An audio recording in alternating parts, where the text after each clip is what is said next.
This is our placeholder game for the Game Award. Everyone, welcome. Sorry it took a while. Had to get the snack. Someone ate my sandwich, so I'm eating instant noodles. But the problem is with instant noodles is you have to wait for them to soften, which is why it took most of the time. Game Awards in 3 minutes actually. I actually don't even have the link. But because the Game Awards always has a slow moment, why not play some Fishing Planets? It's a random fishing MMO that I found, and I figured this is a good spot for us to, do something like this, because it's otherwise, we're just waiting and doing nothing the entire time. If you want to join, please do download the game, because you can actually join me in Fishing Planet. It's an MMO, so you can just join me. On YouTube, the Game Awards is going to stream, so let me just set up the windows properly. Now, the thing is like, do we have the fishing game on small window, or do we have the Game Awards in small window? I think we do the Game Awards on small window. No, the Game Awards on large window, and then we do everything, and then we do the game on small window. So, but for now, we do the game, because inside the game, we need to make a character, okay? I literally don't care about what they look like. Actually, I take it back. Some of these things look kind of crazy. There's only 3 hairstyles for dudes. Okay, I guess I'm just gonna fish. I literally don't care about the quality. If you made this game and you're wondering to yourself like, hey, oh boy, someone's playing our game. Oh, but I really hope that they like it. I want you to know you're just here so we have something to do while the Game Awards loads. Also, for some reason, this game has no volume.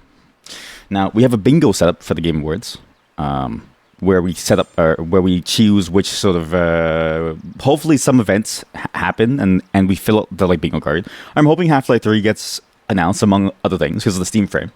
I also have my own personal list of games of the year, but I want to hear the actual games of the year first before I do that. That way we have a point of comparison, right? Because I'm curious to see what the rest of the industry has seen versus what I've really enjoyed this year. Okay? This is the whole game. You wait for the fish to bite. This is the best game that I could have chosen to do the Game Awards to, because it's so boring. It's so boring. Strike. And hold left mouse button to get the fish. I'm sure there's a mechanic of when you should be holding it, but I guess the tutorial looks like an easy fish. I have a bluegill. Okay, I can keep it.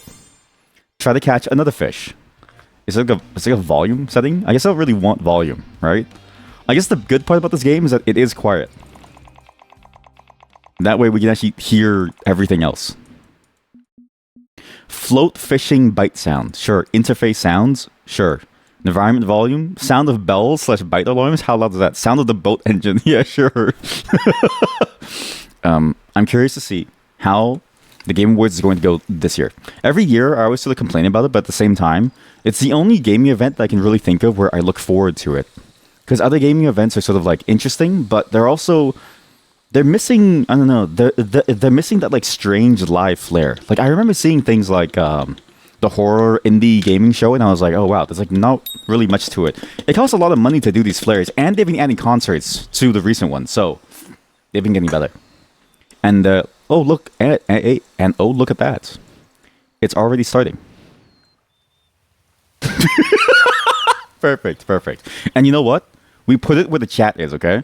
So if you want to join me, actually, this is the worst window layout that I could have done. Maybe we do this. Oh my god, it's so loud. Welcome to the 2025 This is the worst Game Awards stream I've ever done. You hope that I get a fish with lasers. Yes, right? On gaming's biggest night, streaming all around the world. All around the world. World premiere. Wait, is it supposed to look like this? Why does it look like a TikTok video? Is this normal? Orchestra and Evanescence. Why does it look like a TikTok video? Surprise guests. Default view, theater mode. Vertical live feed? Are you kidding me? Why is the default live stream the vertical live feed? ASL feed. I need the official feed. Are they gonna do it right? Oh, here we go. Okay, here we go. Blade Zero. We missed something important. Somebody was clapping about something. Plus, over 20 brand new games you haven't heard about yet. It will make you believe the universe is conspiring. I forgot my straw. For you. I'll be right back. You know what? I don't think I can wait any longer. Let's just get started right now. Tonight is a very special Game Awards because three of our Game of the Year nominees are from Game of the Year nominees. So we're going to start. You believe here is the. I need to do. With the Maybe do we even announcement need of a beautiful the new random game chat? from Because the random Burlington chat is like Vermont awful based most of the time, Frame right? Interactive Studios. People hide the chat. This is the Free Shepherd. The what? Wait, they're already doing like a game reveal? Wait, what happens to the feed? Oh, I paused it. Sorry. I thought it broke. And I was like, wait, what? How do you get rid of the chat? How do I stop chatting? Stop chatting. There we go. Perfect. What is this? You know, I didn't have an animal game on my list, but I probably should have added it. I was thinking to myself, like, maybe the industry as a whole is done with animal games. Not that they're bad, but I just sort of figured, like, after Stray, the industry would be done and over with the animal game aesthetic. But then I forgot that Okami got announced last year, and this one seems to also include things like, I don't know, like a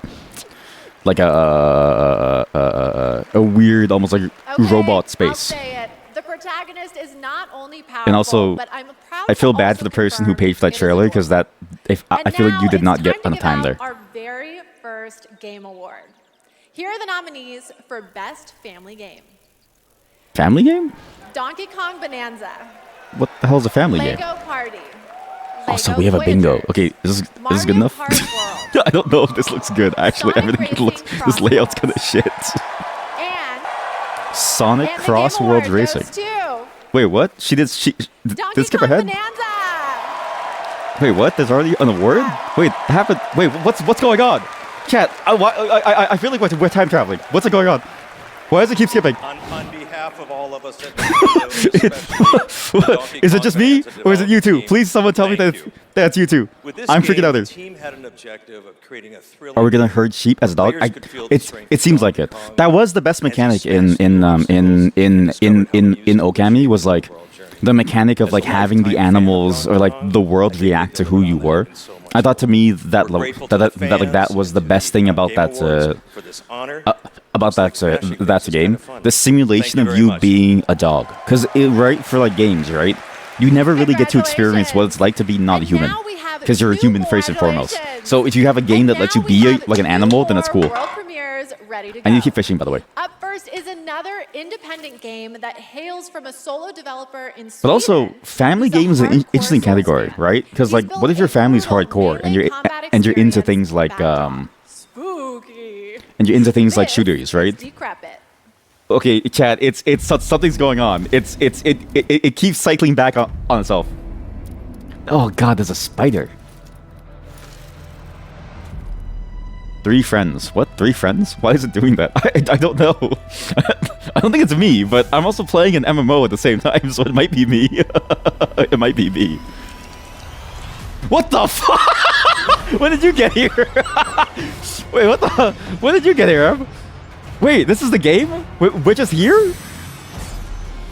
Makes you feel weird. It's freaking me out too, and also like sometimes it changes the way that it feels too. I didn't realize that the session was just open.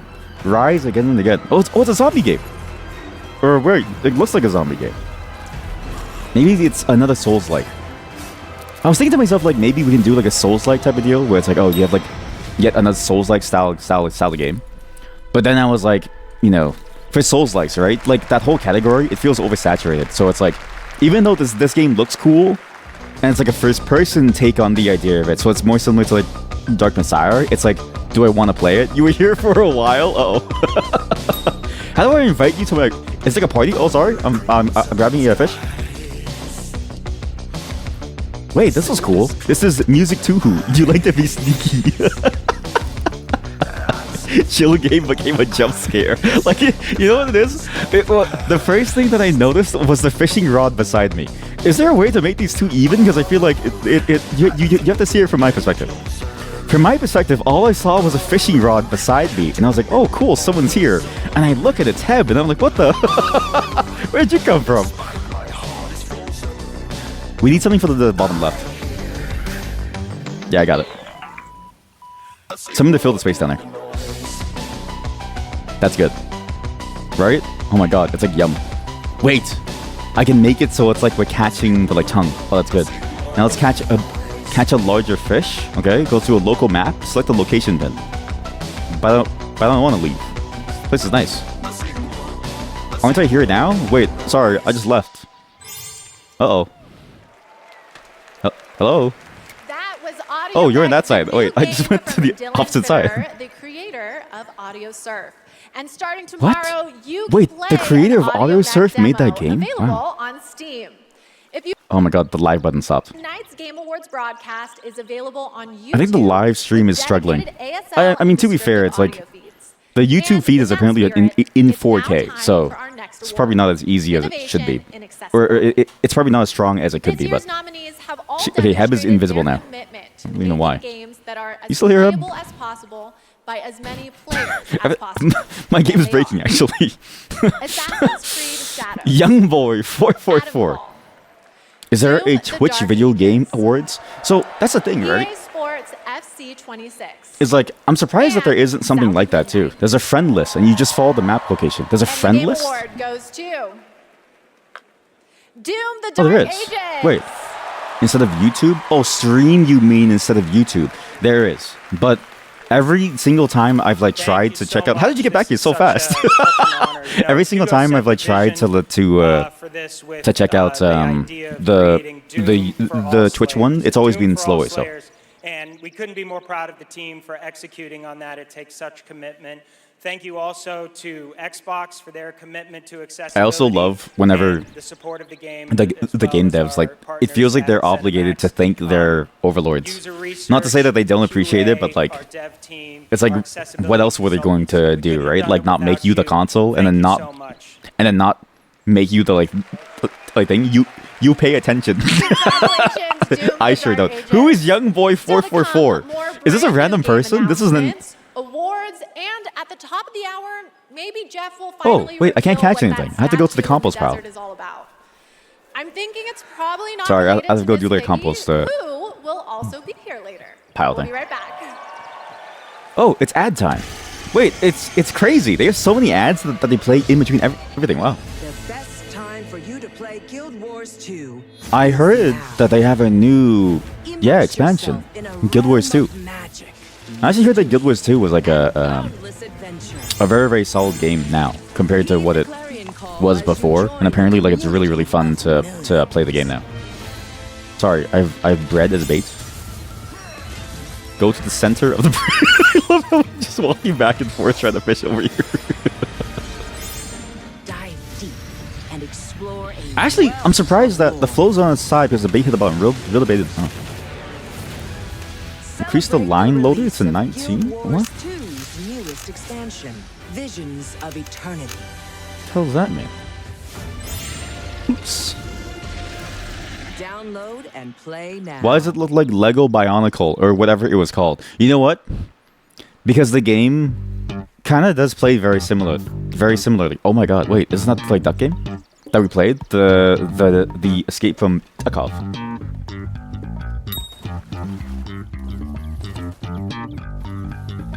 Oh, I did hear that they wanted to add cool features like co-op and stuff, so maybe this is what this is about, or maybe it's like a whole new area. Because to be fair, I've actually been playing this game off stream with my wife, but like the game, it seemed like it was set in one zone so far, at least in terms of like you were in this like weird forest area. As far as I could tell, I couldn't find a new place to go. And this game was fun. I actually didn't enjoy it a lot, but in single player, my wife made the right observation of like it's definitely very lonely of an experience. New region unlocking. Okay, so there is a new region. Okay, so the game was just one region. Game Awards opening act. We are counting down to the big show. I don't think we have anything yet, signed right? an NDA, There's no but I'm going to Roblox risk it all dating. just for you. No So, here's a Hideo hint about what's coming Kojima up. stuff.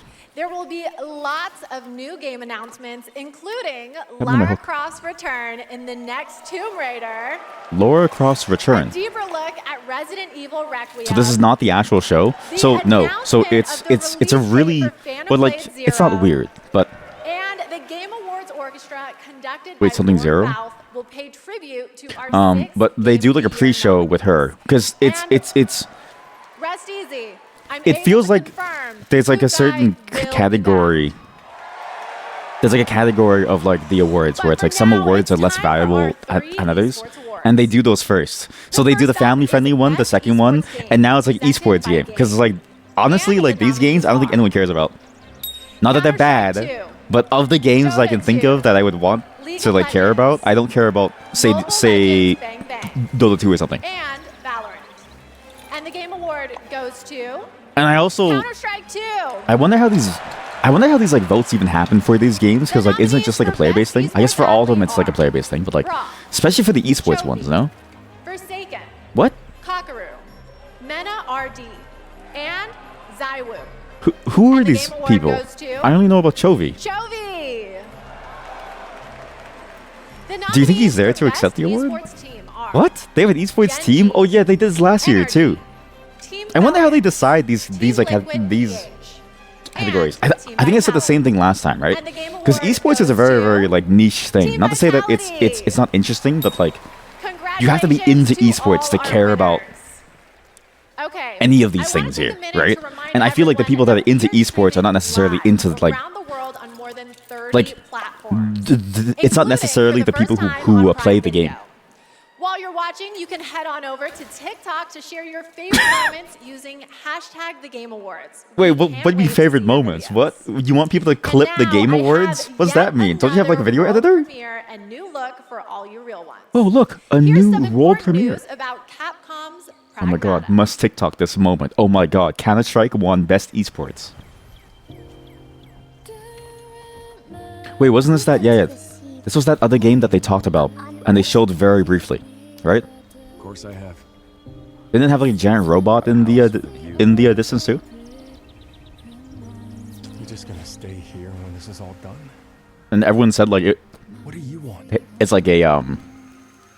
it's like a Death Stranding 2 or 3 or something. What?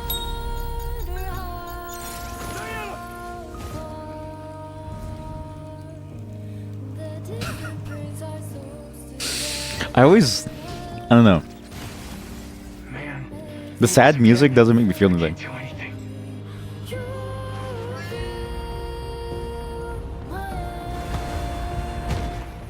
Hello, unregistered guests. Your presence here is a violation of Cradle Security Protocol. But I think the game could be cool. It reminds me a lot of things like The Last Guardian or like Shadow of the Colossus, or sorry, Ico. Where you have this like other character that you take care of, but they're useful. They like do things for you. Pragmata.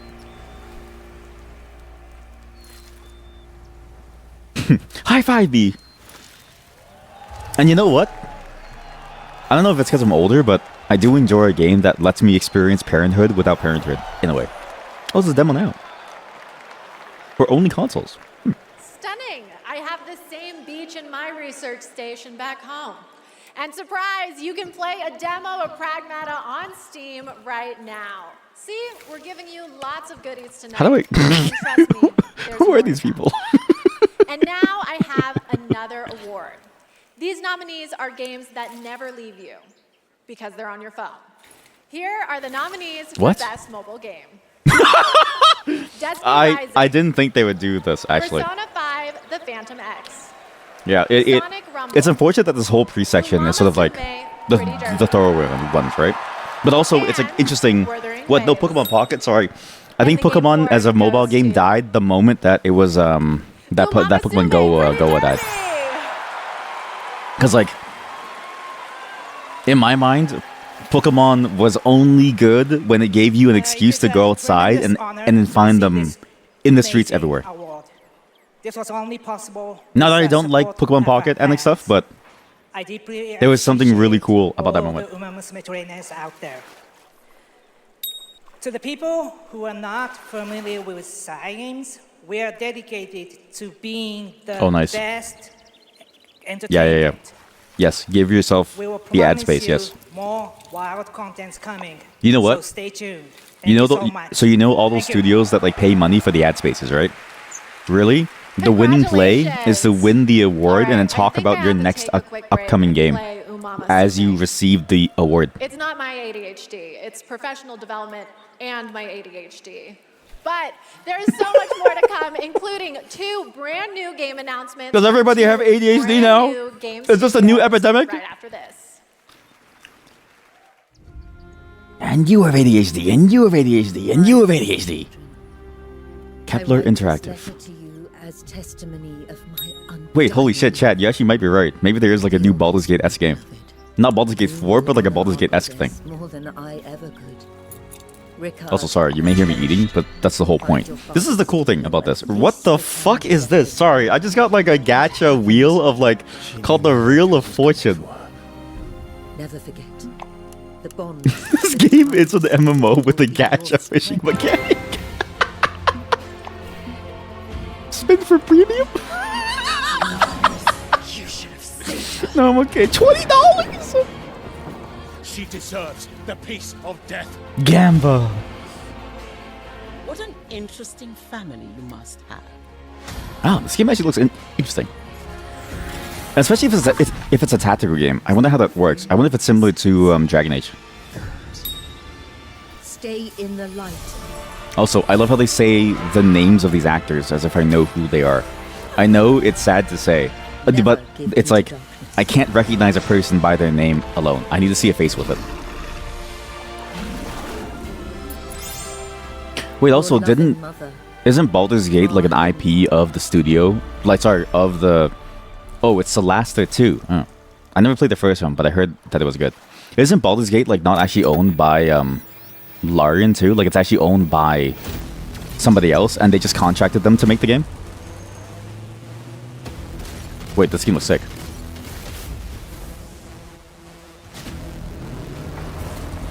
Oh my god. It's a card game. But this is a car game where we get to like customize a car and beat the car. And can I like drive the car with my steering wheel? Want the same thing. It's all out there in the zone. You never know. Oh, and it's also a drone game. Oh, you can just become anything.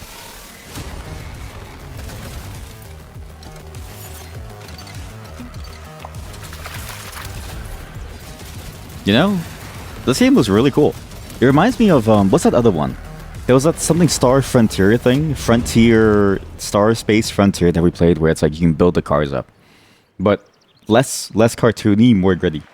Welcome back. You like the name, yeah, so that was good. close to the top of the hour. Everybody, go tell your friends to tune in and get ready for a night of awards, world premieres.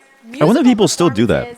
And Do lots people? of Because back when I was in high surprise school, guests the we thing that haven't we used to told you. do was we'd stay up late to watch E3, Surprises. and we'd have But watching now parties. Does that it's still happen time to now? honor another For the Game studio Awards? with an award.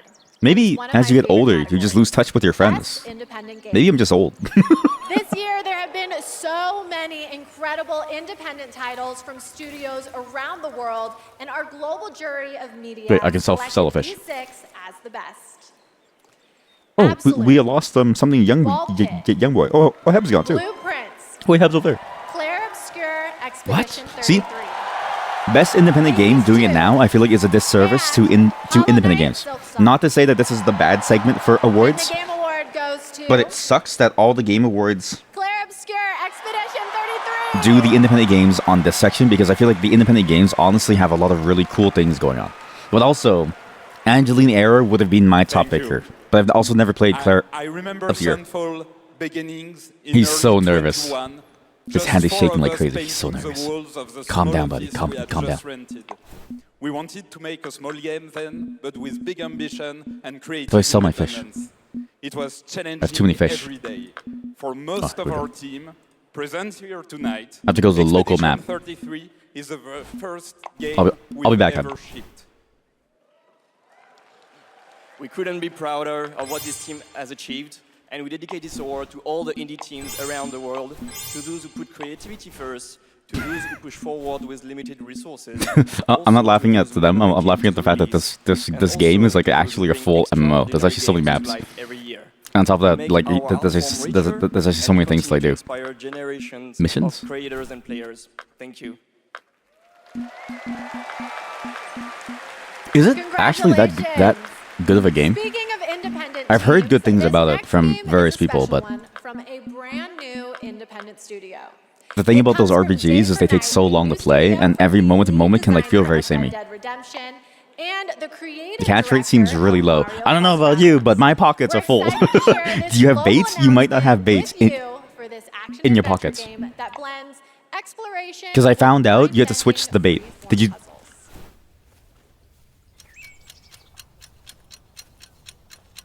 Huh, this looks interesting. I love the new game. Oh my god. Okay, sunshine. Check. Back. Wait, Check. I'm the wrong map. For a new platforming adventure.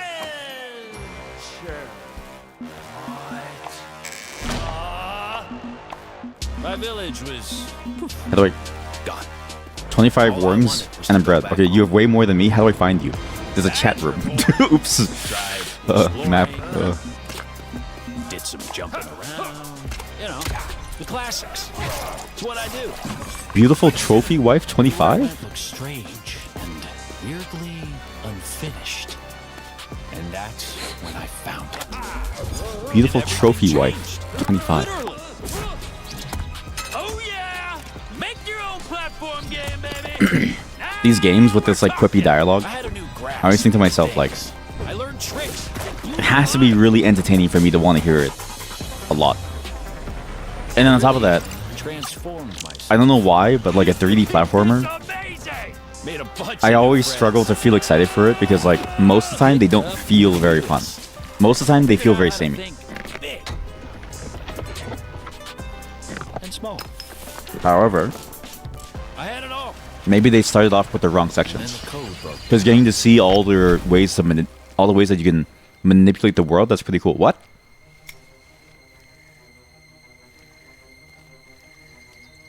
Wait, was it a fake game? Oh my god. Are they? It's like furry and then furry IRL. And that's when I found you.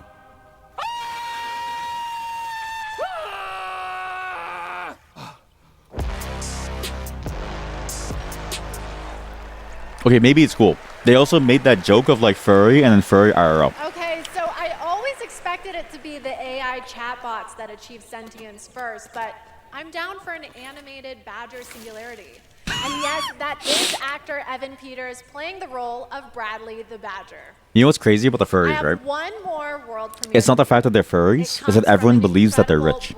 So like the poorest furry is held up to this impossible standard. Like you might have like a janitor furry or something, not that they're like bad people or not that they do a bad job, but they're definitely not making the same money as like an IT furry. And so they read all these things about IT furries getting hundreds of thousands of like dollars, and they make these really fancy fursuits. And then the like janitor furry is like, I barely paid rent for the first time in 6 months. It must be depressing. Wait, what's this? Sorry, why is it all of a sudden it's like a digital music video? Is this the new VTuber? Is this the new VTuber style, chat?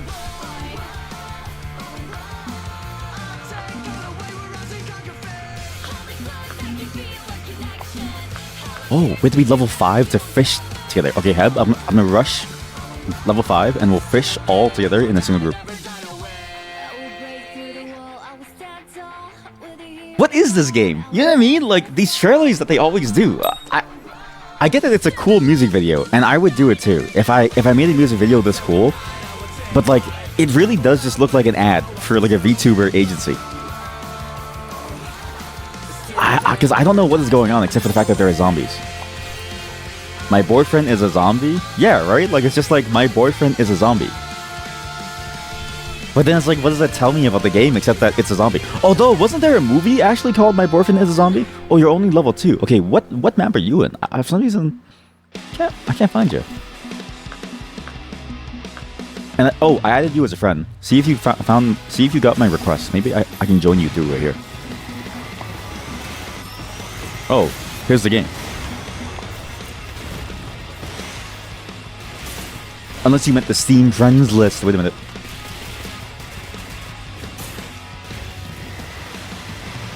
Never mind.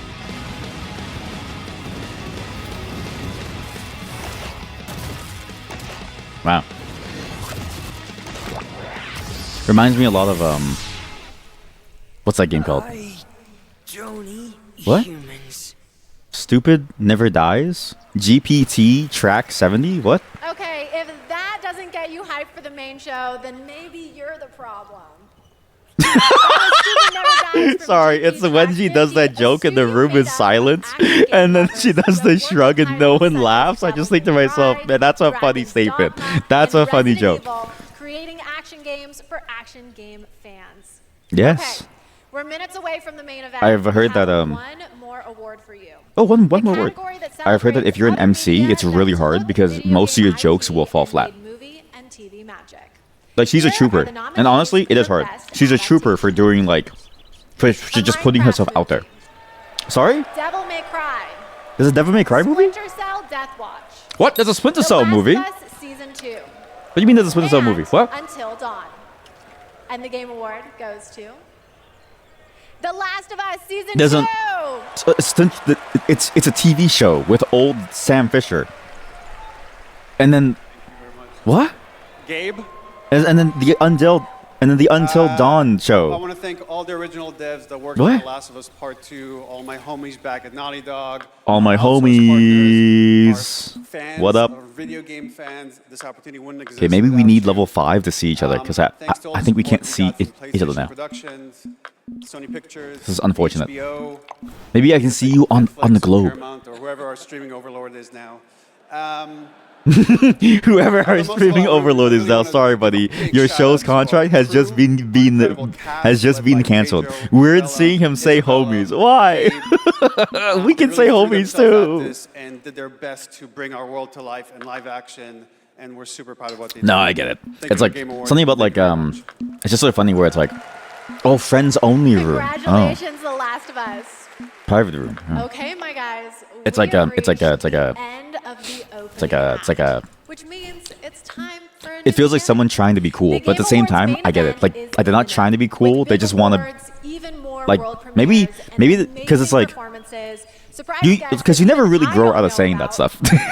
You just try really hard not to, but like you never really do. And so at some point, you just keep on saying it, and then it becomes a part of you. But you know you can trust me to be absolutely losing my mind when we get to Lara Croft's long-awaited return, the announcement of the next Tomb Raider, which is just minutes away.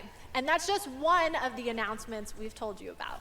There are a lot of other ones that are He won't know that I'm here. All I get to I'm gonna see steal is his completely fish serious. by throwing my rod Anyway, where his thank rods you are. for going on this journey with He's me. gonna think that my rod is his Congratulations rod. to all the winners He has so no clue. far. To all the winners so far, trust me. the Why fun did it is double up just again? beginning, Oh no, so it's buckle up. it's freaking out again. 2025 Game Awards starts now. Okay, so now it starts. Here we go. See, again, it sucks that the indie awards happened beforehand. It sucks that like the TV show adaptations happen beforehand. Not to say that like I think a game needs a TV show adaptation, but like, oh wait, it's a concert? Oh no, it's gonna time skip.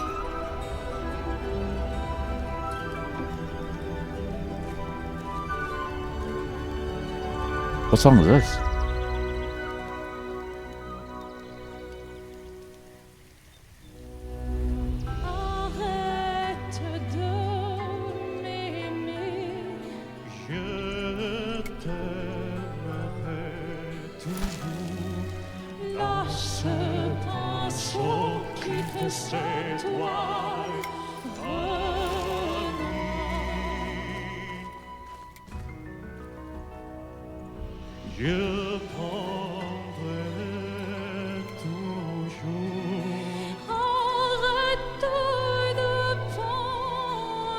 Yeah, that's interesting to have it be like opera.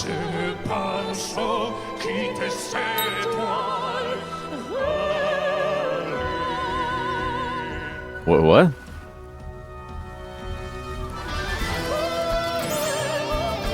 Oh, is this Expedition 33? Maybe that's why I didn't know what it was. Apparently, again, that game was apparently a masterpiece, so.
Oh shit. He's going hard.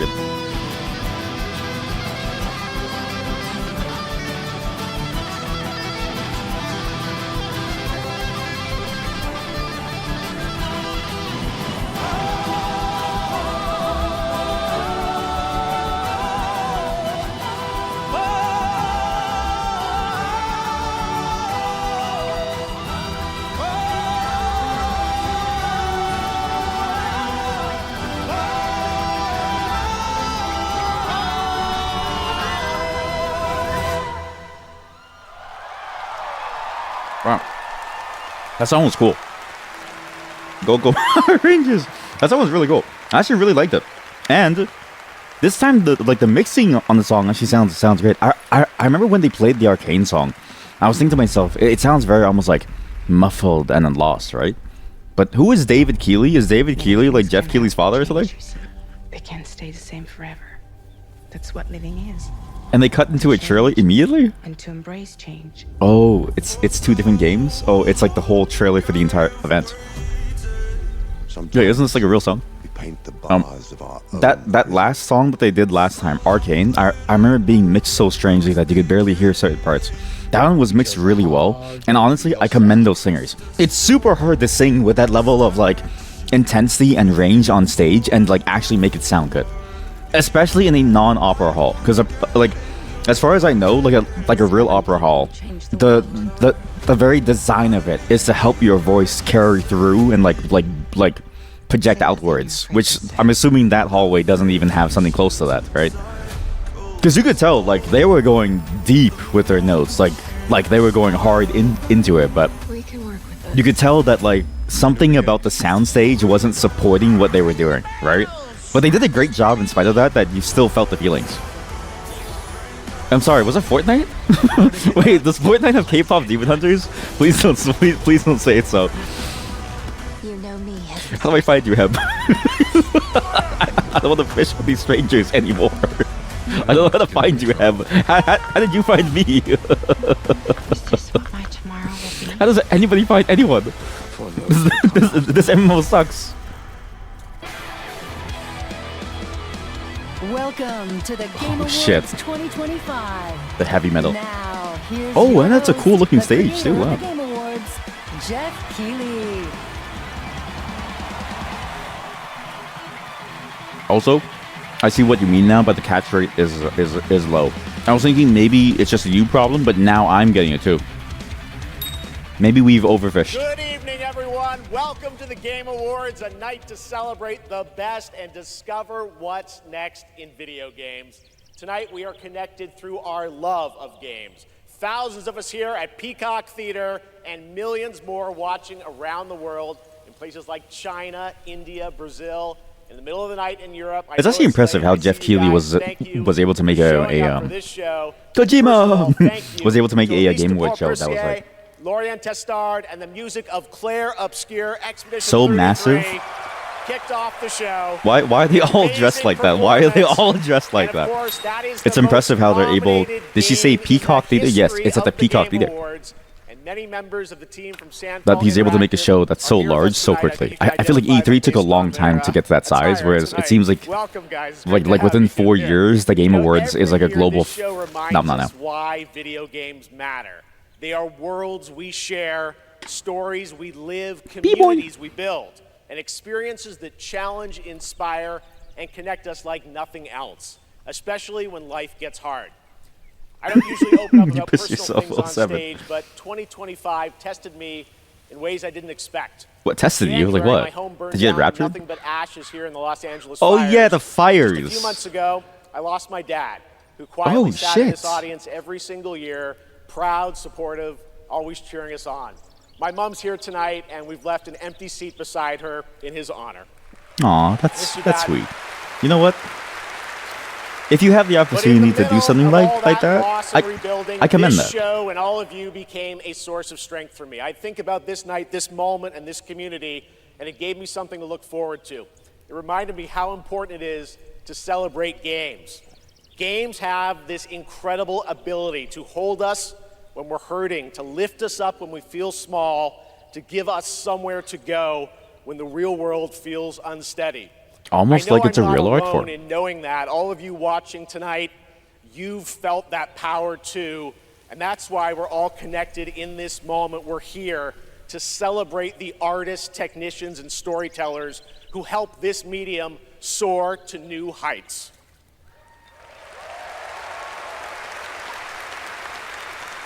Tonight, we're going to honor over 100 nominees and celebrate a record-setting That was a good 3 message. independent titles up for Game of the Year. 3 independent. Wait, okay. It's kind of funny that he says record setting and then 3. It's like the number is so small that it's kind of like, damn, is it really that bad? We're getting excited about the limitless future ahead. So let's get going.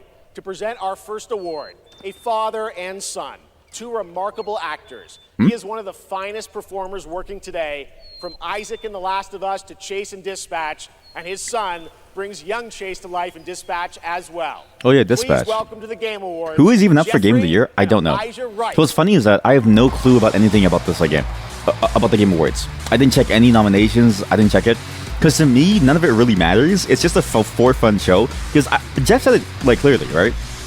It's just a fun thing to look forward to, because of that, I sort of I enjoy the surprise of just seeing it happen. I'm so excited. Jeff really said that very well. But the mosquitoes inside the fishing game, no. Artists, Thankfully, no. And gaming fans. Yeah. Particularly POV, your 2 non-gamers, your 2 non-gaming family members are like gamers. Yeah. Really is standing next to me. My son You couldn't Elijah. see me. You're on the bridge. Okay, I had to find the right instance. I'm gonna keep rejoining until I find you. Join the cast of The Last of Us Part 2. Oh, he's on the cast of The Last of Us Part 2, as in the game or like the thingamabob, the TV show. And now he's joined me in voicing Gamer. Chase and Trackstar in Dispatch.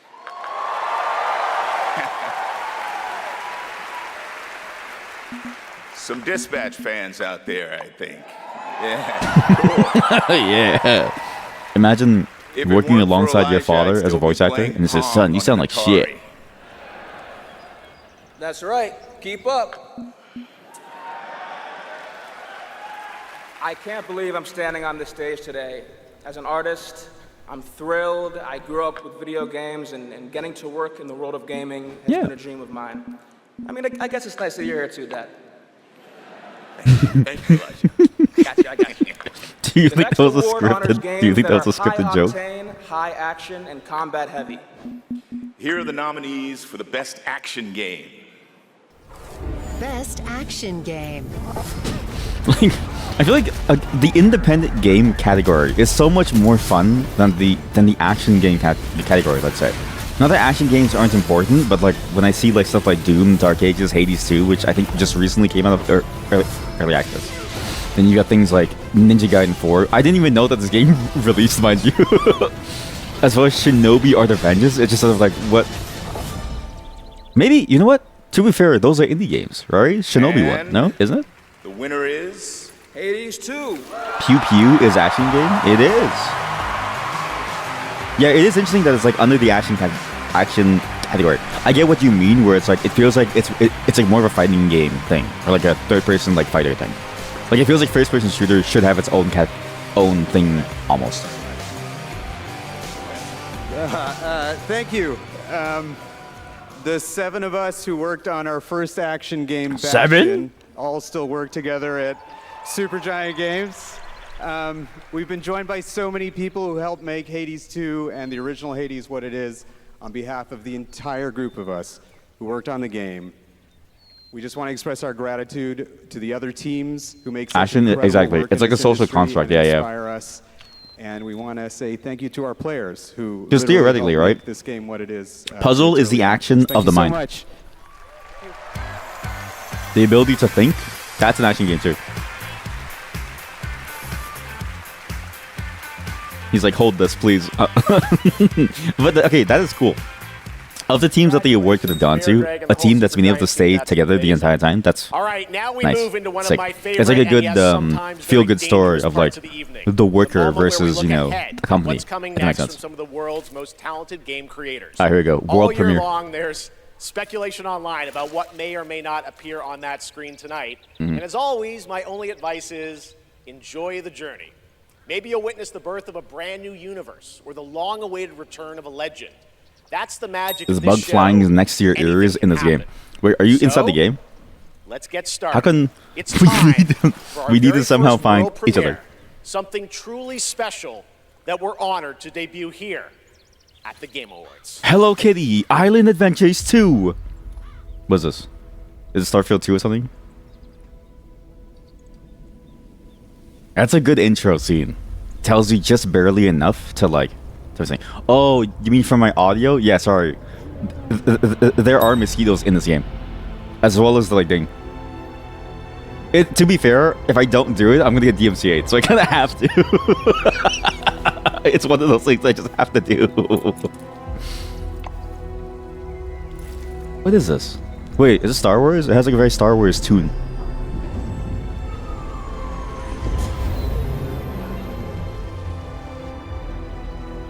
It is. With the robe looking like that, it has to be Star Wars.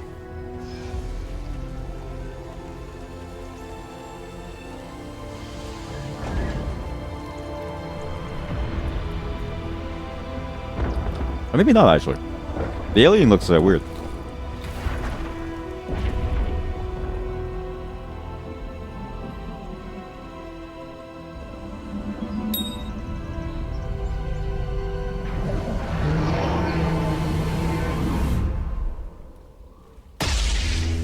I love the zooming in of the face. Oh, interesting. They had Knights of the Old Republic years ago, and now they're doing Face. I wonder if it's like a continuation of the same style of the game. Fate of the Old Republic is a brand new single-player action role-playing game set in the Old Republic era, of course, and directed by Casey It showed you Hudson, nothing. who's Woo. joining I us know here that's the thing, tonight. right? Casey That's was, also of why I'm course, not really the excited. director on It's Star just Wars Knights that's of the the Old problem with Republic cinematic trailers, where it's like, okay, cool, we know the concept, we sort of know what it's playing on, the idea of the Knights of the Old Republic, but because of that too, it's just sort of like, okay, even if it's playing off of the idea of the Knights of the Old Republic, there's no guarantee that the gameplay is the exact same. So I have no clue. What?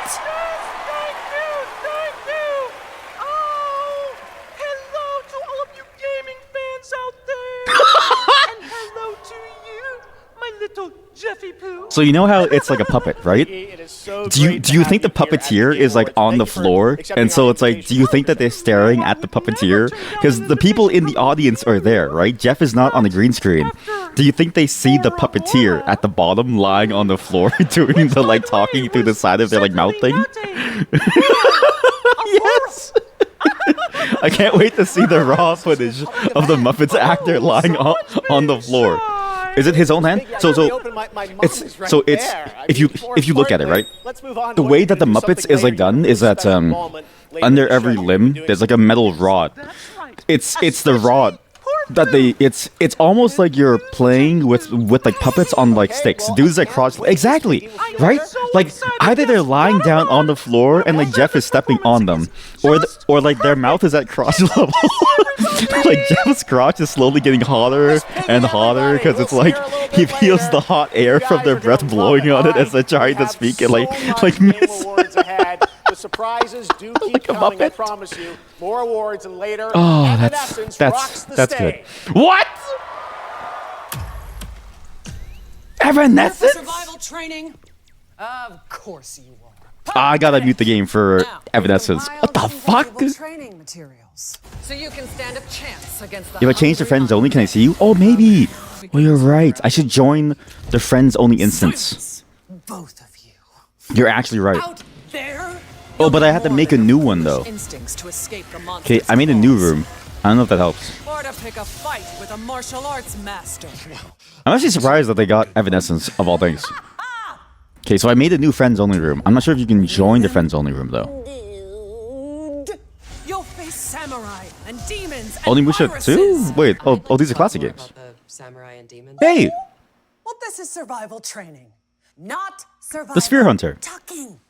And lucky for all you helpless half-wits, we've cut the price. I love watching her videos actually. She has like a ton of videos on mainly Resident Evil actually. This isn't Conquest. It's Red Sec. It's a lot of fun. Yeah, and it's free. Free Red Sex? Do you think anyone here said sex? He said sex. You said free. Redacted Sector. Really? Is that the name? It is. We gotta jump. Am I supposed to have a big gun? No. You're gonna find big guns down there, and we might even get a tank, noob. Oh, a tank? We're not getting a tank if we don't jump. Oh, we need to jump. Yes. Go, go, go. What is this about? It's Red Sec. What? Why'd they do that? Digital Extremes. Oh, this is their soul frame, I think, right? So they actually invited a bunch of people to the beta apparently, because like I can actually sign up for it. Red Sex, yeah. It's just shooting. Okay, this is hard to say, but shooting game gamers remind me of like chicken nugget eaters. You know what I mean? Oh, you did it! Oh, you're here! Okay, Soulframe. I'm excited for Soulframe. So I can actually join now. I just didn't want to because I was lazy. But I actually did want to check it out. Of course you do. But okay, FPS gamers are like chicken nugget eaters. Not to say chicken nuggets are bad, but there's a certain type of person that only eats chicken nuggets. It's the same thing as like a first-person shooter gamer. So a joke like Red Sex hits them well. Not to say that that's a bad joke. I also like sex jokes, but I'm just saying that like there's a reason why I eat chicken nuggets. Wait, isn't this it said John Carpenter game, and then it's like a specific I forget the series. Red something or like Dawn of the something. It's funny because I swear the first version it was like a horror game, kind of like Dead by Daylight. And now actually this sounds pretty cool. That it's almost like a Left 4 Dead style experience with this game looks really good actually. Oh, my strike timed out. Toxic Commando, that's the one. Toxic Commando. Okay. Back 4 Blood died. Right, it failed to capture the Left 4 Dead magic. That game might actually be able to. Including if it has cool mechanics like cars too. Mystery? What? I can't hear anything. Can you hear anything? Chat, can you...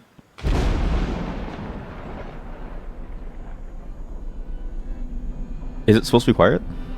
Oh wait, no, it's the storm. Oh, okay. Oh, the people, you weren't supposed to hear them talking. Oh, someone, look, they're on wires. They're gonna go offline. He's getting raptured. He's getting raptured. Oh my god. Imagine someone has like imagine somebody is like really high and then they think it's a real rapture because they don't see the wires. And like, oh my god, we have to go now.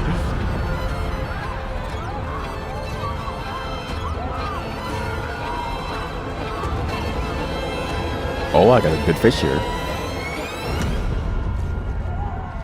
What is this?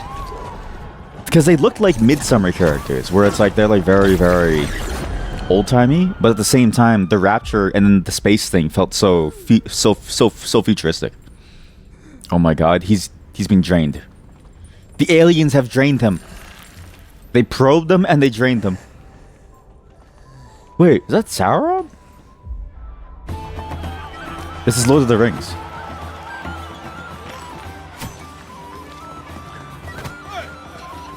This has to be Lord of the Rings, right? And it's Sauron's like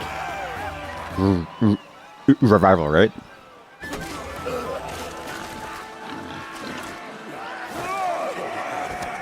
No, never mind. There's too many orcs. What are you looking at? I have no clue. I like how you say that now, despite having had the yum emote on the screen the entire time.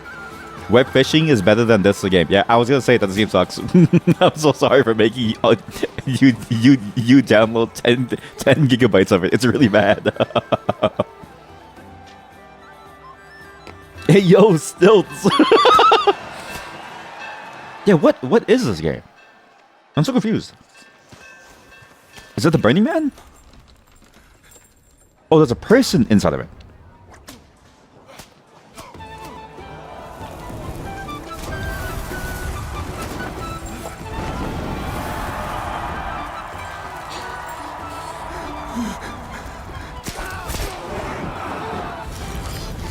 What?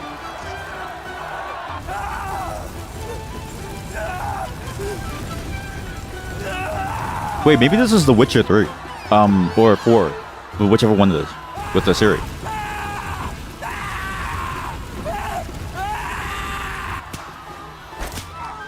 Oh my god.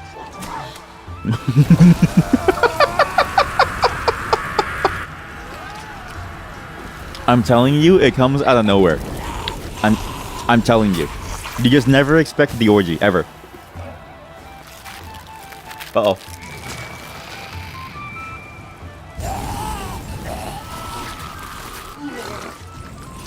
Oh, did he just vomit? He vomited into the pig's mouth. That's disgusting. Ew. Ah, that's. I'm eating right now.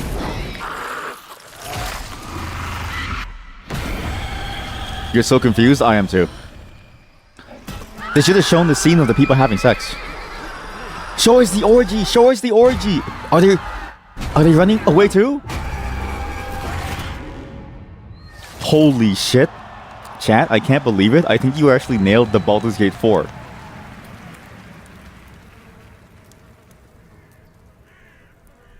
I wasn't expecting that, because I remember them talking about the fact that the license of the game was wholly within the owner of it, so they couldn't do anything with it.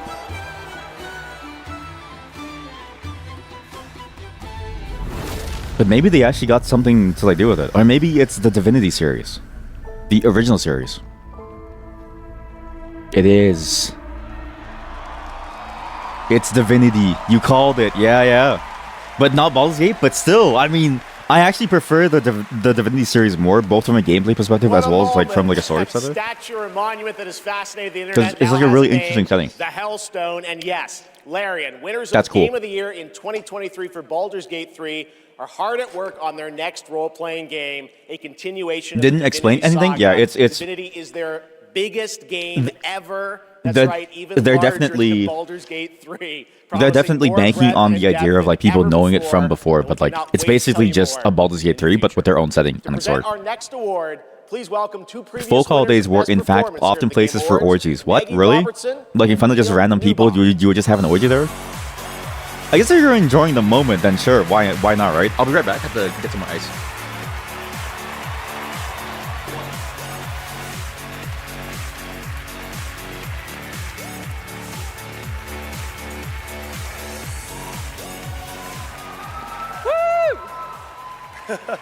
For the record, Neil said that he was wearing the dress this year, so I wash my hands of this. Anyway.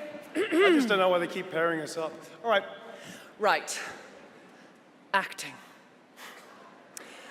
They say acting is the art of pretending. Well, actually, Mags, I personally think it's the highly disciplined craft of being dramatically truthful on purpose. Convincing strangers you're someone else and then winning awards for lying. Listen, I actually based my entire career on this. We really need to have a Neil, chat. it's called comedy. Lock in. Okay, I'm back. Did I miss the... I didn't miss too much of the So we're here of the today roleplay. to Good. recognize the amazing performers who convinced Based us on through that, their not sure you would want to play it. The gross level was just a bit too much. Yeah, it's they definitely I think overplayed it for the trailer because I remember Divinity Original Sin 2 did not look nearly as like it definitely had dark moments like Baldur's Gate, but it wasn't like a shock fest. If that makes sense. Forced to survive My rod's gone. extraordinary psychological and physical terror. The Where's point my rod is, gone? acting is serious business, and we are serious Where's my rod actors gone? here to talk about Hello? acting seriously. Where'd my rod go? Do the thing. I've lost my rod. Here are the nominees for Best Liar. I mean, Actor. I'm gonna join back in. Best performance. Best performance. The rules between you two.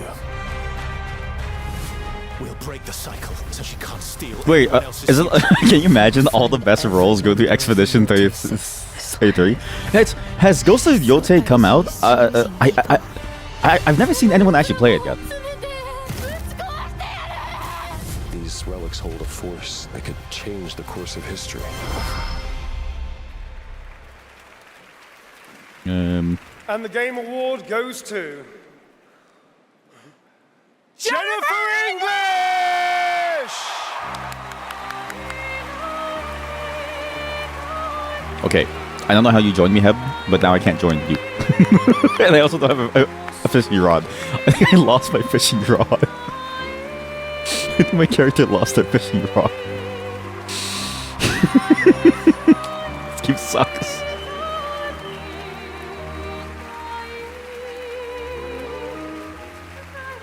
This game has to be a masterpiece. I'm actually surprised that it's weird how the game sort of like didn't really entice me to want to play it, but everyone really loves it. Even people that I know personally love this game. Thank you to everyone who voted. Wow, this is loud. This is not just my award. How do you fish? This takes a village. And oh my God, I love my passionate, beautiful-souled, artistic, clever, beret-wearing village. Every single one of you. The beret wearers. Jen, special shout-out to Charlotte and Adeline, and of course, my wonderful Did it break? They have a Ben, durability? Oh, I didn't know fishing rods have a durability. That's actually messed up. my big brother. Thank you. Thank you to my beautiful girlfriend. And I just want to say to every neurodivergent person watching this in this room, Yo, 'cause I know there's probably what up? quite a lot of you. There's a lot of you. To all of you that feel like life is stuck on hard mode, this one is for you, and thank you so much to the games community and industry for giving us, so many of us, a home. For those who come after. What was broken? Thank you. Good call. Good call. Yo, what up? You called? Hey.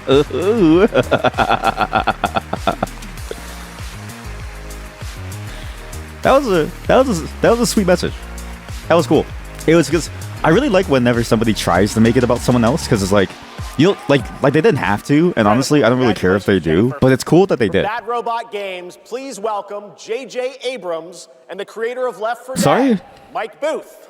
Wait, J.J. Abrams and wait, creator of Left 4 Dead, the guy at Turtle Rock Studios, or the guy who's still involved? Because one of them, because apparently that team split into two sections.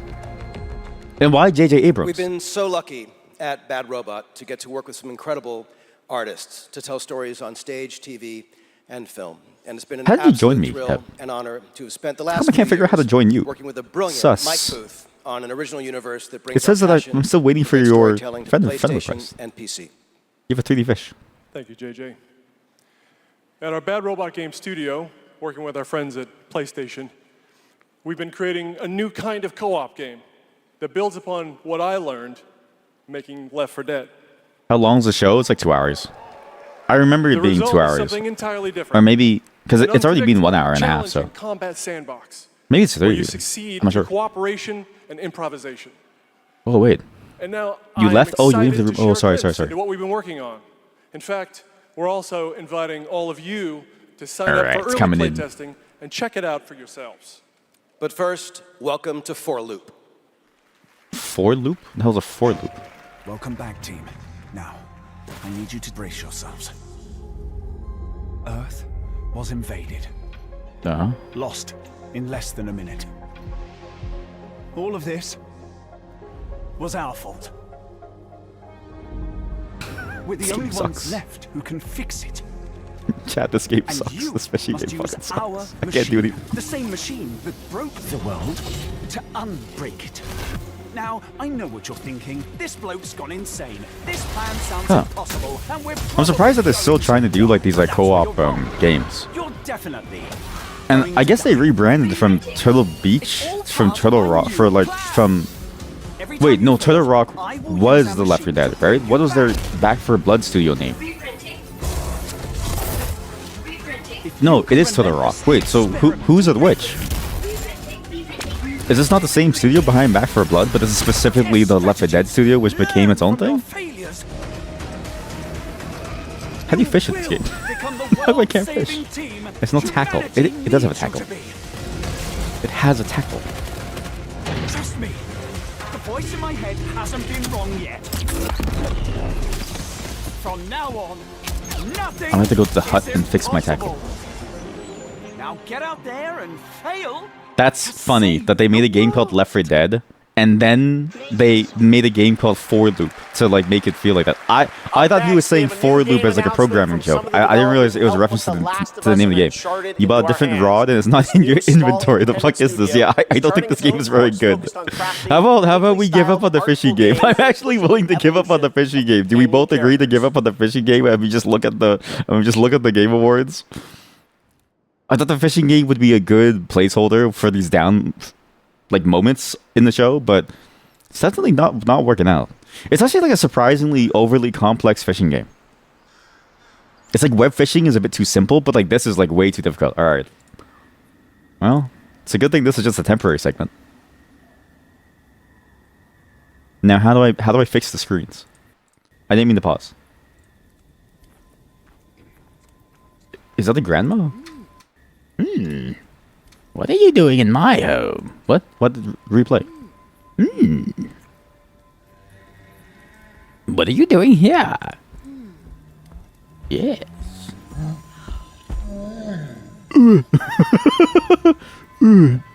You prefer web fishing though? I do agree. I actually think it's a lot better, yeah. Even if it's sim simplistic, at least it works. Wildflower Interactive. My eyes. Oh my god. I thought it was just gonna be like a side character or like a story character, but you actually get to have a creature. You just play as a grandma. Oh, you play as a witch lady. You can see her feet. They're like a bird's feet.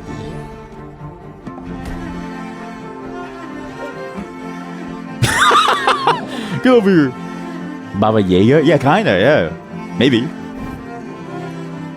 This is cool. Or even like just like a Witch of the Waste type of deal. It feels a lot like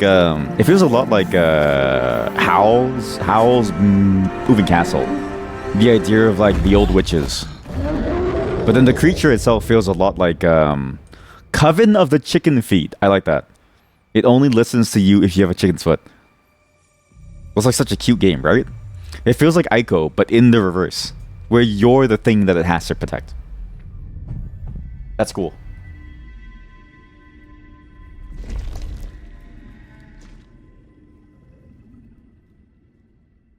Okay, of the games, that's like the only one that I think is like, I'm gonna maybe get that. Even For Loop is like, I don't really care too much about it, but that one seemed neat. At least it's like interesting.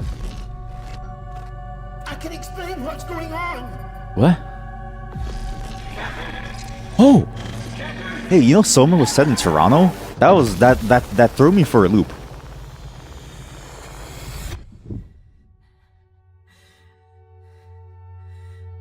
What is existence, really?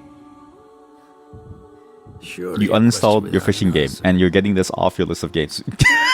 I'm so sorry. I thought it'd be cooler, but the MMO aspect failed. So inspired him to grant. web fishing is still the king of fishing games. Who's there? Nightmare. That's why all of us are here. Yeah. You want to understand, to know. Oh Then you god. have to step beyond. I see they kept their DNA. Soma had a lot of this cool, like stuff too. A lot of these like deep discussions of like what is life, and like what is existence, and what is like conscious. Breaks.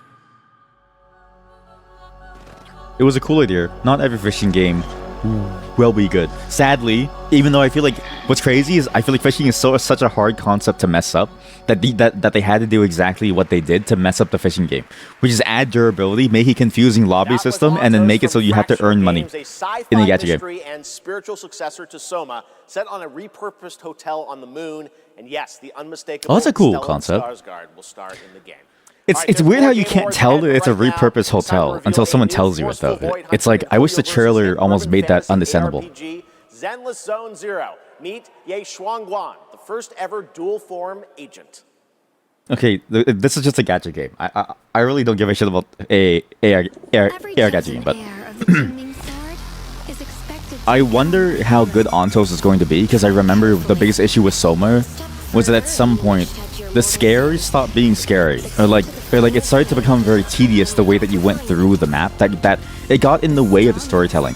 Like it's interesting that they do their ideas in the framework of like a horror game, right? But at some point, the horror elements, especially the parts where you just straight up die, they get in the way of the storytelling, such that it feels like you miss out on so much of what the game is trying to like tell you, because you're so frustrated trying to get past a section. That was my biggest issue with the game. We never had a choice. I'm not fighting alone. From within this sword, many others are fighting beside me. Wait, so what's the form? Sorry, I just realized. This is a trailer for a single character in a game, right? And then the character has two forms. But the first form is a small lolly, and the other form is an adult person. It's like, what is this game exactly? Oh wait, this is that like it's almost like a roguelike game from the Horrorverse thing, right?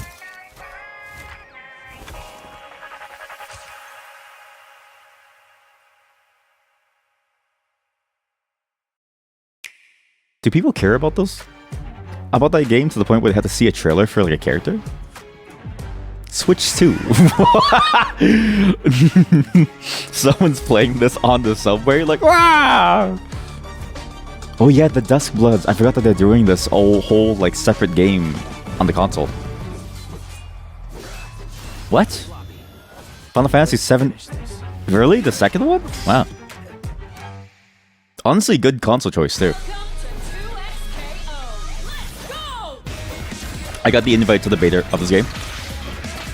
I can talk about it because it's like public now. Fun. Not like the closed beta, but like, or like, I guess it was a closed beta because it was like invite only. But also like everyone got invited, so I'm not really sure. But it's a fun game. But boys, I'm not made for fighting games anymore. You have to be really good at fighting games to be able to play this game well. But you can also have fun even if you're not good at fighting games. And I see that they've just added Caitlyn. For a limited time only, Prime members can go to Amazon.com/thegameawards to save up to 25% on select nominees. No way! Split Fiction, Sonic Racing, only in Canada. Woo! And Final Fantasy Tactics. Amazon.com/thegameawards. From the award-winning games Journey and Sky, Children of the Light, please welcome Oh, this Game person. Company's CEO and Creative Director Genova Chen. It's sad that they had a third game besides Children of the Sky, I think. At that game company, our mission has always been about creating the experience. Or maybe that was the one. It's like a mobile version that didn't do too well. And tonight's Game for Impact nominees embodied that spirit. Through stories of nostalgic childhood memories, diverse culture and identity, and grief and healings, these games remind us how interactive art brings us closer together. Here are the nominees. Games for Impact.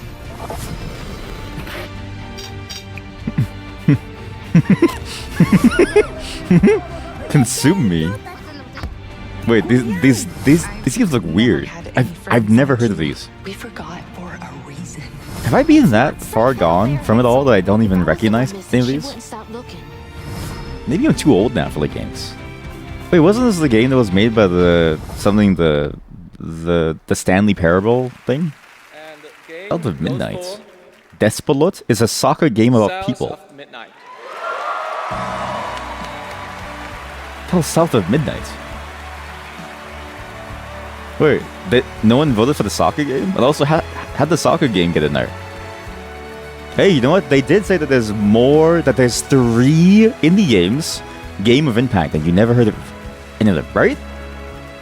Like, it sort of makes me go, like, wait, who is voting this? And then what's the impact, too, right? Like, the explanation kind of, boggled me, because, like, I still don't know what really it means. It felt like a lot of words to say nothing about what is the impact, really. Not to say that these games aren't good. They do seem kind of cool, but I just don't know what I'm seeing. Thank you so much to all the nominees. I would like to share this award with all of you. And of course, to our incredible team back home. And every single players who's been part of this journey with us. And oh my god. From the start. Chat. They made We Happy Few. That like weird game where like you were always happy or something. You had to take drugs to like pretend like you were happy. That like bombed and had like a giant bug video made about it and became like a comedy game. A world that would be filled with compassion, kindness, and courage. So we're incredibly excited to launch this spring South of Midnight on PlayStation 5 and Switch 2. Thank you so much. Have a Yay. good night. Merci. I've never heard of this game. But you know what? Good message. I'm curious to see what this means. It feels like a southern version of American McGee's Alice. Iconic survival horror franchises returns to the Game Awards stage. For nearly 3 decades, Resident Evil has defined what it means to face the unknown, to survive against impossible odds. This next installment, Resident Evil Requiem, is a nominee for Most Anticipated Game, and tonight we're excited to dive deeper into There's the even game. nominations for Most Anticipated Game. Isn't that just a direct representation of your marketing budget? Because it's like, South of Midnight probably would have won that if it won this award, right? If it had a larger marketing budget so I knew what it was. You know what I mean? And if it didn't release before the Game Awards.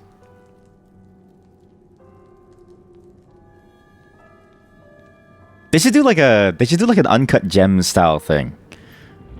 Of like a category. Wait, is it Uncut Gems or like Hidden Gems? And then it's like, oh, you just randomly get like an award for a game that no one's ever heard of, but it's really good. That has like one or two reviews on like Steam.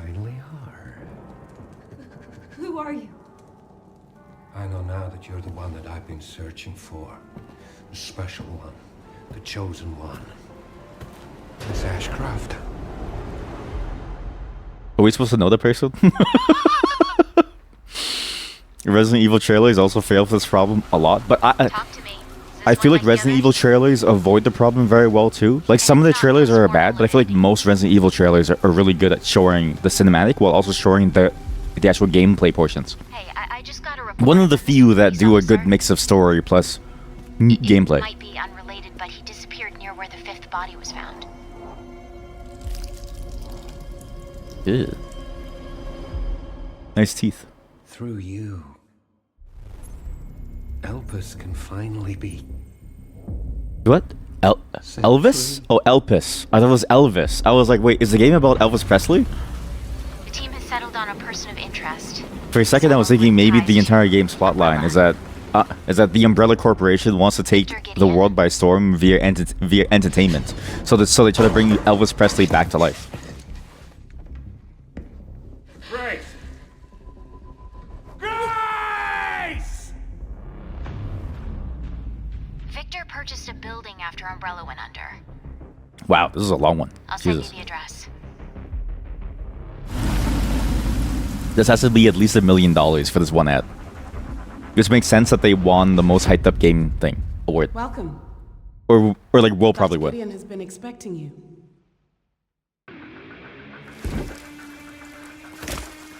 Sorry, who? You there?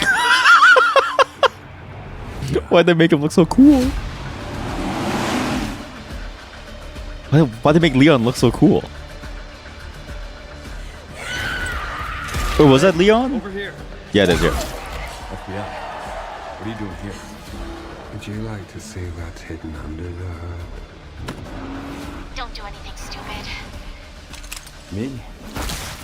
Never. Okay, now I don't know what to expect from the game. Because now you have two mainline characters within the game.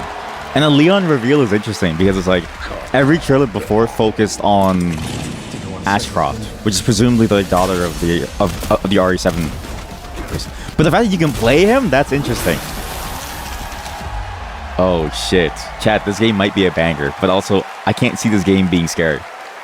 Yes, the internet was right. Leon Kennedy, one of gaming's most iconic characters, is back for Resident Evil Requiem. At least they show gameplay too, right? Yeah, at least there's like more gameplay than any trailer that we've seen so far, yeah. Players through a unique survival horror experience, while Leon delivers explosive action to the game. Oh, they're doing that multi-route thing again. Oh, okay. This year has been an incredible one. I thought it was gonna be like, you know, they both play together at the same time, but yeah, they're doing the classic two-a route thing. That's interesting because they usually would never reveal that early, and it's usually like a DLC almost. So the fact that they have it now is pretty cool. It comes from a legendary name in the independent scene, someone I first met back in 2007, and it's a project that has been 10 years in the making. Wait, what project? 10 years in the making? What? Let us begin. Jonathan Blowjob? North, a world of heroes. No shit, Jonathan Blowjob. New Blowjob. New Blowjob. There's a new Blowjob on the scene! Oh my god, and it's another... It's honestly... It blows. This blows. Holy shit, another blowjob has dropped. Skipping stones to lonely homes. It blows. Close to the treasure. Just a few more minutes. If you don't get back before that storm hits, we're both dead. Fuse and grow. We will it. 10 years? Yeah, because when was The Witness, right? Was The Witness really 2015? Watch this. Can you push a stone back across the water? It was, yeah, 2016. Oh my god, yeah, it's basically 10 years in like 20 days, yeah. Wow. When the portal appeared and I stepped into this overworld, oh shit. Such a device that could fuse realities. Not just mash. It's so fascinating that they're doing this. Because The Witness was such an interesting experimental first-person puzzle game. Like I was very much... I basically beat the whole thing off stream. And I was like... It's a really, really good game. Because there's so many different things that it does. And I feel like I didn't even get all the puzzles too. But it was just the way that it was so experimental within the first-person space as a puzzle game that felt so cool. Whereas this one feels a lot like the other Sokoban style puzzle games, right? But I'm curious to see how they do the Sokoban style puzzles, because there's a lot of different games in that genre that they do it very well, like Steven Sausages even. And I wonder how well this game ends up being. Because they're really good at making these almost like larger interconnected pieces of like games, of like puzzles that you go through. To step forward. More cinematic. Oh, he's a dead. Oh.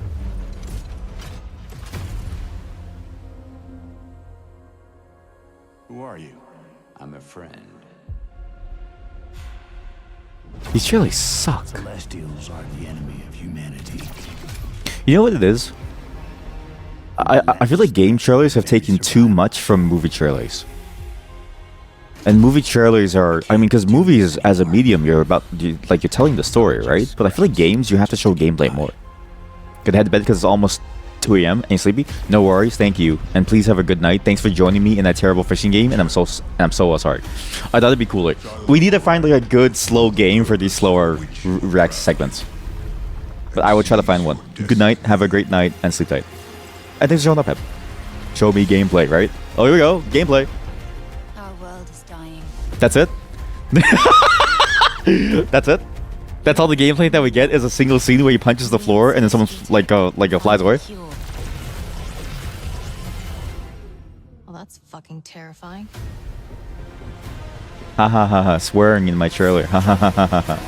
So cool and edgy and funny. Ha ha ha ha ha. That's fucking terrifying. Ha ha. And even the jokes that game trailers do, a lot of the jokes that game trailers do feel like they're like 5 to 10 years too late to movie trailers. Like everything about game trailers still feels like a very, very unknown space artistically, where it's like they'll do a Guardians of the Galaxy pause to say the F word, or like a Deadpool thing, right? But it's like those series have already done that 5 to 10 years ago, and it's like it's no longer funny, it's just sort of like campy. And so it's like, what are you trying to like show? Okay, so that was a gameplay cutscene. We saw, by the way, the gameplay that we saw so far was a bunch of platforming, barely, slow walking around different spaces, using the hand to do like a earthbender style from like Avatar, raise the earth, a monster hitting you 4 times, and the player shooting 3 bullets. No pressure there. And then doing 2 QTE cutscenes. I don't know what the fuck the game is. See, like, it feels like there has to be somebody who's making trailers for these games who like can step in and be like, maybe we need to do like a better trailer. Because it feels like they're taking all the wrong lessons too late from movie trailers, and then they're not doing the thing that like games are known for, which is like the gameplay. And so it's like, what is going on? And then it's like, why even bother? Why even bother having a game trailer at that point? Like, just have a slideshow of screenshots. It's great to be here celebrating gaming's biggest night with everyone. I've been working. That outfit, her shoulders look like they can cut diamonds. It's such a sick power stance outfit, actually. Wait, it's such a sick outfit, but she looks like a Star Wars character. We're giving you a first tease. It looks cool. I'm just saying that she looks like a Star Wars character or like something. Like it's like it juts out so far that it feels like a piece of armor. Why do you need to know about a game from a year from now? You're going to forget about it. Yeah, right? But I've also heard that if they don't market soon enough, that apparently like games just don't make enough sales if you market later on. So it's like this trade-off of like it's too far away for you to like care about it, but at the same time they have to, because if they don't build interest for it now, then you'll never ever want to have interest in it. But I don't know if that's like universally true, because like it seems like games that do shadow drops still do well too. So there has to be some of the formula that works. Oh shit, the song's good. What song is this?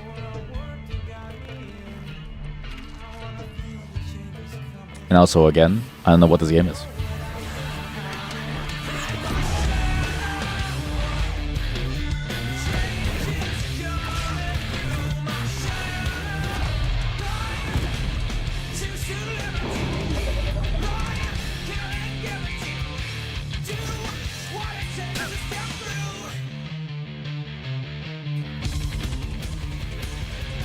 Warlock Dungeons and Dragons.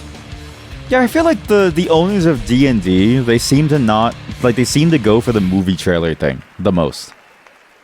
More on Warlock coming in summer. Same with Wizards of the Coast. All right, still to come tonight, the return of Tomb Raider, Phantom Blade Zero. Wait, so there wasn't even information about how the game played. Just like this is how you should imagine how the game video game inspired singles is like playing. Labyrinth with Sonic the Hedgehog and Bill Murray. Not that Bill Murray, different one. With Cyberpunk Edge Runners. Here's your first list. Not the racist Bill, not the racist Bill Murray. It's a different Bill Murray. Not the racist. Oh, that's fucking funny.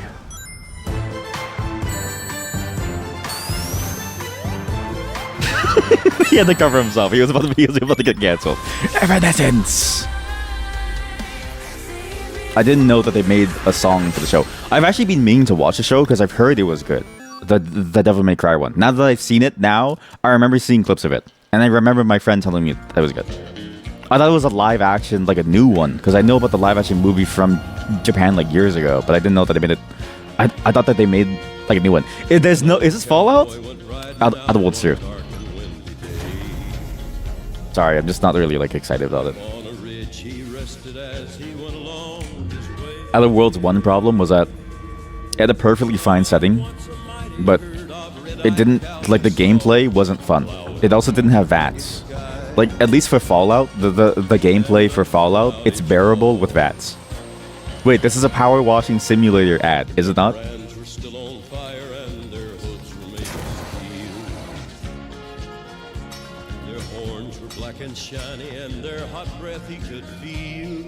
Wait, that's such a sick concept. Interdimensional janitor who has to go to different universes with their own rules and has to ensure that they're able to keep on moving well.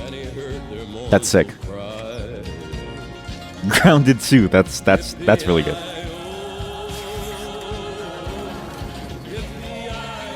He didn't go inside Fallout. Do you see that? He avoided the Fallout vault. That's funny. That's a good joke, actually. That he doesn't want to go inside the vault for Fallout because he doesn't want to end up in as like a main character in a Fallout game because they always start in like a fucked up vault. Hi, Susan.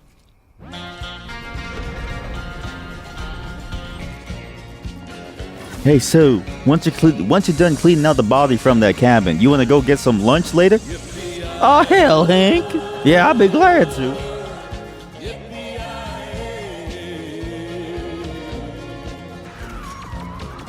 I like the song. Yippee-I-oh, yippee-I-yeah. It's him. It's Gabriel. It's him. It's name here. What's this about? We need cars.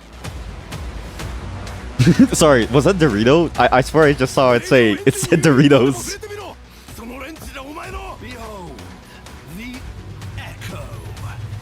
But if this is a racing game, I'm curious to see how this goes. A racing game with a hint of the underground. It has sharpened you. Who it is your greatest weapon. リツコも言いたいことある？リツコ A Screamer tournament is about to be announced. Held Damn. by Mr. A. Consider this your personal invitation. Burn alive, you piece of shit. Yeah, it's just a racing game. And I guess it's like an illegal racing thing. I've always thought this. I've always thought that racing games really should have leaned more into the fantasy of the idea behind racing. And it didn't need to be so realistic. That's a day one purchase for me if they can actually meld together the two ideas of like racing game, maybe car customization, as well as like a visual novel. Because in my mind, right, a racing game that's too realistic loses out on like the cool elements of like what is a racing story and like what it could be. And in fact, the last one that I could remember that played around with the idea of a fantasy world was Need for Speed Most Wanted. So that's a cool game there. Sorry, Jeff, I just talked over your entire speech. Jeff, when you talk, I talk. It's like a ventriloquist thing, okay? Has dog driver. Okay, you'll lullaby. Oh my god, chat, I think this is it.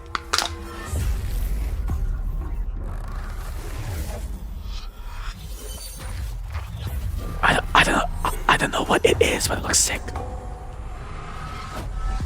It's the Rapture again. It's where they ended up after being raptured. Yeah. It's Control. Wait, is it like a Control DLC or something?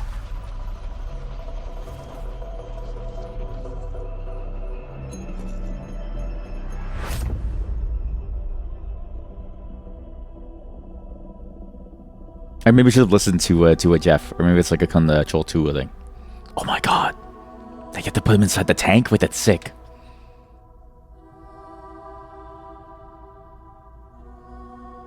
That actor is really good at selling the smoothness of the motion.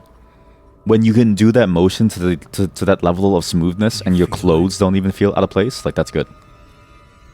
Something is coming.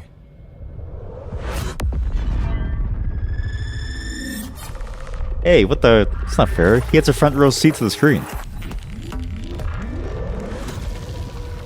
If I buy a VIP ticket and I'm not that close to the stage, I feel like I got ripped off. Oh, that's how they hide the actors after, right? That's because they have a separate screen. I forgot about that. My eyes! Hey, down in front. Yeah. Hey, get down there. Come on. An intrusive pattern. Oh, that's sick.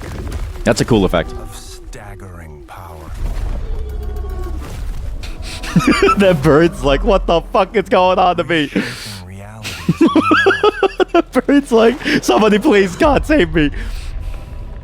Everything we tried to keep. Resist the urge. Do not ingest. Do not eat it. Eventually worms its way out. That's interesting.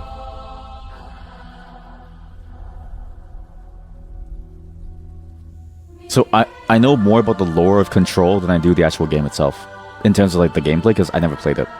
But I actually got so deep into the lore, and I thought it was such a cool concept. But if they do a sequel to Control, where they also have the idea of whatever they were trying to keep down there escaping, I think that's interesting to see the effect out on the world.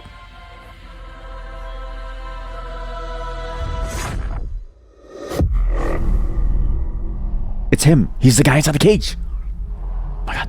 For what would follow. Gameplay, please. Yeah. Gameplay, please.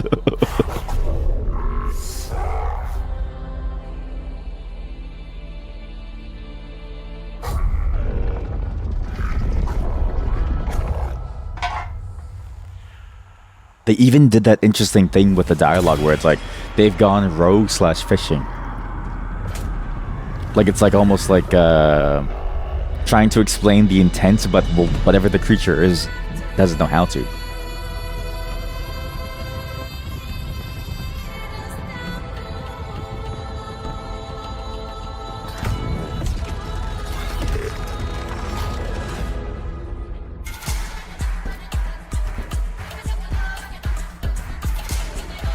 God, they always make such a good music for their games. Every single time. And every single game, it feels like they somehow experiment with a new style of gameplay. I really wanted to play Alan Wake 2, which I still need to do. I really want to play through Control and not just know about the story. I know that they released a co-op version of Control that was apparently really cool. And I really want to try out this one. This one seems really cool too. And they've somehow been able to move away from the shooting gameplay, which I did think to myself, like, that's the one unappealing thing, was like the shooting gameplay of Control wasn't that cool to me, right? But to have a game that's like playing around with the idea of like the lack of containment, and then also like what that does for your ability too, that's pretty neat.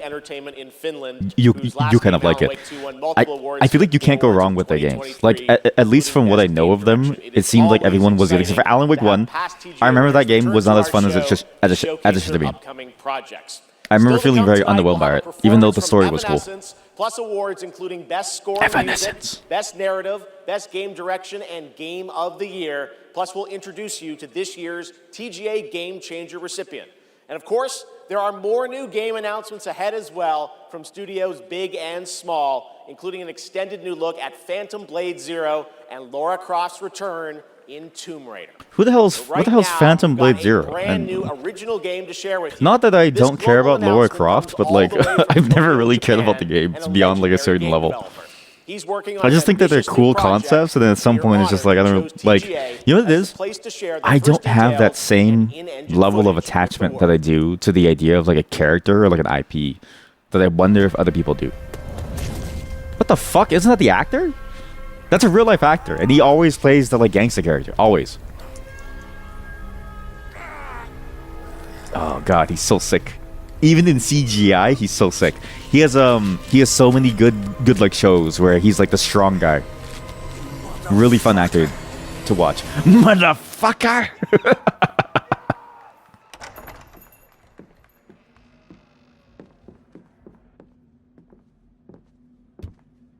Shinji-san, yeah? Time to settle up. It's so quiet.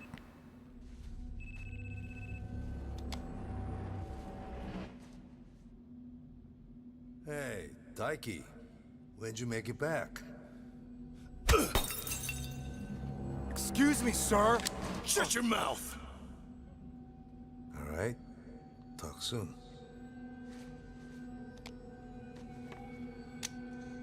On your feet, now. Why did he just let him grab the gun so easily? Son of a... Fuck it! Just kill him!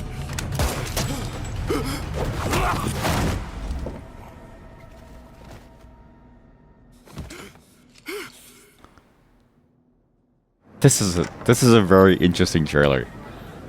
Because it just feels like a 3D animated movie with the way that it's being done. But of the things that they could have done, one, the character is so interesting because it's based off of a real person. Two, that's actually a pretty interesting story. But I'm also a sucker because it makes me feel like I'm back home. You know what I mean?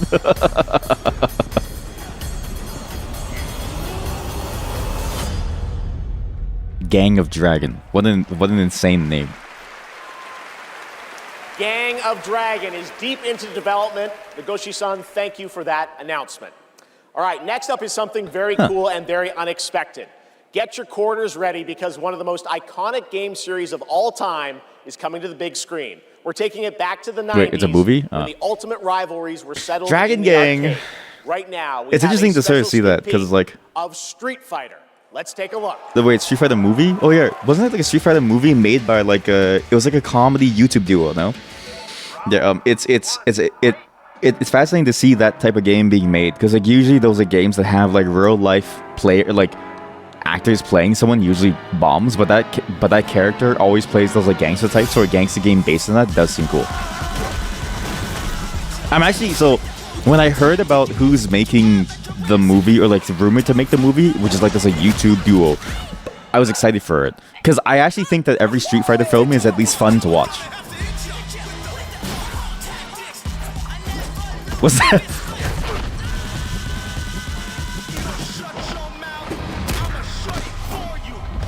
Ryu, I mean, it's so hard though because like for a Street Fighter movie, Capcom has like changed the character look so much that when you see them look like normal people because they are, it's so hard to like see them as anything else but like a cosplay. Especially when you see Eric Andre show up on the thing and you're like what is he doing there? Kalina Liang as Chun-Li. Roman Reigns on Hawaii as Akuma. Perfect. David Dastmalchian as M. Bison. Okay, M. Bison looks pretty funny actually. But that's the thing about these. Holy shit, his hair too. Andrew Scholes as Dan Hibiki. That's the thing about these about the Street Fighter movies is as long as you go into them having fun, I think you'll always have a good time. Because they're just for fun movies with the way that they usually are like done. Mel Jarnson as Cammy. And Jason Momoa as Blanca. Wait, what? Jason Momoa as Blanca? That's funny. Of Street Fighter. I didn't expect him to be Blanca. He took the center? Is he supposed to take the center? Is it like in the order of like who's most famous to least famous? You know what I mean? All the non-famous people stand on the edges, and then Jason Momoa goes straight to the center. Now, I know our movie comes out like a year from now, but there was no way we were showing up without a sneak peek. We just wrapped a few weeks ago, and fortunately for me, I had the But yeah. distinct pleasure of kicking half of these guys in the face. You just had a coughing fit from the blanket, right? I wasn't expecting him to be Jason. We miss it too. Oh, Lord. As a lifelong Street Fighter fan, I'm excited about this. legitimately obsessed. Of It's the only time the in my movies career where I that threatened to have kill ever Kale been if he didn't adapted, the hire Street me to Fighter play ones have Blanca. always been good. And actually, Street Fighter even has a really good animated movie, which I always thought was really cool. Like the concept of it turned into a real story movie. Solid. Ongoing game.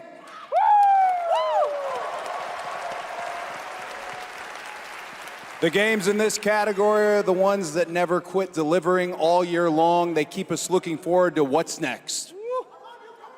Cody, I told you, the dedication, the passion, the resilience. We need more presenters. This ain't enough, you know what I'm saying? How many more people do you need? David, guys, it's so important that we appreciate you all here for being great patrons of Street Fighter, okay? If you played the game, make some noise in your life. Come on! He messed up the sentence. I think he was supposed to say, if you've ever played the game in your life, make some noise. You guys, we are so grateful, and we're not the only Because the other construction that he used, it's just like, make some noise in your life. It's like, what? To be here because they appreciate you. So give it up for the whole cast of Mortal Kombat 2! What? There's a movie? Yes!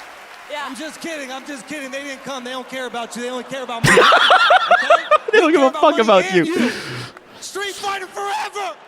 But Street Fighter cares. Please watch our movie, please. If you don't watch it, Mortal Kombat's gonna beat us in the box office, please. Okay, so these are the nominees for Best Ongoing Game. That was a good joke, actually. That's a really good joke.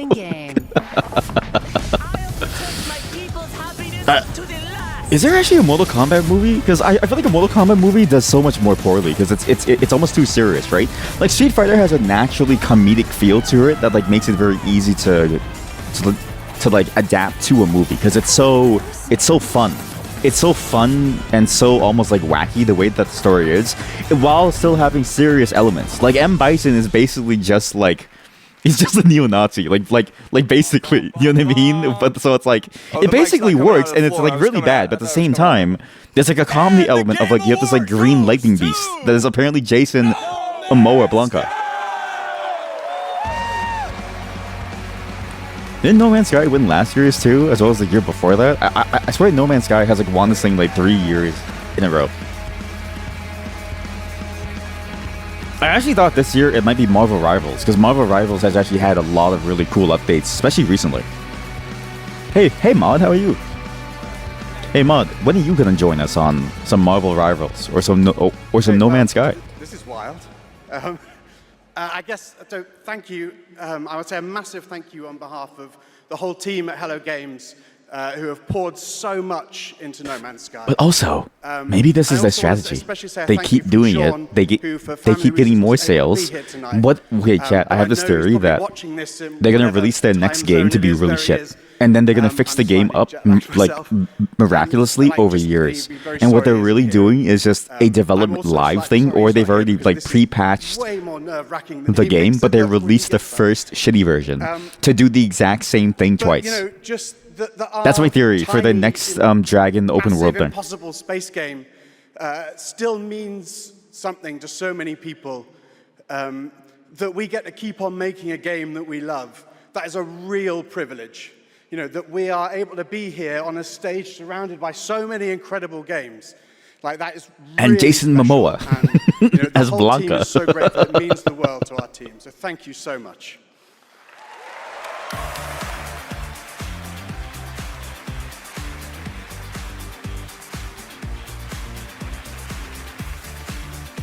Imagine shaking the hand of the character that you hate the most. Also, that's a bold tattoo to go for like a neck tattoo up. I wonder if like that's their real tattoo or if it's like a tattoo for the movie. But I guess if you're like an actor, then it doesn't really matter. And how about the Street Fighter cast? That was absolutely wild. All right. There's He slapped his above. Wait, really? I didn't know this. Wow. Okay. Well, we'll pick it up, I guess. Hello? Hello? Oh, live from the Batcave, all the way from Gotham City, Batman. Welcome to the show. Oh yeah, How the you Lego doing, Batman buddy? game. It's great to see you tonight. You having a good time? Commissioner I was trying to remember why it seemed familiar, but it's because they showed it last year, right? Decide what batsuit to wear. Abs or no abs? Anyway, abs great or show no so far, abs? But it's about to get even better because it's time for a new look at my upcoming game, Lego Batman. They always mess with his voice, and it's like Batman out. Like it makes sense because voice actors die, right? But like, all of them, like it feels like because of that, I never really know what Batman's supposed to sound like, except for I got like a frog in my throat. I didn't drink enough water when I woke up, and now my throat's all dry. Want to see a magic trick? The city has become a breeding ground. His voice needs to sound more like he smoked 10 bags a day. Exactly. Like it's the kind of gruffness that's not dry and then painful. It's the kind of gruffness that's exactly that. It's when you smoke too much. I've actually had this thought where it's like I want to sound cooler, so I kind of want to start smoking. But then I was thinking like, but the cancer isn't worth it. But at the same time, like it does make you sound cool. So instead, I just do bad things to my throat. Who are you? I think we can help each other. This town deserves I kind of every time I see something like this, I kind of forget that it's meant to be like a kids game. Join us in a celebration of absolute chaos. More pharaoh noises? Oh, like what? Like I'm the Batman. Don't like bats make like a shrill, like a very shrill cry? Like Sorry. too much cocksucking. You know, every time she sees me, it's always like, "Hey, cocksucker!" It's like, "What did I do?"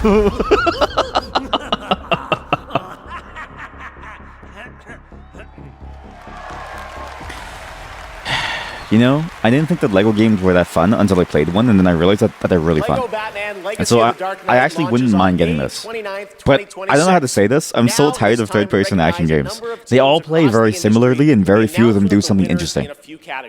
Like, and I feel like you can't beat something like Where Winds Meet, where it's like basically the exact same type of game, but faster paced. Expedition 33. And for Stranding 2 on the beach, Ghost of Yote, and Silent the Hill Lenjo, sorry, the Lego Ninjago show is a hit. Is it actually a hit? See, you would know because you're like Gen Z. Moist Critical, Sakura Miko, What? and the Burnt Peanut. And the Game Who the Award fuck is the goes Burnt to Peanut? Moist Critical. Congratulations. What? All right. Content creators the Burnt Peanut? Okay, imagine the Burnt Peanut isn't even like a real person. It's just a fake name. Like it's just like a joke that someone made. It's a real person. They're live right now, and they're watching the game show probably. Goes to Fatal Fury: City of the Wolves. Now, the nominees for most anticipated The peanut that's burnt. game, 007 First Light. Oh, I'm actually excited for the. I hope that the 007 game does actually end up being fun because it's being made by IO. I don't care about Wolverine. Resident Evil, classic too. And Witcher 4, honestly, if they do make the gameplay a lot better, then sure.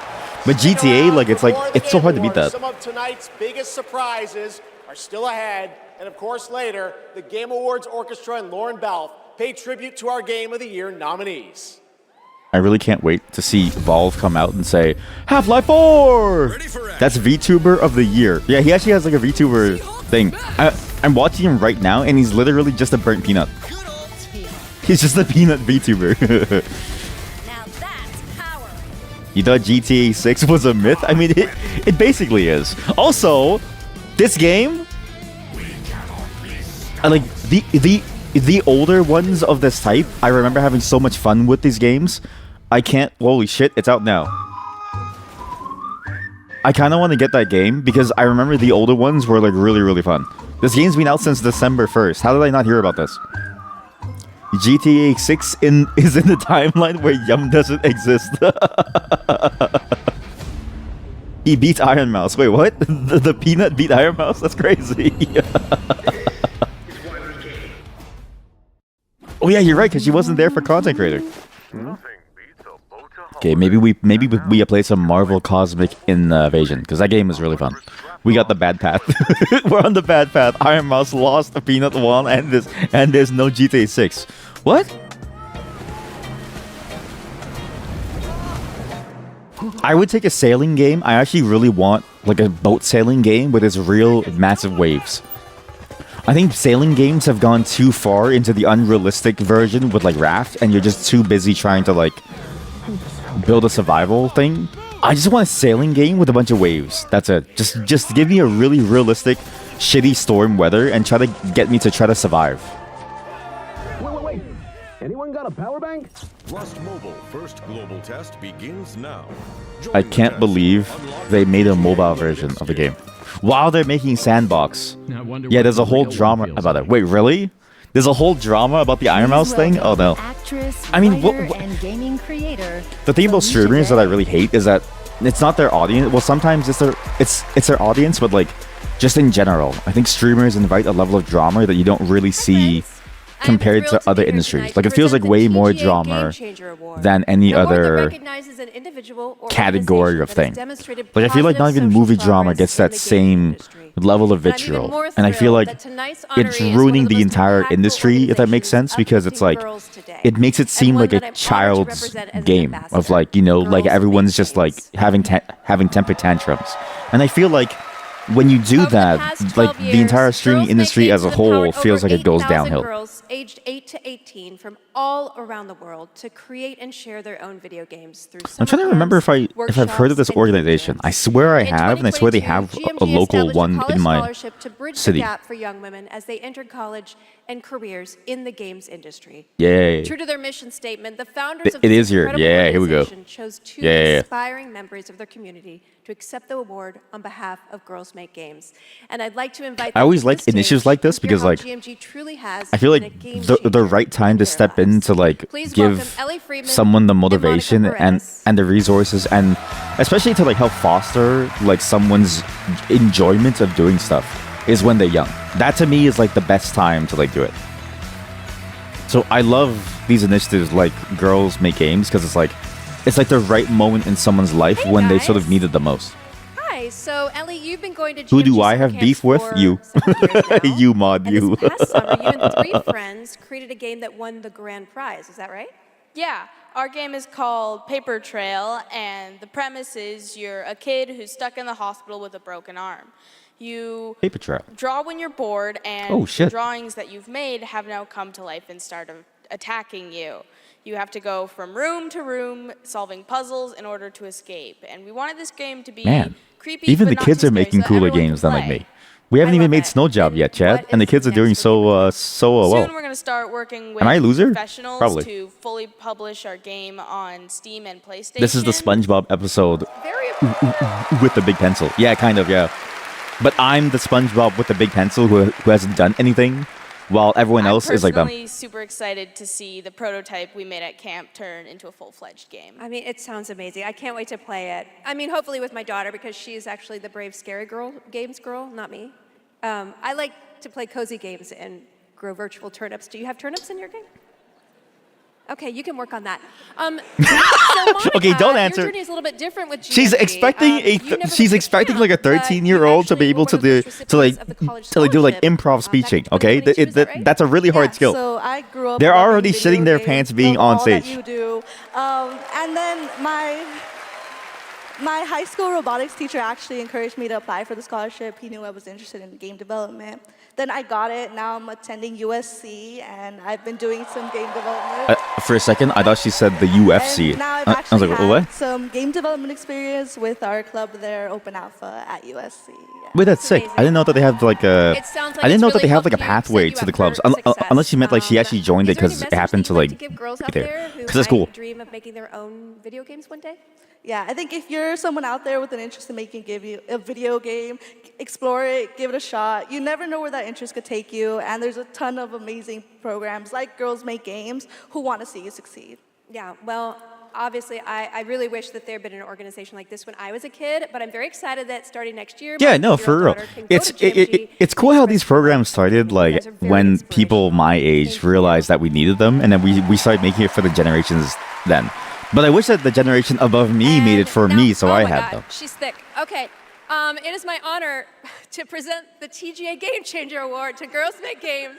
Congratulations and a huge thanks to Monica Paredes and Ellie Freeman for accepting on behalf of GMG.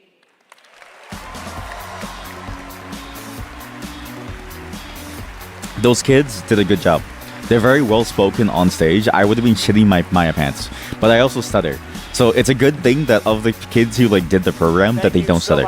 But they did a great job of like going up there giving the speech. But again, throwing the improv bone of like turnips, that was a hard one. Okay, I'm just saying, like they spent a long time preparing not to be nervous and like preparing the speech. You can't throw them the improv pass.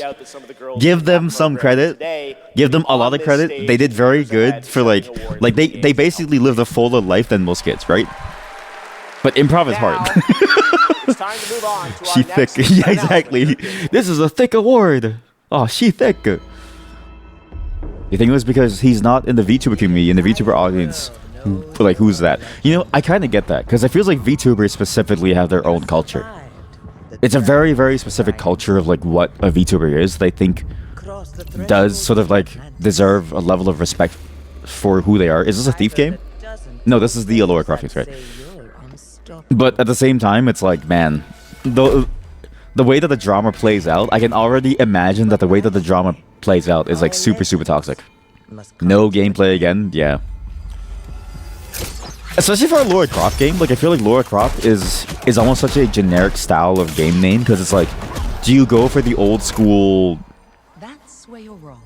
super hardcore action gameplay, or do you go for that newer one where she was like trying to survive and she's losing both of her like arms, right? Because they're both very different vibes of gameplay. Some salty people don't want younger generations to succeed because they didn't have the resources. So true. Yeah, there is that whole like crabs in the pot pulling other crabs down thing. That like definitely happens. I'm glad that somebody from our generation stopped that when they became a teacher.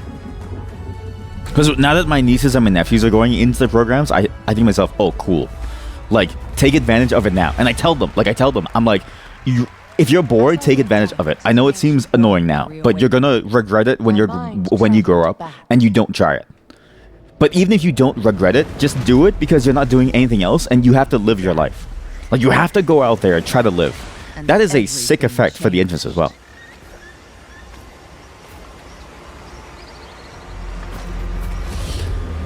But yeah, I don't know what to expect about this Lara Croft game. It's just sort of like, it seems like it's a part of like the old Lara Croft, but also like game. Oh wait, here we go. Actual gameplay. Sorry, Flying Wild Hog production. What? Lost worlds. Frozen in time. Oh, she said Frozen. They're gonna announce Frozen 3. New discoveries. Waiting behind every door. I guess that's gameplay. Again, it's hard to tell because it's like... Across every chasm. And I'll say this, the one thing that's kind of annoying about these like movement parkour segments, right, is that I didn't know then. You just hold the button and the game does it automatically. Like it's like you don't really control, like it's not like co-op where you'd have to control the like limbs. So I always wonder why games have it / they show it, because it's never really cool or interesting to like see. Because the gameplay of it is just hold X to like do your moves. Unless you actually have to do things like dive properly. Dinos, yeah, this they did like a top-down spin-off that apparently continued the story in some way, and apparently like it's not based on any level of reality. So what I learned is that the game is actually based off of the idea of like the fantasy of like a lot of these. It's a bit like Indiana Jones, but like way more fantasy. So it's like, yeah, you have dinosaurs that somehow still survive, and then you have like ancient skulls that can bring people back to life, and then you have like, you know, spirits that you fight alongside to like try to like get you to like do things too. Like it's a very strange series. I don't really get the point of it, but I guess it's fun. Yeah, they should make you move by climb by making you move your hands and then tracking it. Yes, exactly. Or at least just like, I don't know, like when I think of a cool movement game, I think of the games that it's weird, but like I don't really see a game like Castlevania 2D translate into the 3D world very often. But you have like a double jump, you have like a dive kick, you have the dive kick bouncing you off of something, you have the ability to like, you know, hook on to things if you aim it. Like a lot of this stuff could actually translate well into a first person and actually make it feel more interesting and more dynamic. The closest game that we ever got to actually that actually makes it feel like that is Peak, and that's just a co-op climbing game that's like fun. So sad, but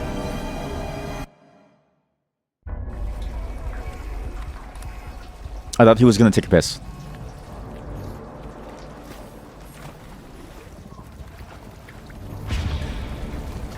I wonder what this is. Because this feels like a gritty No Man's Sky. It's like No Man's Sky, but gritty. Oh, Mile Worms! Wait. By the way, you see a bunch of people streaming it with the Game Awards underneath. Do they like officially allowed to restream it on Twitch? Yeah. You have to sign up for it, I think, to get the actual tag or something. So I didn't do the tag because I think you have to sign up for it, at least as far as I read. But they allow anybody to restream it. I didn't read their rules fully though because I got lazy. But yeah, it's why they have like an official category. And yes, it is gameplay. Though the gameplay is interesting that you see that wireframe thing. Wait, that's actually sick.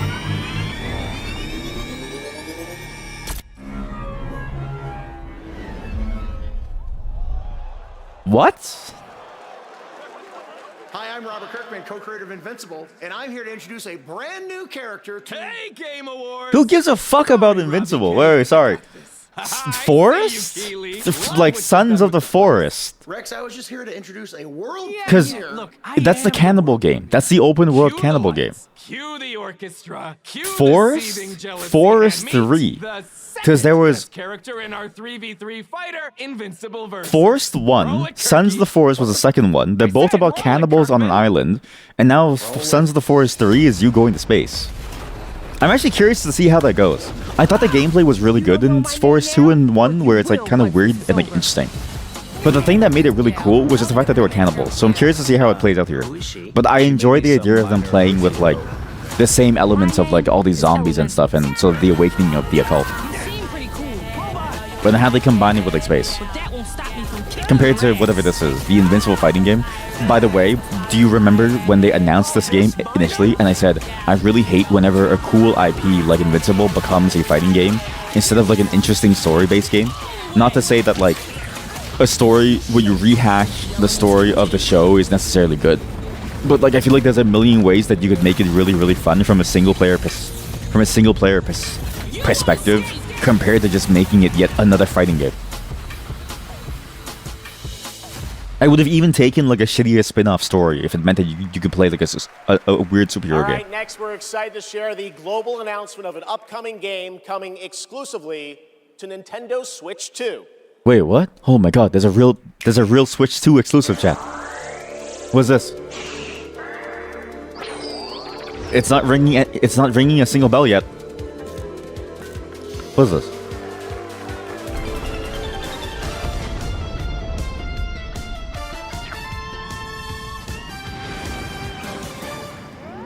Wait, this game was really cool. 2-player co-op. It's very Toriyama inspired almost, but also like hints of like, you know, old school anime. Yeah, exactly, yeah. That 80s anime style, yeah. Maybe this is the Star Fox game that I wanted. That didn't end up being cool.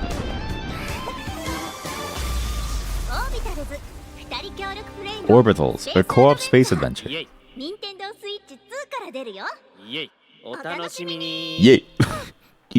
Yay. Doesn't that look fun? A 2-player co-op game starring Maki and Omura with a retro anime universe aesthetic. I'm gonna say it. The ship fighting looked very boring. The ship fighting looked very, very plain and very, very like stuttered. But at least it's a Switch 2 game that actually looks so cool. Switchy. Rolf the dog. Yes. Again, on the floor, the actor is like there, and everyone's looking at the actor on the floor, speaking through the side of their like mouth.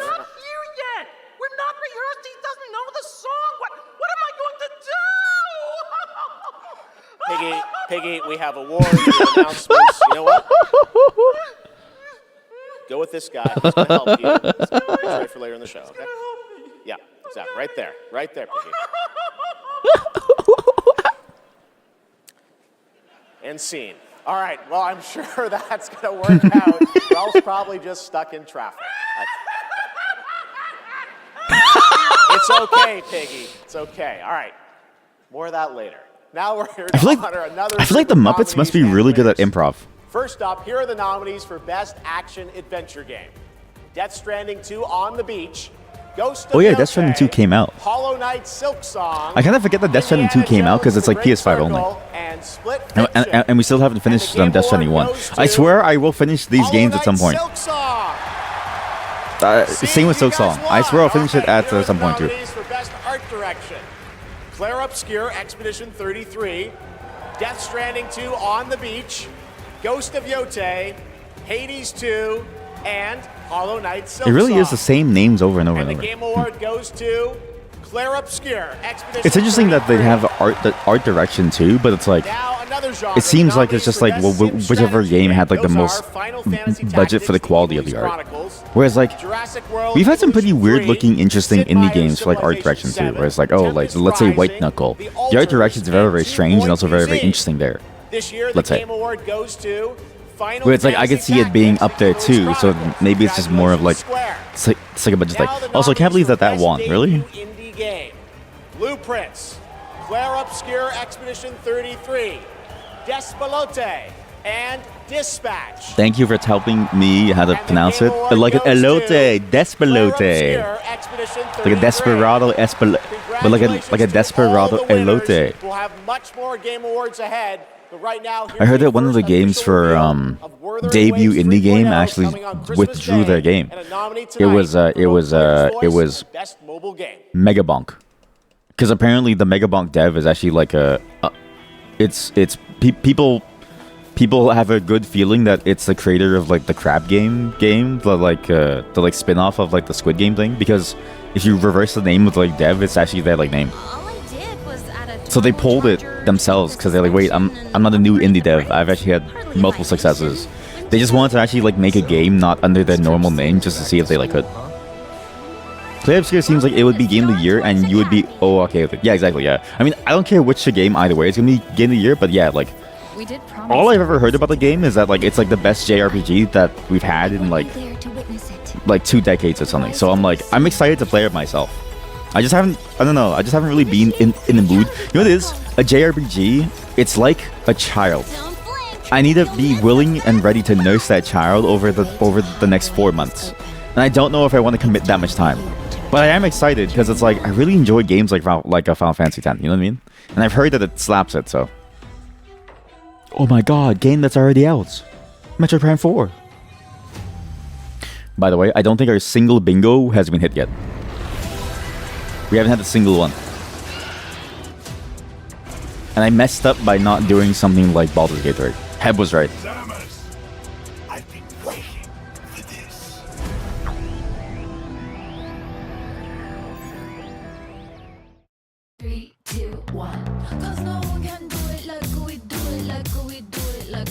I'm curious to see what other game announcements are going to happen though. I am still holding out hope for something that I've been looking forward to. Because again, it's interesting to see that like so many games were released this year that I had never known about, like Despalote and stuff, right? Google Play Point. And maybe I'm doing it poorly, but Earn them by playing the stuff you love. I think it goes to show that at least my interests have solidified into something that feels more tangible than what it was before when I was younger, where it was like, oh yeah, I'll just try anything new now. Whereas like now, it's like I really only care about a certain number of things. And that's probably bad because it's like I enjoy the art form so much of like what is games and checking out what like different game design elements, but it's like at the same time, there's just so many of them that you just can't keep up. Oh yeah, this is the Pokemon ripoff, right? Oh my god. Can I like thumbs this down? Can I like... Oh.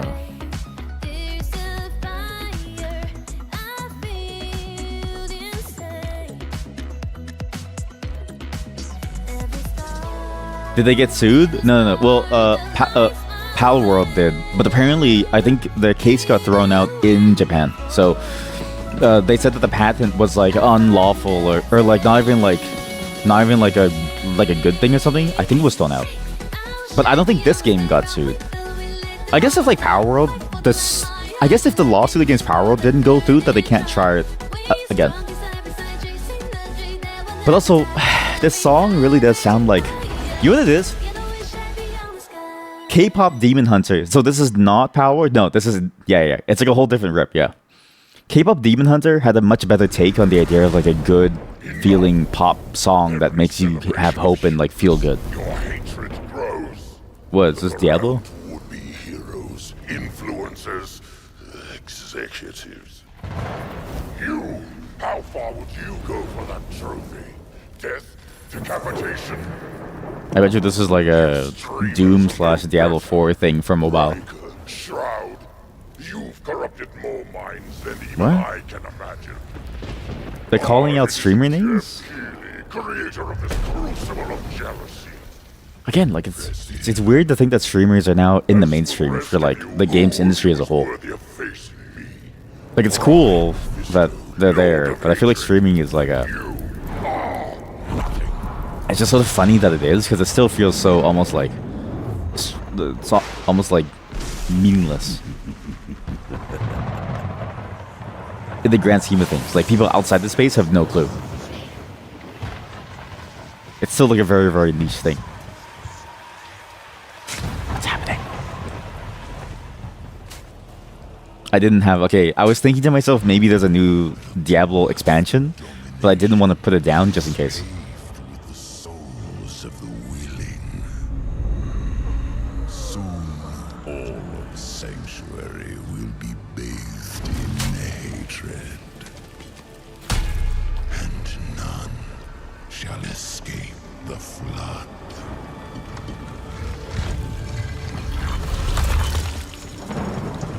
Oh shit, is it the Paladin?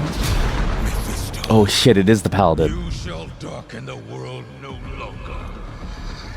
I didn't know Mephisto looked so cool. You're trying to see which cheerleader will was gameplay, right? I mean, to be fair, it's like I feel like Diablo is easy enough to imagine. Though I do hope they show gameplay of a Paladin itself, yeah. This was rumored actually for like a long time, because apparently I think it leaked to something that like people knew about the Paladin would be released at some point.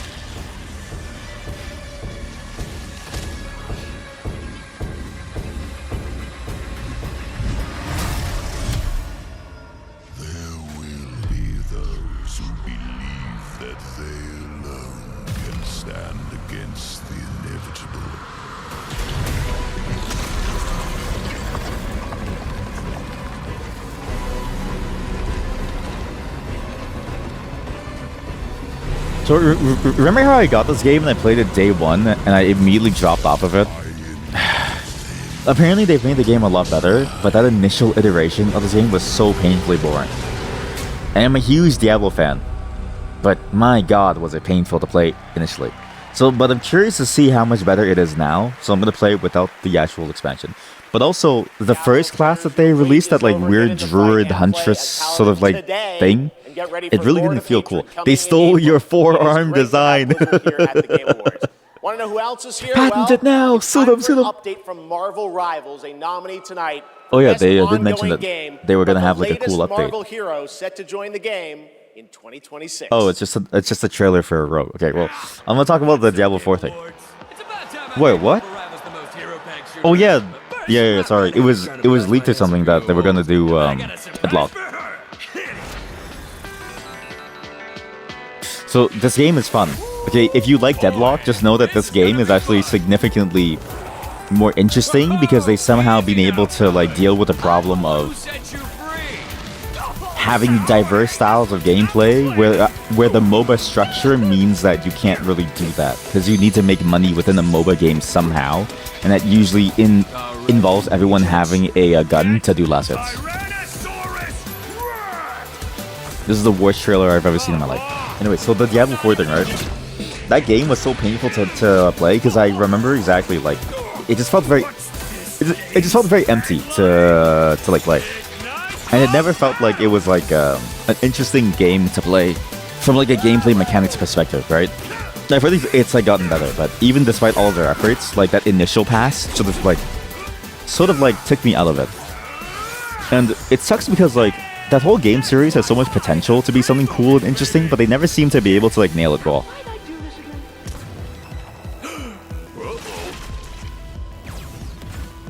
Oh, right. She's my rival.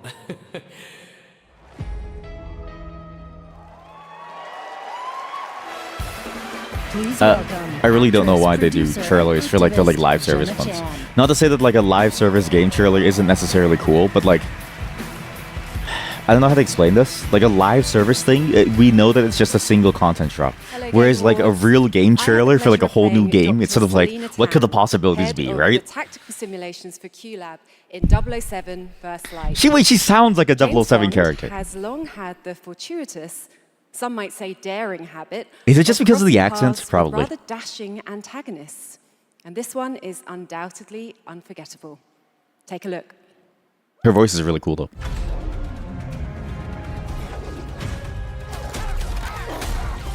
So I'm curious about the gameplay of this game, especially. It's just the British voice. Yeah, exactly. Like probably, yeah. I'm really curious about the gameplay of this one because it has to be so different from Hitman, right? To make it 007.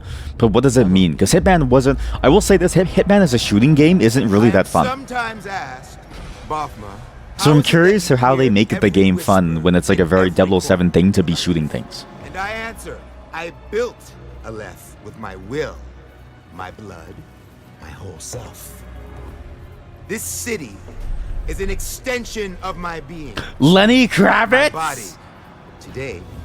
What the fuck?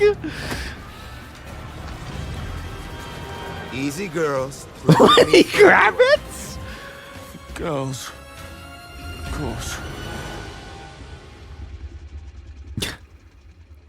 I did. Okay, sorry. Lenny Kravitz was not in like anywhere near my bingo card. What the fuck? Lenny Kravitz. Why? Yeah, exactly. Like what? Not to say that Lenny Kravitz probably can't do it, but it's also like, it feels a bit like how what's that other game? It's that like battle royale game. Like it's always like, it's funny that the music stars are like breaking into the video games to like make their mark. Not that that's like a bad thing, but it's just like. Good evening. Every time it happens, I always think to myself, like, why? It's a great honor to be asked to join 007 First Light from my. Is he still relevant? I don't think so. I haven't heard any of his songs since forever now. Does he even still make songs? Like, I don't think so, right? I think he's just mostly doing shows now. Invited me to play Bavma, a wild, unpredictable. He was in the pirate Rugrats ruler movie, apparently, Africa's as the biggest newborn black baby market voice. hub. Wait, maybe he's always been within like stuff animated, but we Others see but we chaos, just Bavma sees freedom. never known. He rose from nothing, broke free. Let's see, and built his own discography. kingdom of No, Aleph. his latest album was 2024. Oh The story shit. is just beginning. Every world we build needs the power of rhythm through music. These musicians can turn violence into beauty and silence into tension. Yeah. That's Here are the that's like really cool for like a movie, man. best score But you know, for a video game, I really wish I could see what the gameplay is. Oh, sponsored by Spotify. You thought that he had no shirt on? Yeah, they chose the right shirt to match the like tattooed look of his character inside the game. I'm pretty sure Claire Skier is going to win.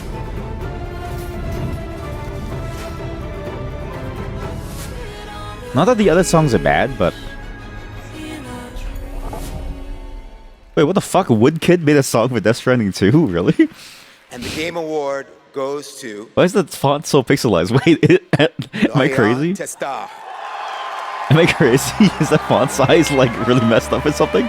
It's like blown up, bro.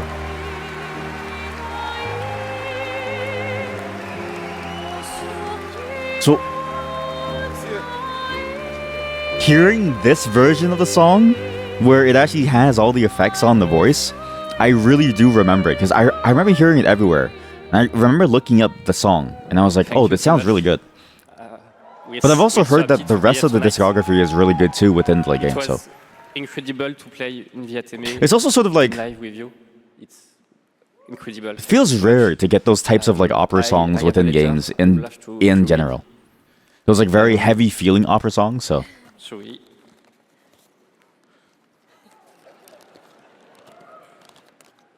Music is good throughout. So you see, it's. I'm still excited to like play it.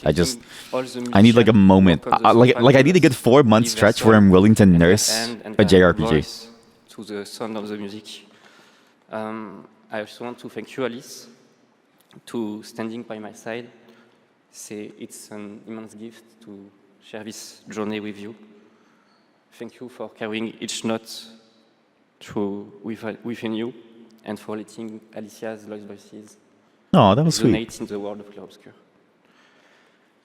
Thank you, Guillaume, for lingering on one of my songs on that night when our story was aligned.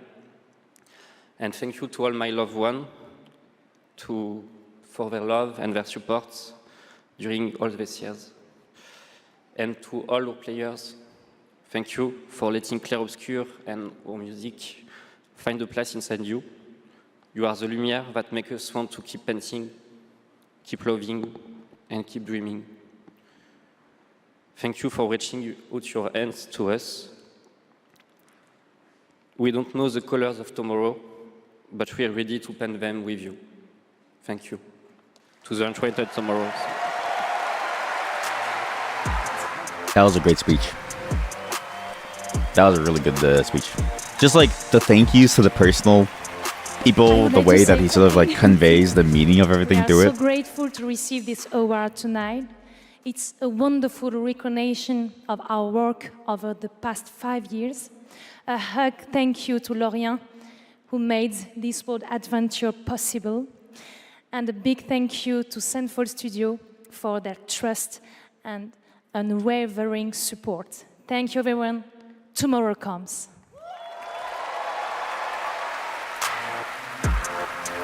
Do you think, okay, I have a feeling that they accidentally played the music when they switched over to like speech. I think they weren't supposed to, and then they were like, wait, cut the music, stop, wait. It's still going, wait. Hey, welcome back. Go to Amazon.com/thegameawards to save up to 25%. Does she get all the throwaway awards, or like does she get to do like a main segment now? Because every single like it's like a Jeff Keighley thing to do the main thing, right? But does she get to do something cool now? Warframe Community Director Megan Everett. And Oh hey, Warframe. Oh yeah, this is the Soulstream thing. I think you can sign up now, actually. I don't remember if it's like you have to buy something. I like briefly glanced over the email that they sent to like everyone who like signed up for it. But it's like, yeah, like the Founders Edition, you like do it and then you join or something. All right, hi Twitch chat, hi Game Awards. We're Curious here to for see how it Warframe. like goes. We launched our biggest update of the year, the old piece, just yesterday. And all things considered, the update. Oh yeah, was they had that smooth, so update. They also had like not here to a new finally Mushroom announce that we're Warframe coming before that out too. of open beta 12 years later. No, we're still in beta, 12 years, and you know, in those 12 years, all we have learned is that Ben Starr will do anything for money. But in all seriousness, we have an amazing community of Tenno and Warframe, and now Envoys with Soulframe, and we truly wouldn't be here without them. So Reb, why are we actually here? We are here to outsource the question of what is Warframe. We have completely given up answering it ourselves. Yeah, what the fuck is was Warframe? Once Ninjas in Space, which it still is. It still we is. clung to the tagline, Ninjas play free. But it's time to let a legend tell you what is Warframe. Now the game costs $60. No, I'm just kidding. I have no clue. What is Warframe? Sorry, who is this person? Am I supposed to recognize them? Who is this person? In living metal, haunted by dreams. Excalibur, Mag, Volt. Names that echo an ancient purpose, now lost to I don't know how people can recognize people's looks alone. It's like looks alone I can't do, names alone I can't do. I need two things to tell me who is who. Otherwise I have no clue. what drives him. Their residual Yeah, instinct. I'm curious about the new update. I've actually been meaning to play it and then to catch up on the old, was it the like pop one as well. So I missed out on those two updates, and I also only got to see the Mushroom Warframe in the gameplay off someone else's stream. I've actually been like every now and then I get the itch for this game, but every time I log on, I immediately get burnt out because it's just so it's just like I don't know how to explain it. It's a very sort of like meandering experience in the same way that Diablo is, where it's like I get the itch for Diablo and then I immediately stop too. But it's a fun game at its core. It's just sort of like I've played too much of it now. Over the years to like not be excited for it anymore. But there's still nothing like it too. Like it's such a hard spot where it's like I have an itch only for it. What? The world Wait, I didn't expect this. The Book of Stars disrupted the flow 7 of Deadly time Sins or and something renewed in a video game? What? Oh no. Oh no. Oh no, kawaii. Oh no, kawaii voice. Oh no. 言ったでしょこれはただの冒険ではないと Now, a new You know, destiny I actually wonder who keeps playing these types of games. You thought it was part of Warframe for a bit. Yeah, the way that they seamlessly cut between it like gives you no time to breathe to like think. by destiny. I wonder if it's intentional because of how tight how long the show has been getting, but it does feel painful because like you know you don't even get a moment to process what you've seen before all of a sudden you're bombarded with something new, which I think like kills the thought process too quickly. Even if I was watching this with no one, I still wouldn't even have time to know how I feel about the last announcement. There has to be an audience that only plays anime games, right? Because how does it keep happening? Epic Games Holiday Sale. Who the fuck buys a game on your store? Your store, okay, the Epic Games Store is only useful to get free games. That's it. It's only useful to get free games. Because the store as a store sucks. You forgot what was announced. Exactly, right? Like, it's just too rapid fire. I mean, granted, too, Warframe is sort of hard to get excited for if you haven't already played Warframe. I do think it's a great game. But at the same time, it's sort of like, it's the same thing over and over. So it's like, if you don't know what to expect, then you won't know. But once you know, you always know. But you have to know it beforehand, and you have to have enjoyed it before, I think, to be able to stick with it. And also, who gives a shit about 7 Deadly Sins? Free until December 18. That's an interesting free game, actually.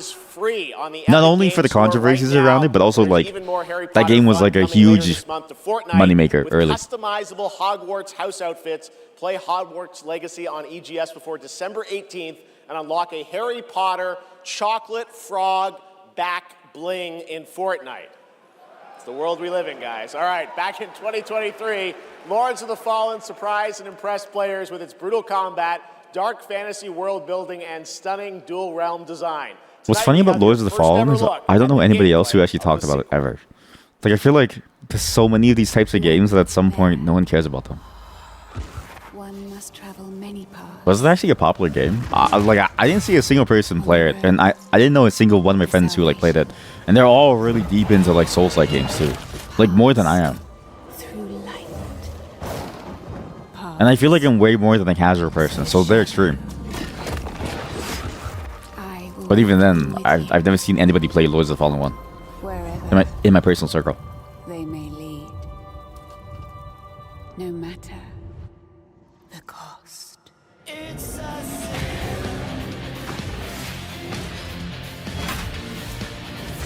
It's sort of funny that every game does the same aesthetic too, because it's so hard to see what's different.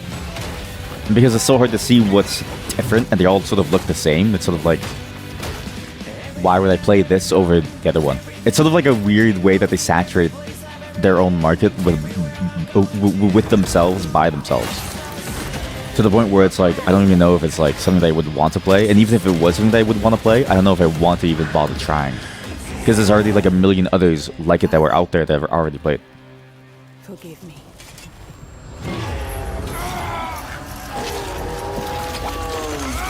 Ew. Too many Souls games. Yeah, like there's a lot of them. And then they all have the same aesthetic too. Lies of P was the only one where I'm like, oh, it actually looks different and interesting and cool from a story perspective. That also isn't this like weird, almost like gothic medieval look with like a lot of blood and shed and stuff. EA Sports FC 26, F1 25. Not that that isn't cool, but like at some point it's just like my eyes glaze over and it makes me go like, what's different? And also all the stories sort of feel the same as well. When I feel like, not to say that like a story about struggle isn't cool, but when they all have the same story notes, I sort of think to myself like, what's the point, right? Because then it's like, the story, the idea of the struggle can apply to so many different things.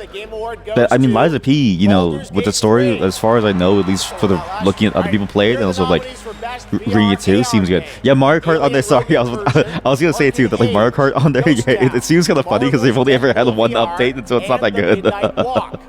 Game What Award games are these? goes Arcane to Age? The Midnight Walk. The Congratulations. Midnight Walk, Now, Ghost Town nominees for VR. Best I've never heard of Role-Playing these. Game. There's a Avowed, VR puzzle Claire game? Obscure, No shit. Expedition 33, Kingdom Come Deliverance 2, Chat, maybe we'd Monster played Hunter these VR Wilds, games. and The Outer Worlds 2. Claire Obscure. This year, the Game Award for RPG goes to Claire Obscure Expedition 33. It's just And gonna keep on being finally, Claire Obscure. Here are the final 5 nominees for Genshin Player's Impact? Who the Voice, fuck a cares about 100% Genshin Impact? fan-voted award. Not to say that Genshin Impact Claire is bad, Obscure, but Genshin Impact and Wuthering Waves have the same problem of they're both the same game, but both with shitty Hollow gameplay. Knight Silksong and Wuthering Waves. And Silksong, it feels like a This year, meme that they got fans selected announced. Wuthering Waves as the winner. What? Congratulations. All right, and now we've got something great for you. Please welcome actor Rahul Kohli. I would even take Dispatch, which I didn't want to like play, but I feel like it'd be more interesting than Wuthering Waves. Like the fuck is a Wuthering Waves? It sounds like it sounds so fucking boring, and then it's a gacha game. It's like why? I play Arjun Devraj in the upcoming Saros from the amazing teams at Housemarque and PlayStation. What the hell is For the Saros? last 30 years, the Housemarque name has been synonymous with thrilling action, satisfying gameplay. Who the fuck and, is of course, Housemarque? Bullet Hell. It's been an honor working with them, not just as an actor. But Oh, as they a made fan of Returnal. Stardust, Returnal, Never heard of and it, right? literally And everything then I like how I always love how they announce themselves, and it's like, you might know us. We're synonymous with we're synonymous with like heart-throbbing bullet hell action gameplay, and our name is Dirtbag. It's like who are you? What did you do? What'd you make? Golf tee it up for the Xbox 360? Oh.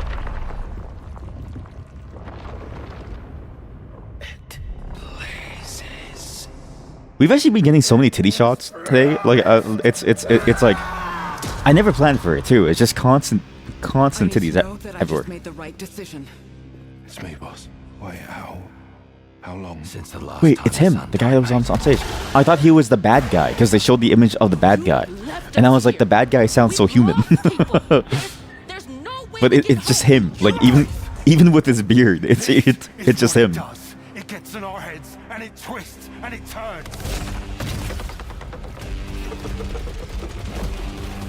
Yeah, this looks exactly like what Returnal was. I remember hearing from my friend that it was a very fun game, and then I remember trying it on his system, I think, because it's like a PlayStation only game, I think, until a couple years later when they released it on PC, and I was like, damn, it is actually kind of fun. It's actually one of the few shooting games that I can like enjoy playing, because it at least plays with the idea a bit more and like adds bullet hell mechanics to it in a way that feels more interesting than just shooting. So I'm curious to see how this goes, because it does seem interesting. Saros looks great. It's coming next April, and I'm very excited that we're. I can't believe it's already December 11th. To present our next award, My God. I am honored to welcome a previous TGA winner. He's the writer and director of some of the biggest and most critically acclaimed video games of all time. Grand Theft Auto 3, 4, 5, Vice City, San Andreas, Red Dead Redemption 1 and 2, and Bully. He's the co-founder of Rockstar Games and now the founder of a new studio, Absurd Ventures, where he is busy writing and creating novels, comic books, animated The series. founder and left yes, two before big GTA upcoming 6? unannounced open And world if he's games. like the writer of GTA 4, that story was really good. Same with GTA 5, it was actually pretty good. Dan Houser. And Red Dead Redemption 1 and 2. I have less faith in GTA 6 now. I also watched a video documentary on them, on the founders of GTA, and how they sort of got into the industry. It's sort of an interesting story of like they just liked the idea of crime games and they just wanted to make it because they like thought the medium was great for telling the story. What are you saying? 29 years I've been doing this, we've seen games emerge. Agent 47. premier art form. This is like Agent 47 post-retirement. Yeah. He's like a retired Agent 47 now. He just stays at home in like some random place and it's just like planting flowers and like stuff. His neighbor tries to start some stuff and next morning his neighbor goes missing When that too. all comes together, it's almost magical. And so here are the nominees for Best Narrative. Best Narrative. Yay. One stroke, and everyone of that age vanishes into nothingness. this thing between us. It was a mistake.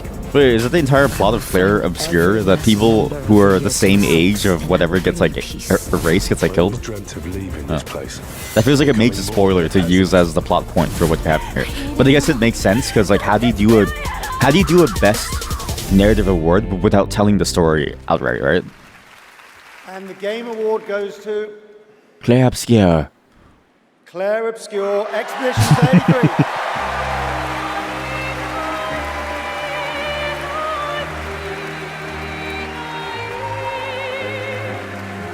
I like how they have like a different team per award.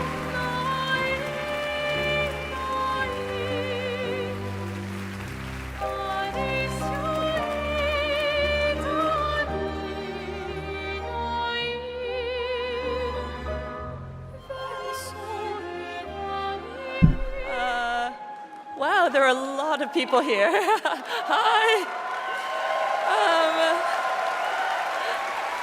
There are so many people to thank, but first and forever is my husband. He is my light in the I like how the darkness. striped shirt is the iconic French shirt. you Yeah, to exactly. our beautiful I wonder how it became the iconic French shirt too, because it's like, I swear I've also seen depictions of it. Not as like the iconic French shirt, but also as like the iconic sailor shirt too.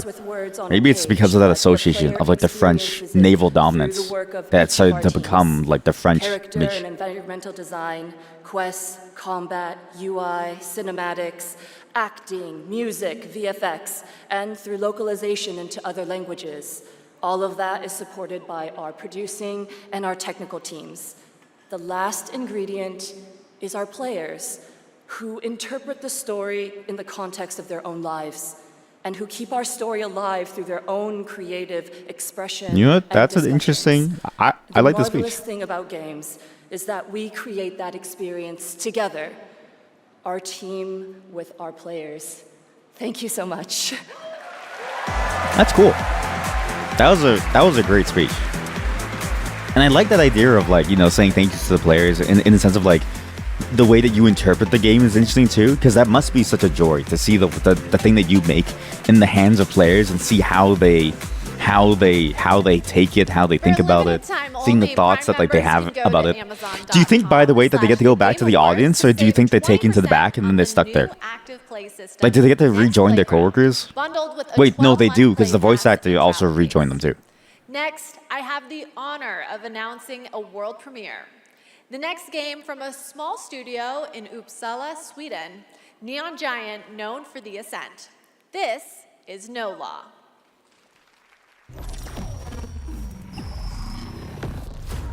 Port Desire, a city that don't belong to anyone, but everyone wants a piece. No Take it out to the back, never to return. Yeah, exactly. It's like the Game Awards is actually a way to reduce the competition slowly. The mayor stepped in where the government couldn't. Said the city needed order, and they'd be the ones to bring it. Oh man, they even have like the Armstrong look from Metal Gear Rising Vengeance for the Mayor. Kept my hands in dirt instead of blood. In dirt, it's the blood. Desire is a fickle mistress. Hey, let's bust down this guy's door and steal his shit. Forget my name. I asked for nothing, and they still came and took everything. The mayor's Dona, division of now and the here and after. That's a cool name for it. They're gonna learn something real simple. This is like John Wick, except there's no dog. It's just John Wick, but he was botting. Okay, there's a kick mechanic. This is like a 10 out of 10 game to me.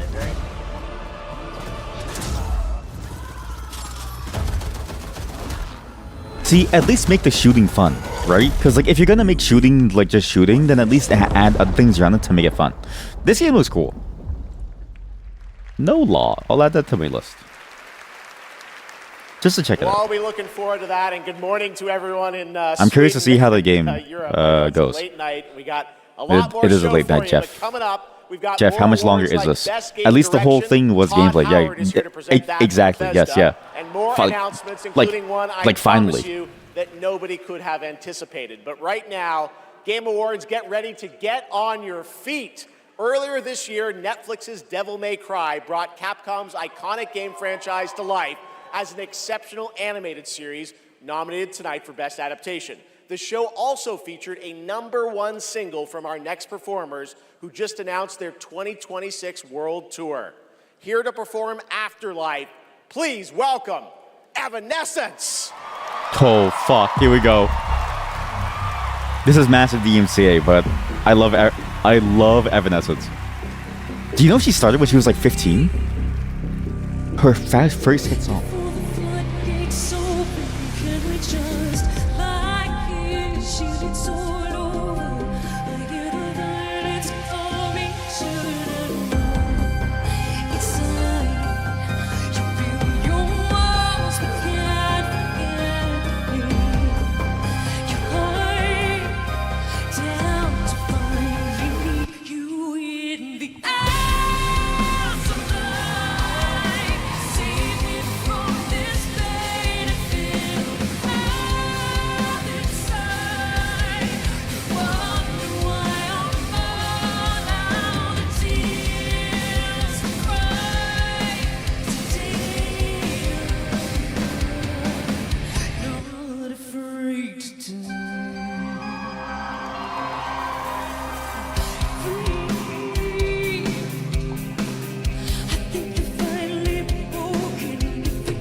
Okay, that solidifies it.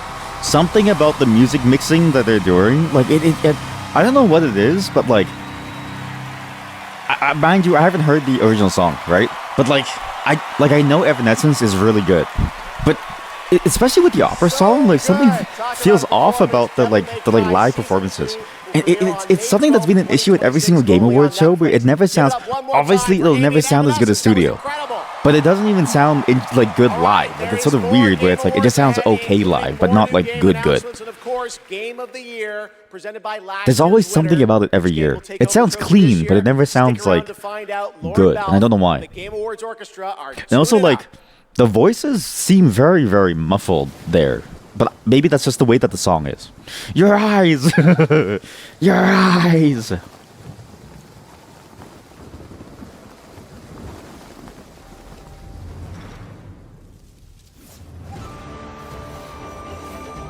I mean, okay. I'm curious to see what is next because they have another major world premiere. The sound wasn't good, right? Like it definitely sound. I just don't know what it is about it that like didn't sound good, but it definitely like I couldn't. It's not even the voice. Like it's almost like the voice wasn't. Like, but it's not the singer. It's not the singer doing poorly. It's almost like they made her too quiet or something, or they dampened her voice. If that makes sense. Like it feels like that. It feels almost like held back by some sort of like weird plugin somewhere. It's always painful. And again, it happened with the Arcane singing last year. I think it was last year. It happened with the first song from Claire Obscure. Although the first one was also just hard because like opera live is just really hard without like the right setting. Like it's just like you need a actual opera hall that can help carry your voice forward. And I don't know if the Peacock Theater has that. But in general, like live stuff will always sound different to studio stuff because studio stuff is just so much more high quality. But yeah, wait, is this Phasmophobia? Wait, this. I didn't realize that it was so fancy now. If you give a gamer a game, they're gonna want to play it. If they play it, they might love it. If they love it, they'll want to play other games they love too. So you'll build them a place to discover more cool games. More than that. And there's other lives of her that sound a lot better. Yeah, exactly. Like Evanescence was like a good metric because like I remember hearing her live at other places and I remember thinking, wow, she has an amazing voice. Like it's like, but I wonder if it's even solvable, right? But it has to be because like if lives at other places do sound good, and like even like outdoor concerts tend to sound really good. And you're outdoors where your noise just kind of goes everywhere, and there's nothing really helping to carry your voice except for the speakers, right? So it's like maybe it's not actually like maybe it's not like a venue thing. Maybe it is just something about the audio mixing, and specifically for game trailers that maybe it just doesn't seem as good. I'm sorry, what? One that can have catastrophic Eminem? consequences on a global scale. What the fuck? Sorry, Eminem Slim Shady? One touch can be deadly. Patient Zero Requiem, Mila Jovovich. Holy shit, Mila Jovovich and Eminem Slim Shady? Why are they in different? Sorry? Mila Jovovich. Also, I love her as an actor, if only because she plays in every single Resident Evil movie, and I know that those movies suck, but I love those movies. But what the fuck? What is it like? Why? Why? Hello to gaming fans around the world. I'm thrilled to be making my debut in a video game as the next elusive target in Hitman World of Assassination. Oh, she's a target. I guess it's kind of cool. You know this? Like, how often do you get to play the bad person who has to be murdered, right? Now, I would love to play that role. To go in and be like, I'm the one that's going to be killed. That seems fun. Modern multiplayer represents a monstrous challenge in game design. I mean, imagine Her having to boots, develop yeah, her whole outfit. games that account She always has for like a really cool look. unpredictability Sorry, of you keep watching. I'll be right back. thousands of Just a moment. live opponents, or even worse, the persistent dumbness of a human teammate. It's no easy task. And tonight's nominees all pull it off in their own inspiring way. I will BRB in 10 Here minutes they because I have to open the door. But I'll keep it going while it's going. Hopefully this finishes in like 10 minutes. But yeah, it's... I've always enjoyed her work, if only because the Resident Evil movies are very fun. But what's funny is that I only know her from the Resident Evil movies, even though I'm sure that she does other games. Or like other movies. I've just never cared to like look into her discography because I only really enjoy certain types of movies. Not to say that I don't watch movies, but it's like Resident Evil movies are just like this like weird category of film that I love seeing.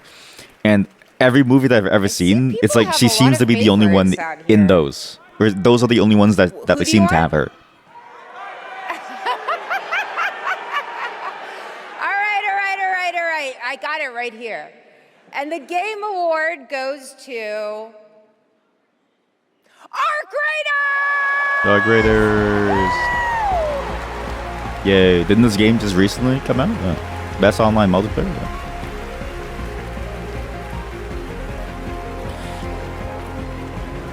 I have no relation to these games. It's just sort of like there's so many games that like get these awards that I never have any real relation to because I'm like never really played them and never really looked being interested in them, even though they do seem interesting and cool to some degree. Nominees, who would have thought?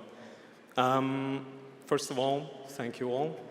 And on behalf of the Arc Raiders team, this incredible team, we'd like to thank our loved ones for supporting us and cheering us on along the way.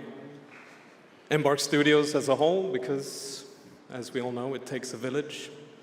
For the fearless leadership Takes a of our village. dear Patrick Sutherland.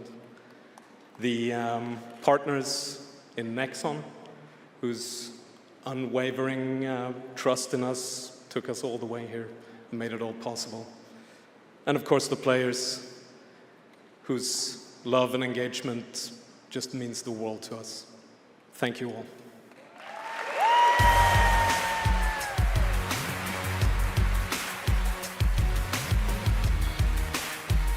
I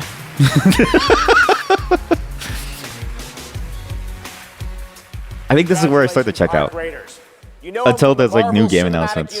This is like the thing about the show where it's like there's so many different games that I don't really care about certain types of games where I'm like, oh cool, there's an online multiplayer game that's like a battle royale extraction shooter. Okay, cool, that's awesome.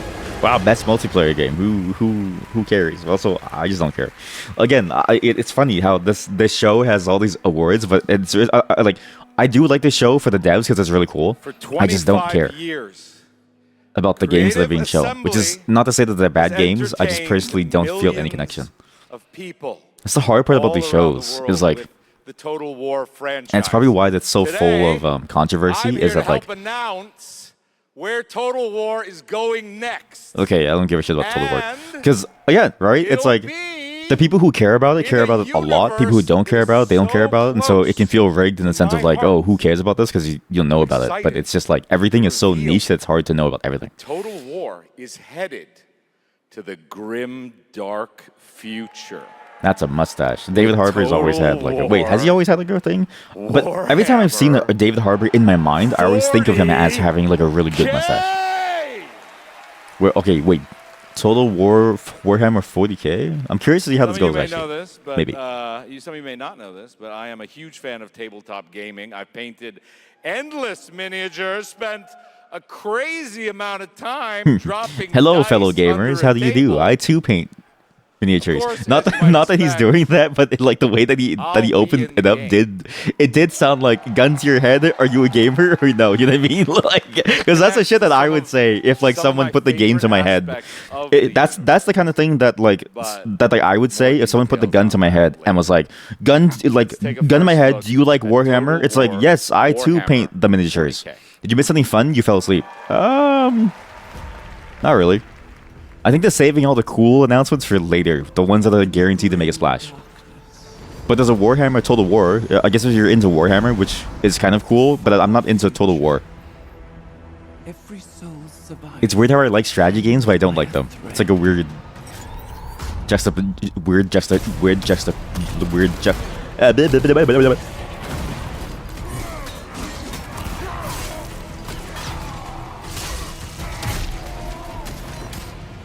Mankind is beset by endless tides of aliens, traitors, and demons.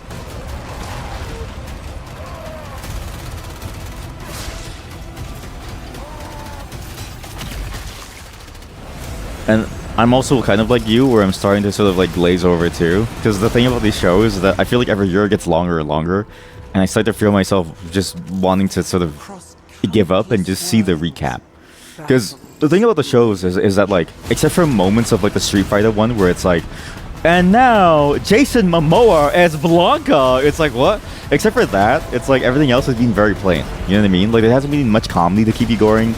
The concerts, even though they're really good concerts, there's also the issue of like the same audio mixing issues every single year. So it's like, it's hard to stay motivated to watch the whole thing. I guess it makes more sense if you're in LA and you paid like $10,000 to get like a back row seat, right? That'd probably be like the reason why you would want to be there. Lead your armies. Lead your armies. Worlds. Fight on as the galaxy burns.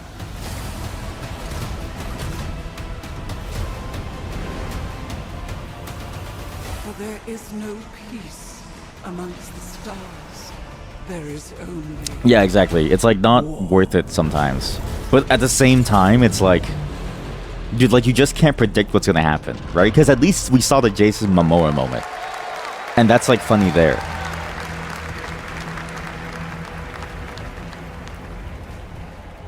And like maybe you get like a second Bill Clinton happening. Oh, you know what? The Bill Murray joke was kind of funny though. I did enjoy, like, and here's Bill Murray, but not the other one, not the racist one. Is it open to the public to buy tickets? You thought it wasn't. Oh, actually, maybe it's not. I always assumed that it was, but I never actually fact checked. Thank you for calling me out. Game Awards tickets. Can you buy tickets? Peacock Theater. On sale now. Yo, it says it's on sale now at some StubHub, so. What's this?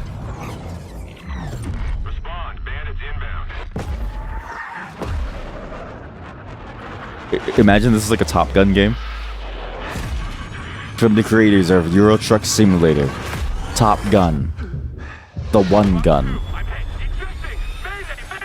Okay, it'd be funny to have a game called Top Gun. Top Gun. What a sight to behold. Whew, it's all over. Whew. The last lands of the FCU. The Federation of Central Asia. Central whatcha? First of all, thank you for joining us on this ship. And it is Bandai Namco. And I swear this isn't that like the like Ace something? Yes. I forget the game series, but it definitely had this feeling. The man in front is Jan Rex Co. Which isn't bad. I actually really enjoyed it. Shotgun with a legendary Ace of Aces. Yeah, here we go. Ace of Aces. Yeah, here we go. There's always something really cool about it. They did a good job of having this like futuristic, almost fictional sci-fi element, but while having like this grounding of like the military. Ace Combat. Thank you. That's the one. Yeah. Start swimming, soldier. You know, I'd be kind of down. I'd be kind of down to like play this. Let's keep at it, Rex. Ray, heads up. On your orders, Rex. To keep Hope alive, Wings of Thief must stay on the mission. But the problem with these games that I always ran into is that like it feels the same at some point, because even though the scenarios are different, it's sort of like the gameplay is always the same. Not that that's like not a problem for any game, but at some point it just sort of like felt like, oh, you just keep on going through the same motions almost. And the motions at some point feel very gamey in that they're very simple. You see rocket, you spin, you do like a thingamabob, and then you roll behind them, and you shoot the rockets at them. It's like the same pattern of like gameplay loop too. That's right. Ace Combat is it's like playing a sniper in a shooting game. You will find a hidey hole, you shoot from the hidey hole, boom, you win the game. Visiting the Game Awards vote in Fortnite to help us select the best creator-made island Oh God! And Genesis Squid Game came out on top. Congrats to that team, and head over to the Game Awards Island now live in Fortnite to play all the nominees with the island code that you're seeing below. Wow. All right, next, from the creative minds at Fuse Games, some of the key folks behind Burnout and Need for Speed, comes an all-new racing experience. Oh boy. I want it. Wait, this looks interesting. Wait, isn't this that like Star Wars racing game where it's like the like dunes things? The Empire shut it down. Massive engines. I remember the original Star Wars racing games being very fun. But this was like me playing it like a long time ago. Best of the best. So I'm curious to see if they still are fun, because as a child, everything is fun. Like in my mind, the things that I remember being fun as a child, it's only because I was a child and there was no other games that I ever played.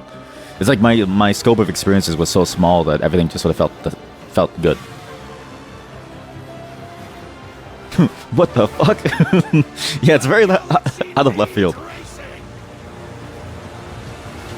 I did hear that Star Wars as a whole is trying to get more spread into their IPs, so... Okay, now we're back to the 90s, right? Like, it's pretty interesting that we've, like, gone back and forth on the concepts. Even, like, the idea of Claire Obscure winning the, sort of, like, all the awards that it has so far, right? It's fascinating, because it's, like... That's the term, pod racing, thank you, yeah, exactly. And, like, Street Fighter 2, yeah, exactly, like... Even the idea of, like, Claire Obscure winning the thing, it really goes to show that the old ideas were still good. We just needed a better execution on them at some point to make it worth it. And like to make it possible. You know what I mean? It's just so far no one's ever wanted to take that risk.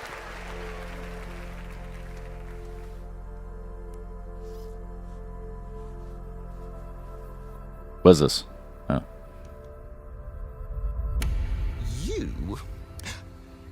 What were your names again? Me. And can I? Me. I shall give you names. Namey. Name or namey? Yes, Naomi. And you, Backboy. Yes, children, I have a feeling.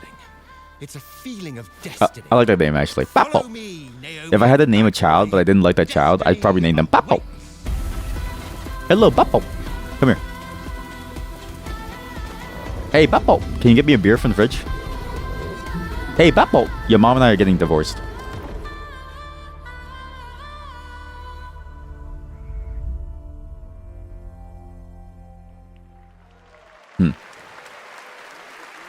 Such a beautiful game. That was Out of Words, a stop-motion co-op game being developed over in Denmark, and it's a great game coming next year. And now, I'd like to welcome back an icon, a legend who pushes entertainment forward with each of their new projects, someone I consider a dear friend and a friend of the show. Please welcome Miss Piggy.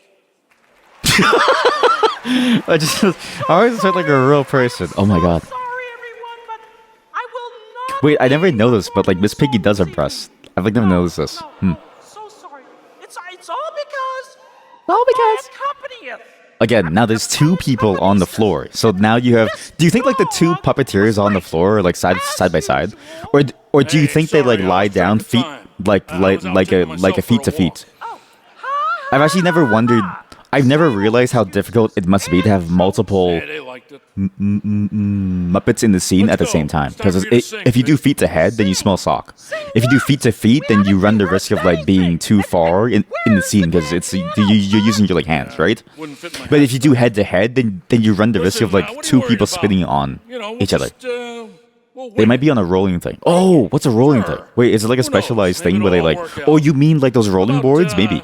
Something like this. But you're right. And then it like roll back and forth. Gaming games are so exciting. Waiting all year long until the time will come. Your turn. What? I can't just make up any words without some meaning. Pretty good. This is stupid. This whole thing is really dumb. Pretty good. That's pretty good. That's a good joke. I can't make up any words without any meaning. Hey, that's a pretty good lyric. Excuse me? As we all now come together across the Great Divide. Oh, from Tokyo to London, we're all watching side by side. So if you're looking for some fun, the time is now. Here we go. Oh yes, the Game Awards will never let you down. Yeah. How come they sound so much better than Evanescence? It's a night of magic and Like, how come they mix so much better than Evanescence was? Is the live stage just like a cursed stage, and you're better off performing behind Jeff? Maybe Jeff dedicates all the audio equipment to him, and they just give like a Scarlet 2 or something to like the like live stage. You mean the names of all the games that I'll be playing? Yeah, now let's Not that the Scarlet 2 is bad. I'm just saying. You guys keep score. Oh, there's Mario, Minecraft, Legend of Zelda. Do you understand how the Muppets fit into all of this? So when they introduced the Muppets initially, right? I think the Muppets play was to sort of like make it much more kid-friendly and almost like interesting to the younger audience, but it feels a bit like a millennial's understanding of what kids find interesting. Because really, the way that you make it interesting is you get a streamer on stream and you just have them say 6-7. And the kids are hooked for the next like 5 minutes until the next TikTok automatic refresh inside the app.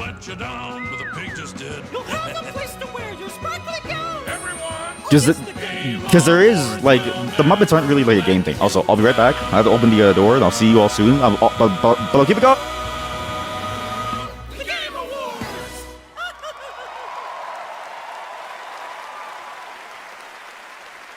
Gotta love them. The Muppets, everybody. Thanks, Miss Piggy and Ralph the dog. It all worked out in the end for them. All right, the Game Awards will be right back after this new look at Duet Night Abyss.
Switch the light, crack the door, started wishing, found a mission. Break a glass, ring the bell, superstition. But I've been wishing for someone that I can see with my humanity in the mirror, just a little clearer. So sick of the warning signs, I see the good eye, yes, nearer. I won't shed a tear. I look for gold, then it turned to rust. I look for faith, if it leads to us. Give me something, somewhere to grow, somewhere that I know. I'm chasing the glow. Give me something, someone to love, someone to count these stars above. Give me something, tell me lies. What did I miss? Did I miss anything crazy? Did anything crazy come out? Why is there all of a sudden like a music video? What is going on? But also, why is this song so good? And also, you're correct. I read the message before I left, and I was like, wait, you're so right. One, it could be pre-recorded Muppet song. And two, yeah, exactly. Like 2 voices and a piano, way easier. Especially when the voices are already sort of isolated, because the actors themselves are isolated probably much more heavily from each other and much more easily because they're like further away, right? Whereas like on stage, the guitar player is like right beside Evanescence. Like it's really hard to mix that. Wait, I'm sorry. Is this a song for Arknights?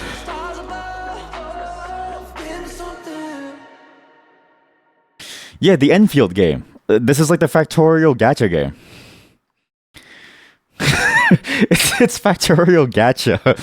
I didn't know they had like a whole song by One Republic. Partnership and a new song What? Arknight Enfield, which arrives January 22nd, But did I miss anything? on PlayStation 5, PC, I don't know if I got and mobile. anything. You can pre-register now and be the first to join the frontier. Okay, here's another world premiere only for you here at the Oh my Game god. Awards. I made it back to a world premiere. World premiere! My used diapers.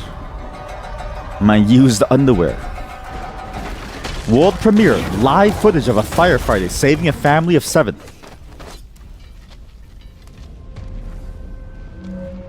World premiere. A new drama TV show.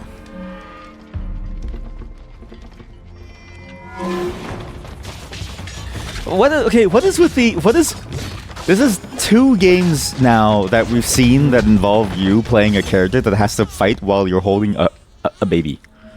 Where winds meet, as well as whatever this is. He shot the baby? You don't think so? You think they showed the new gacha game character again? Oh, like it's all I missed was Enfield stuff? Oh, world premiere underwear. Can you imagine that? Like, I actually think that would be funny if they have like a world premiere of like a merch shop. I think it would be funny to call that a world premiere, like it's like a shitpost of their own concept. You'd never break so easily. But why did you come back? What? The Order's blades are coming. They failed once, they won't fail again.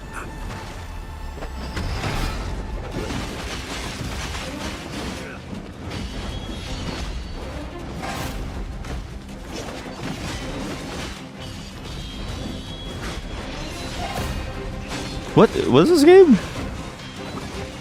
Is this a Where Winds Meet like DLC thing?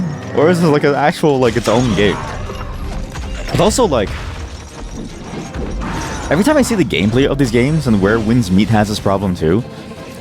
This is sort of a thing that I've been noticing a lot from games in general, is like they have really cool animations, but the cool animations don't feel like it's fun to play. You know what I mean? Like it's hard to sort of explain, but like if you press a button and a cutscene plays, if you just press one button and a cutscene plays, your timing doesn't matter, your spacing doesn't matter, your understanding of the game mechanics don't matter, and it's just pressing the button at any point that like you kind of want to, plays a cutscene, and then you do like a million damage.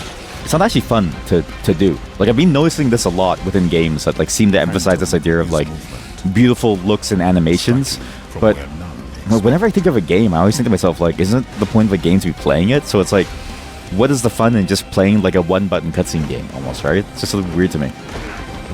So while it looks really cool in a trailer, I'm always hesitant to think that it's a fun game to play, because it's like, at that point, like still, you're not really playing a game. You're just watching like a mini movie that you happen to like start by pressing triangle or something, right? That's right. Interestingly, I've been noticing this a lot within Souls-likes, where it feels like more and more Souls-likes are starting to start to like trend towards this, where it's like you have more and more fancier movesets, but at the same time you're not really playing more. You're just pressing a button to start a longer cutscene between every single new iteration of like a Souls-like. Because whenever I think of a fighting game, I think about like how come you can't do something like a real like 2D fighting game in terms of like the ability to like read things and like know what to use at the right moment. And turns out, it's possible even in like a third-person fighter, because guess what? Marvel Rivals does that, as does Deadlock. They both do that very well. You're not pressing a button to play a cutscene, you're pressing a button to do the moves, and you have to care about all these different elements. But for some reason, it's like the single-player games that are taking inspiration from the same almost sources, and also it's like own new sources. They're still taking like the non-game lessons. It's sort of odd. And it's probably why Clair Obscur works so well, because JRPGs are kind of like, at least from what I've heard, it's like a very JRPG style game, and so it's like that must have been why it did so well too, because like you get that beautiful art, and players can still feel like they're playing the game because it's like a JRPG DNA thing. But you also have this thing of like it has active elements for your gameplay too. Like I've heard that you can parry and like dodge things, and so it's like that must have been why it did so well. Where it's like it has just enough gameplay where you still feel like you're into it, but it's also not just like plain old cutscenes all the time. Also, I know he's here, but I've given up hope on the Fallout 5 thing. I think he's just here for show. Todd just comes every year.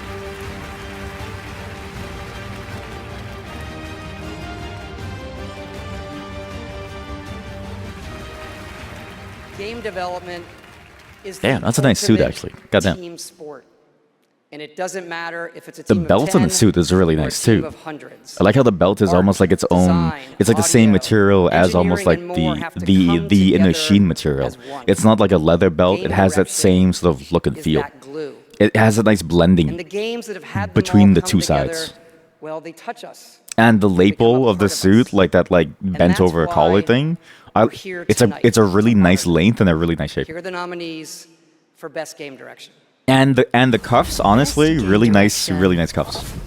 Everyone vanishes into nothingness. Yeah, like that. See like active gameplay? I've seen bits and pieces of it, and like that's actually a really good way of making it still fun. Remind me a lot of like Super Mario, let's say. Though I've heard the inspiration was apparently Sekiro, so.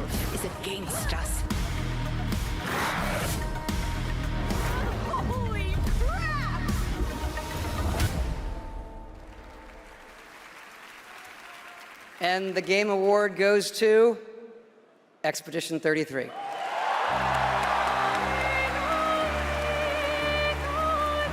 I guess, was there any doubt? I honestly can't think of any other game this year that had as much of a mind presence than Clair Obscur. Because at least, again, I say this every single year, if my non-hardcore gamer friends talk about this game so much, then I think to myself that this is the winner. Exactly. At this point, how can they not be the game of the year? Like, I feel like they're everywhere. Wow. Yeah.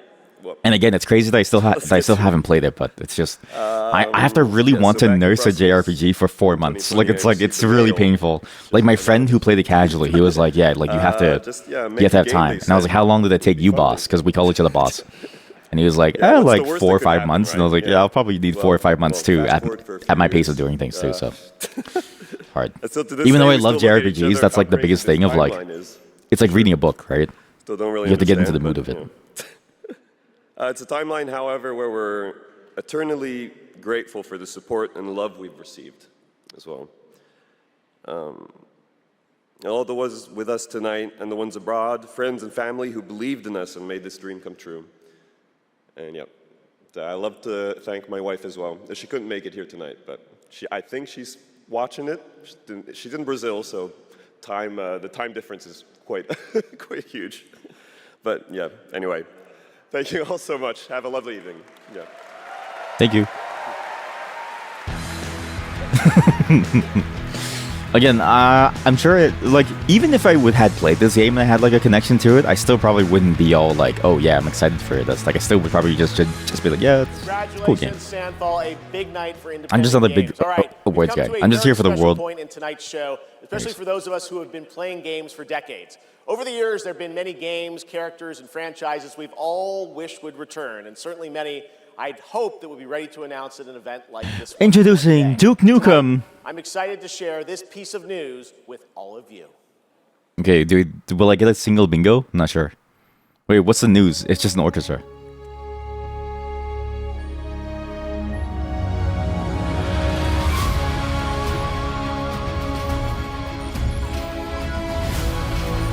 Is this supposed to remind me of something? I'm not really sure. But the orchestra sounds really good. To be fair, it's easy to mix instruments, like a lot easier, I feel like. Voices are so hard because they're so dynamic. But this, I swear this like gives me a hint of something familiar, but I can't tell what. Not to say the instruments aren't dynamic, but like the way that people sing is like very different every single time. Even though it shouldn't be. Introducing Duke Nukem. Oh, it's Mega Man. 4596.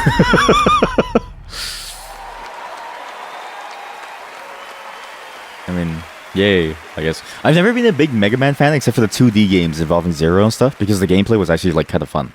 It was very fast-paced. So I'm not really into like the Mega Man sort of like thing of like, oh boy, there's a new Mega Man game. Because, you know, it sounds cool in the orchestra, and then you look at this and you're like... And, like, the thing is, right? This is the weird part. Like, I'm surprised that more studios don't do what Claire Obscura did. Because I remember reading that, like, one of the inspirations of Claire Obscura was that they just wanted to make a good RPG that hasn't been made in a while. And I had that same thought of, like, most JRPGs just follow the same formula of, like, cringy story about teenagers and then also very, very boring gameplay and very boring elements, right? And then you have games like Silksong where they do really cool things with the gameplay mechanics that it feels fun to play. And then you look at Mega Man and it sort of feels like a very slow experience that doesn't really seem fun. And I'm like, even if it's a Mega Man thing, why don't you make the game fun? Like, you could actually do something with it. It's like, even though it's tied to an IP, I feel like, can't you also... Super Mario Galaxy movie coming to theaters next like, April. can't you also make an IP feel interesting and fun to, like, play, even though it has, like, a traditional gameplay style to it?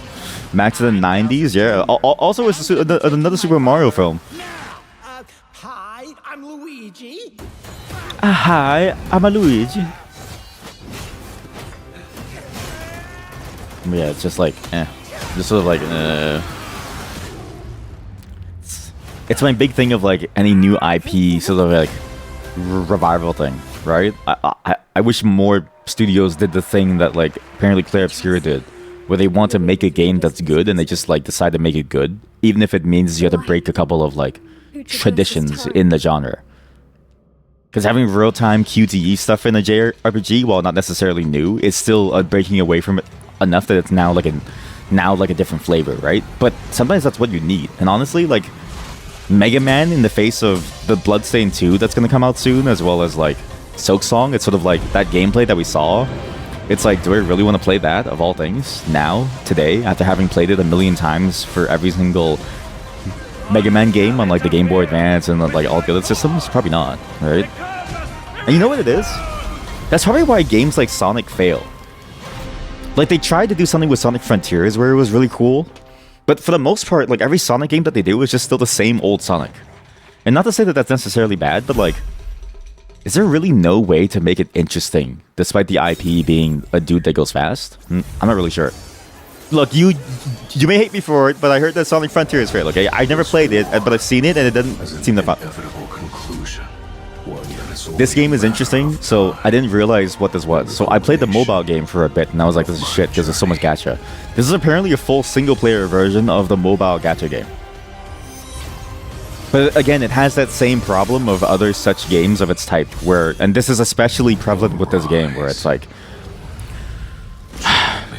you press a button, there's a cutscene, but you don't care about when you press a button, and then it's like there's no reason for you to like not press the button. You just press the button and you get like a cutscene, and it just looks cool, but it never actually like feels cool.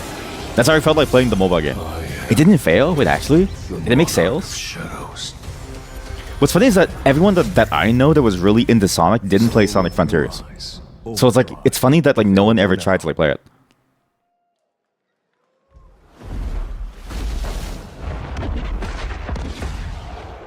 It was received favorably. It was a commercial success, selling 4.5 million copies. Wow, that's impressive actually. Wow. Hey, you know what, Sonic fans? I'm proud for you, because that's a good sign, right? Again, you take a game that's an existing IP and you try something new with it. If it succeeds, it tells studios, wait, we can keep doing this. At the Game Awards is a teaser for something years and years away. Not tonight. This is out right Our now. final world premiere comes from 61 members of the team that built Apex Legends and Titanfall. 4 years ago, the principals founded a new independent studio with the hopes of pushing the shooter genre forward with Oh a yeah, new because they can't do original game. Titanfall anymore because They've EA done fucked it them. in complete secrecy, which is even more amazing because I'm the actually game excited is about this very one because deep they've made into really good development. games in terms of like the way that they power feel of and even like independent, the way that they go self-published through studios to things. push this medium forward is a growing and I That think like you as a positive player theme go in our through industry. things. Like you always had so many tonight, options in you're those not games. only going to get the announcement of the game, but also your first look at the gameplay. Oh god, played it, gameplay and trailer. After you see this trailer, I think you're going to want to as well. Welcome to Highguard. Into lands uncharted and dangers untold. I venture. Why is the volume of the game so quiet compared to everything else? You know, Sega was really proud of its sales or something. Same with Shadow Dimensions. That's good. It means that there's actually that there's a chance that you can get more games like that. That like take an IP and then remix it in a cool way to add something fresh to it. This game actually does look kind of fun.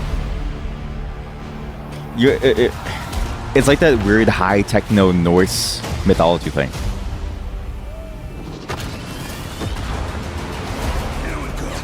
But oh no, it seems like a PvP kind of game. Bringing the heat.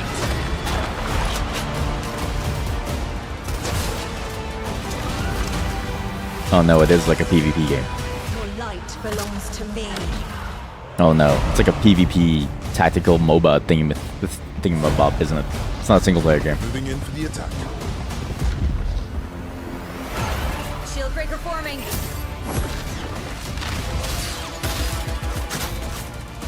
Blade out.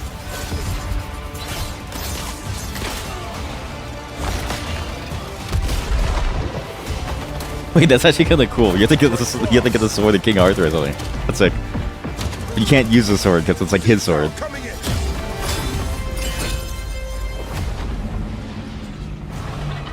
Or whatever the like thing that like opens the like ice bridges. The enemy is armed, Gates.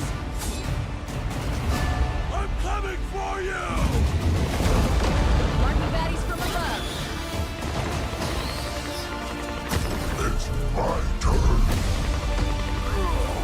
Huh, that's interesting. They even took notes from the idea behind the Marvel Rivals thing of like maybe even breaking your perspective to like give you something new to be able to make your character archetype work.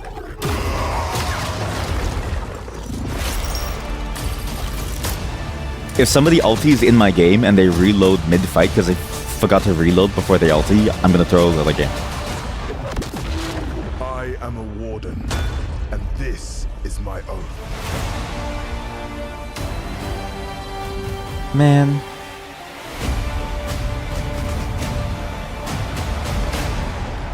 I think this game is dead on arrival.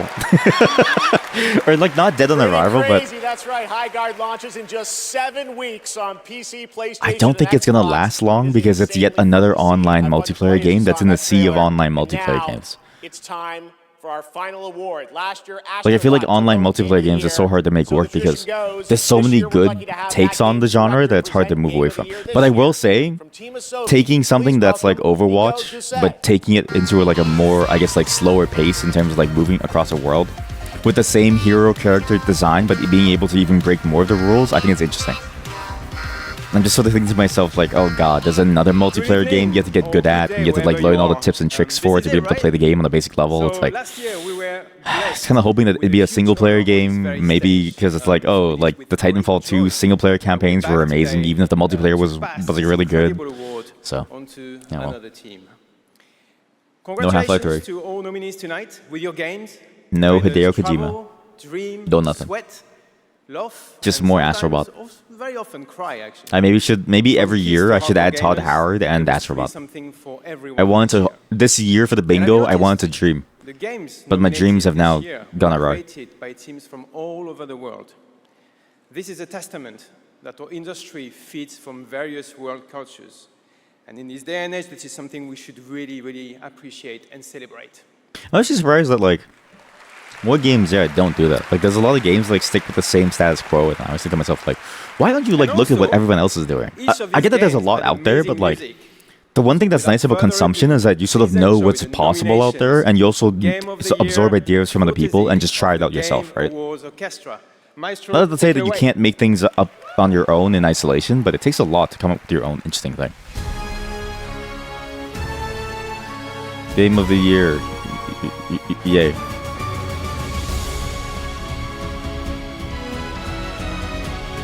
But I do like the medley that they do every single year. It's a really cool one.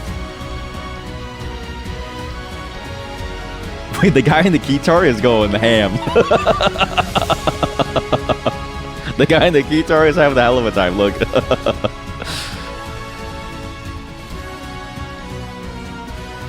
Yo, he's jamming out on the right side. Wait. Oh no. Oh no, it froze, chat. This isn't me. Oh shit. A clear trumpet, right? There's actually some really cool instruments that I've never seen here. That is a crazy guitar. Wait, she was dual wielding a keyboard. I've never seen that. I've never seen a keyboard being dual wielded while being on your shoulder. That's sick. Look at her, top left. That's sick. I've seen the guitar, but I've never seen that. It's so sick. It actually feels like playing a piano on hard mode, because when you just want to play a normal piano, or like a normal keyboard, like look at that thing, that's sick.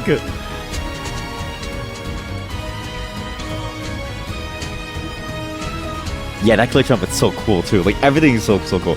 This feels like, I guess it's like if you have a cool instrument that you never get to use, this is your moment to try to use it, right? Because when else do you get to?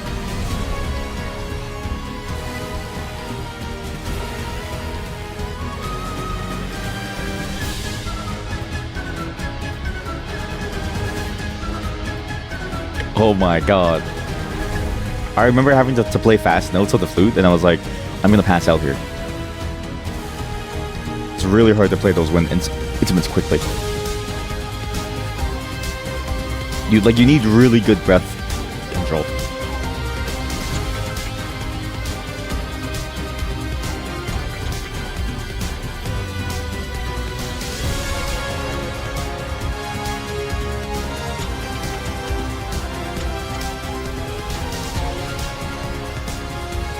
Oh, she is shredding it.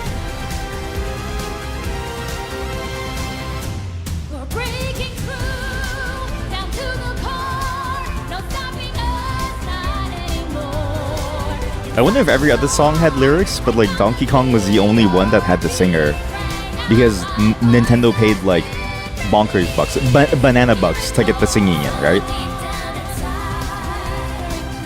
Because that feels like a Nintendo move to do, to like almost flex and be like, hey, check this shit out.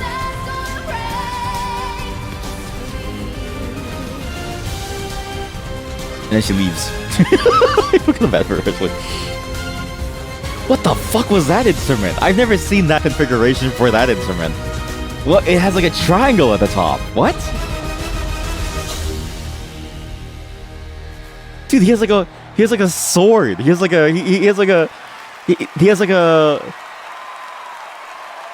saxophone in like a sword configuration. That's sick.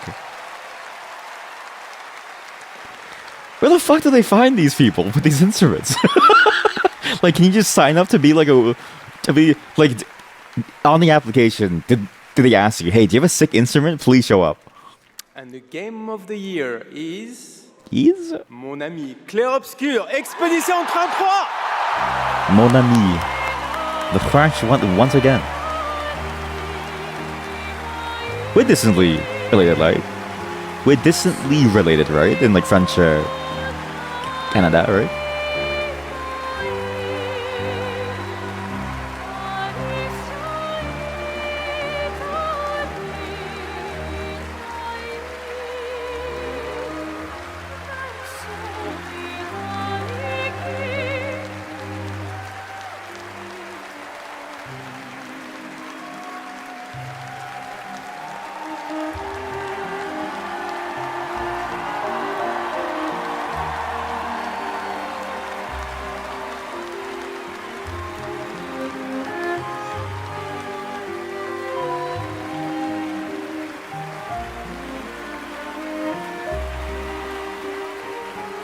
This suitcase is gonna be so full after this. Just full of like an award left, right, and center.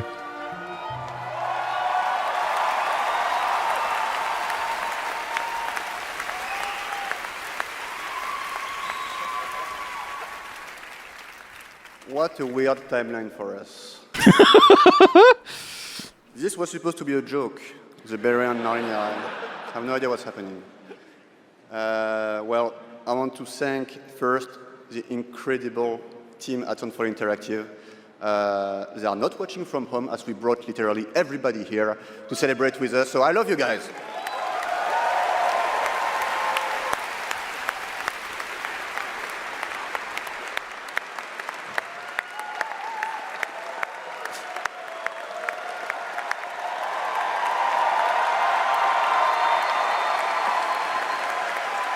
Oh wait, they actually did all wear it. I thought it was just like 1 or 2 people. I also want to thank Kepler cool. Interactive, our publisher, but also our localization teams, our playtesters, our wonderful cast for both motion capture and voice, and all the people who worked on this game to make it happen. It's really a teamwork. So just thank you to everybody who contributed. And also, I want to extend a thanks to the unsung heroes of this industry, the people who make tutorials on YouTube on how to make a game, because we had no idea how to make a game before. So thank you.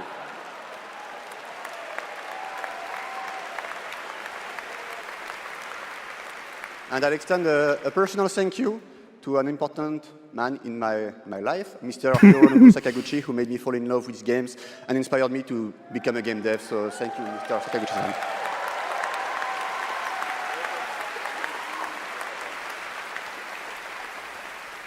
And finally, just a massive thank you to the players for all your covers, your fan art, your endless arguing about which ending is a good one. That's wonderful to read. Thank you so much. And I think that actions are worth more than words. So if you remember, we promised some content a few months ago. So I'm very happy to say that it's releasing now. And you can just go and play. It's free. New weapons, new quests, new boss, just the cool stuff. So just thank you so much. You changed our lives. You changed the studio's life, and it's really wonderful. So thank you, and for those who come after.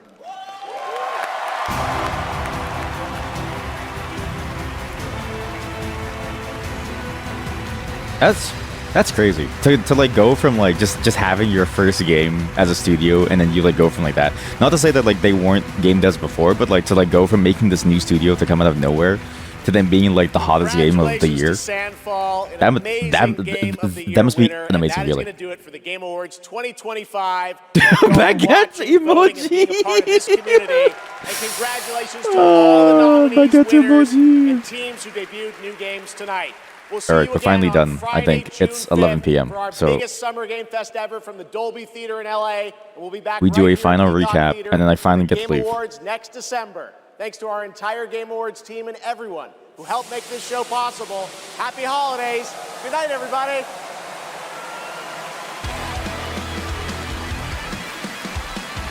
Well, it's crazy that they went for the world premiere, like the final one, to be Mega Man. Don't forget to scan. Scan the QR code now. Scan everything. Scan everything. AC. It's crazy that they went for the world premiere as a final one to be Mega Man, but at the same time, it's like you can't always have something new every single year, right? And every single year, like some years you leave thinking to yourself, okay, it's like at least you get something.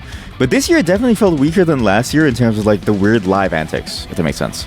Though I will say the Street Fighter cast did a great job of like injecting a little bit more fun and life into it, of like a, hey, here's a comedy moment. Jason Momoa as Blanca, just that alone made it. But yeah, it's sort of like the same old show. I always look forward to it, and I always end up being way too tired to let go. Again, I don't give a shit about the rewards. Yeah, who would have known that making good shit would make you loved by the community?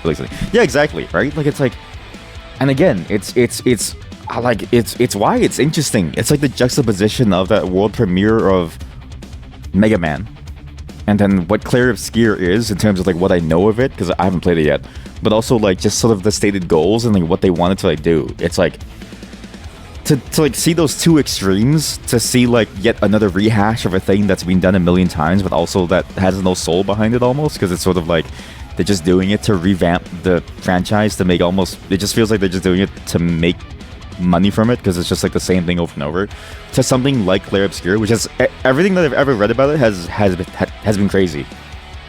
How like they made the demo of the game, and they went to Reddit to find voice actors, and one of the voice actors for the minor character, she became the lead writer for the thing, and she used to work in finance before, like, and how most of the team had like basically no experience like doing any of this, but they just decided to like do it because of like a passion and like a desire to make something good and interesting, and then to go and then sort of incorporate so many different pieces of, because I remember reading something about like the inspirations for it too, of the various stories and like various pieces of art out there that's sort of like helped form the identity of it, and even like the way that it sort of like went about building the like core pieces of like the story themes. And it's like, yeah, like that's a lot compared to like the Mega Man thing, where it must have been like an executive order of, hey, you know what would really sell, you know what's really hot right now, a remake, and you know, be really cool, like a, sorry. The live stream just dies, and it just gives us Markiplier, the Markiplier, the Primogen, and MKBHD. That's fucking funny. That's fucking funny. Holy shit, that's fucking funny. They just got to mid guitar. Gives us the Primogen, Markiplier, and MKBHD. Yeah, like it's just like it's crazy. It's why every year I get sort of like annoyed that the indie category is just so small, because it's like that's the indie games that people know about, and I keep seeing names like Ghost of Yotei and stuff like that. Not to say that those games aren't really cool too, but it's like no one's ever played all these other random indie games that we played on stream that I sort of think about, and it's like no one ever will, and it's so annoying because like these games were so interesting and fun, and the way that they took things was so cool too, and then you have these like really interesting sort of like takes on like different themes of like life too. Sometimes you have like okay stories, but for the most part they're like good to like great stories, and then on top of that the like gameplay is always really interesting and fresh that you almost can't find anything like it ever again. But it's just like you just never see it ever again. It's really good, great story and fun gameplay. Yeah, like I've only ever heard good things about it. Like again, it's on my list to play. I just need 4 months to like want to nurse a JRPG, and like 4 consecutive months, because for a JRPG I feel like you have to go through in one shot to be able to like get all the emotions that it wants you to, if that makes sense. It's like reading a book. Like you can't just pause a book to like read it partway through. You almost have to keep it fresh in your mind to keep going. It's also why I struggle to read books, because it's like I really need like a dedicated like 2-3 weeks to really sit down with it. So, but yeah, it's fascinating, and it's, you know, as far as I can tell, like that was basically like that's as indie as you get as an indie game studio, that you go to like a Reddit post, right? To go and like, here, like this is the Reddit post. Like you go to a Reddit post and you're like, hey, we need voice actors for a game. Like this is the Reddit post that like made that like was the start of a Clips here. Like this is as indie as it gets, and it's like, I hope that maybe now people start to look at it and then realize that there's more than just the ones with the marketing out there. But at the same time, I get it though, because it's hard. Like, how do you find things that don't have marketing, right? I do this because I really want to find sort of like the next thing. Like not to find it because I want to find like a hidden gem, but because it's like I enjoy the space. Like, I think of games as being a powerful medium where you could possibly have art and, okay, don't mind this link. This is a horny link, but I found out about this last night. This is going to be for an adult game stream at some point. This is a crazy application. But it's like I enjoy the art form so much, and yet the art form in many ways can feel stale, in the same way that, like, when you read a book, it's like writing is a beautiful art form, and yet most of the books that you read is like slop, and now even AI slop. But still out there, it's like we recognize that there's value in it, and then for some reason that as an art form still has a level of seriousness that's like taken to it, and has like the appreciation for these like finer bits of it.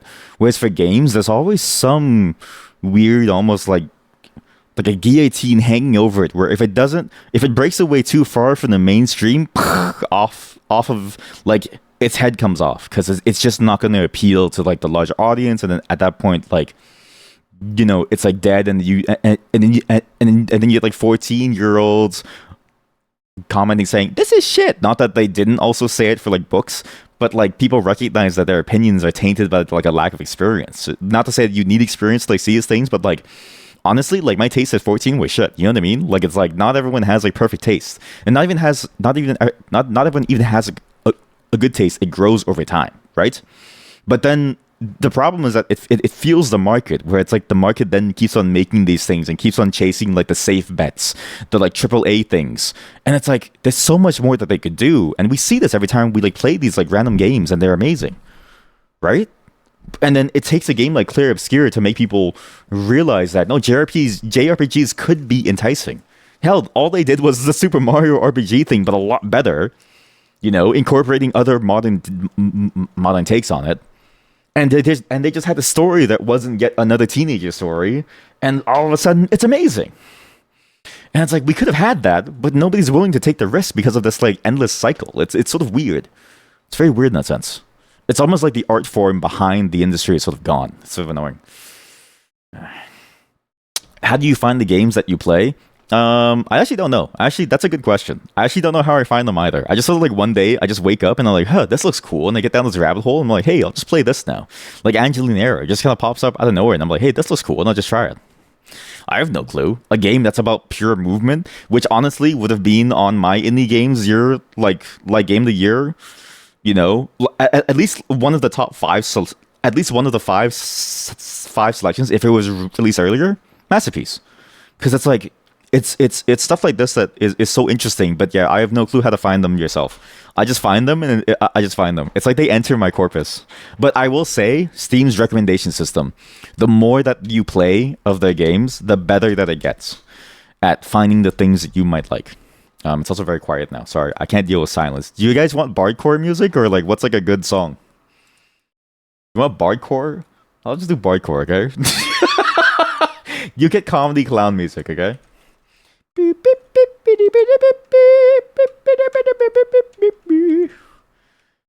MIDI. Sorry. Hold. Please hold. Gameplay is fun too for the little bit they play it. Yeah, like I've never heard anyone say that it's a bad game, but it's like JRPGs are usually seen as like a bad genre, but it's like no, it can be very fun if you do it well.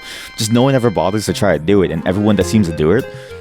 And again, it's this weird insistence on like wanting to hold on to the tradition of what it was, right? And it's like that's cool and all, but like at the same time, we already have that. Like, not to say that the art form has to keep evolving, but as an art form, it feels limiting to limit yourself to what was already there. You know what I mean? Like, isn't that the whole point of art? To feel free to do whatever you want to make? To be fair, though, it's also like if you want to make the thing that's just the same as always, then I think you should be empowered to. But I'm just saying that, like, I feel like it's also self-limiting too, to also be like, I have to do it like this, otherwise it's not a JRPG type of deal. Yeah, games can do so much with the way that they interact with the person playing them, and they're doing safe shit dictated by corporate overlords. Exactly. Like, it's mind-numbing how it's like this, like, marketing-driven decision. Not to say that, like, the games that are, like, super popular or, like, you know, bad games, like, it's like, yeah, I look at Call of Duty, it's a fun game, but at the same time, it's like, it's been the same thing over and over. And again, it's not to say that, like, you know, like, no one ever complains of, like, you know, like, Van Gogh has more than one painting, even though it's, like, arguably, to a layperson's eyes, it all looks the same to them, right? But still, like, I feel like even then, like, even if you're doing the same thing, it's like, in other art forms, even if they're doing the same thing, you still see the people, like, push. Where it's the same thing, but it's, like, better and better, or, like, different, or, like, strange, or, like, something about it is, like, always evolving with the person making it. Whereas here, it's almost like follow the formula. That's the thing that gets me. Game dev feels like follow the formula, make the money. And I actually see this. So this is a weird thing too. I have this like thing of like, there's always these like almost like game dev guru video type things where it's like, I don't know how the fuck they can program while talking, but now I kind of get it because it's like they do things like, oh, you have to make a game that fits the algorithm, and it's like, I get it because that's how you make money, but at the same time, it's like that's not really the point of the art form. You know what I mean? I don't know. It's just sort of hard to say. But obviously, I have the luxury of saying that because I have like a it's not a stable job, but like I have the ability to eventually get a stable job as long as these contracts keep slowly keep on coming. All right. Can I do my own yearly ranking? Maybe someday I might do it. I actually might do it now. Actually, I'll do it now. Yeah. They're into simple entertainment and do solo to explore how gameplay, player agenda can create meaning or challenge players. Like, yes, exactly. And that's the thing, right? It's especially that and you put it so well. I'm very glad that you're here because you have such a way with words. Yeah, exactly. Player agenda, creating meaning, and challenging players' thinking, because that's what art is. Like, honestly, like you read some things, or you watch a movie, or you look at a piece of art, and you start to think about things, and all of a sudden you're exploring concepts that you never really thought were inside you. Because up until that moment, you never had a reason to think about those things. But when you finally have to encounter these things, then you have to think about it. It's almost like the way that, you know, you can sort of go through life and you feel like when you finally open your eyes, it feels like you were asleep the whole time, asleep at the wheel. And all of a sudden you look behind you and it's just like that one song, right? Watching the days go by and all of a sudden you're 30, you have a nice house, but, you know, something, you know what I mean? It's like, is this really you? Like what have you been doing all this time? What exactly has been going on? You're like, it feels like games, the indie game space is still dealing with that, where they're like, where they're still able to like push that, and it feels like all the interesting stuff comes from the indie side, but like, yeah, the AAA, the money making side, which I think inevitably has to exist in some way, doesn't want to do that, and it sucks because it's like, it's crazy too, because like the devs that made Clair Obscur came from Ubisoft. Like, they could have had this themselves and they could have made something interesting and they could have funded it and actually made it and actually given them the space to like do it, where it's like, you know, but they didn't want to, you know what I mean? And that's just purely from like a take of like how the story interacts with like a player. Like, even as you say, like gameplay itself can like change how you think about things too. Do a lot of tabletop RPGs. It makes you think about what you can do with the game, or it's exactly, yeah. I've been looking into a lot of tabletop games because I've been wanting to like do more tabletop game segments, because yeah, it's exactly as you say. With such a limiting medium, you have to get so creative with what you do, and it feels like that space has a lot of creative takes on how you make a tabletop game interesting, right? And I really enjoyed this. Music is so out of place for what this is, but I don't care. It's pretty funny. That, you know, but that's sort of like what video games were for a while, and then it just sort of stopped, and it comes back for a bit, and then it stops. But then now it's like ever present in the indie scene. But again, it's just like what Jeff Keighley says: a new record, 3 indie games up for nomination, 3. A new record, 3. You know, Steam had like 1,000 games at least last year, and they're not all slop. Anyways, that's just my rant about like games in general and how, like, I don't know, like it feels like you do so much more, but I also get it because like money is tough. Genuinely, like it's hard to get money to do things, but also like it's just hard to make something, right? I mean, think about us. Think about how long I've been making Snow Job. Think about how difficult it is to make something like that come to life, right? But still, you kind of wish that you could make something interesting like that, and that the industry as a whole could like keep on doing it. As for my games of the year, I actually don't know. The problem is I don't even remember what I played. Maybe we just go to the channel and we check. So the problem with my game of the year list is I never really know what I did before. Like, it's never really enters my mind of what I've done. Like, if I say, like, I don't know, date, and I go back to, like, what's, like, January. I don't know. Just go piece by piece. Piece by piece. Piece by piece.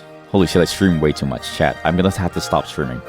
Wait, these things get views? By the way, it's funny to me that whenever my videos get anything more than like 5 views, because I'm like, who's watching this and why are you watching this almost? And then why are you here? You know what I mean? Even now, it's like, why are you here? Yeah, TRPGs being synonymous with D&D 5e is the worst shit that happened to the hobby. Yes, they do nothing to make it interesting. Yes, exactly.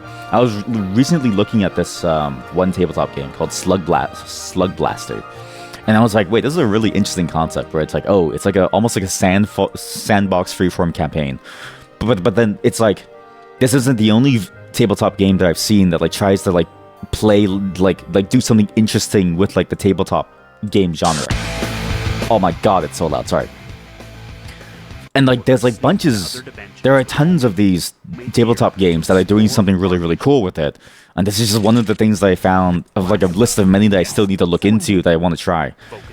I really wish I could show you the game, but I guess they can't show you the game because even a single screenshot would tell you what the game is because it's like, you know, it's the whole game, you know what I mean?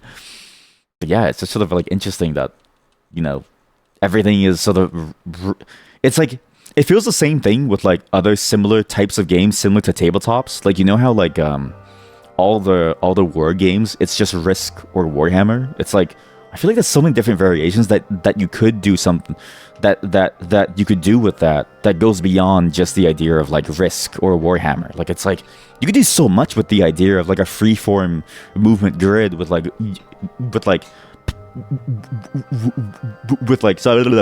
trinkets and pawns similar to like, you know, what like board games have in like say Monopoly and stuff, right?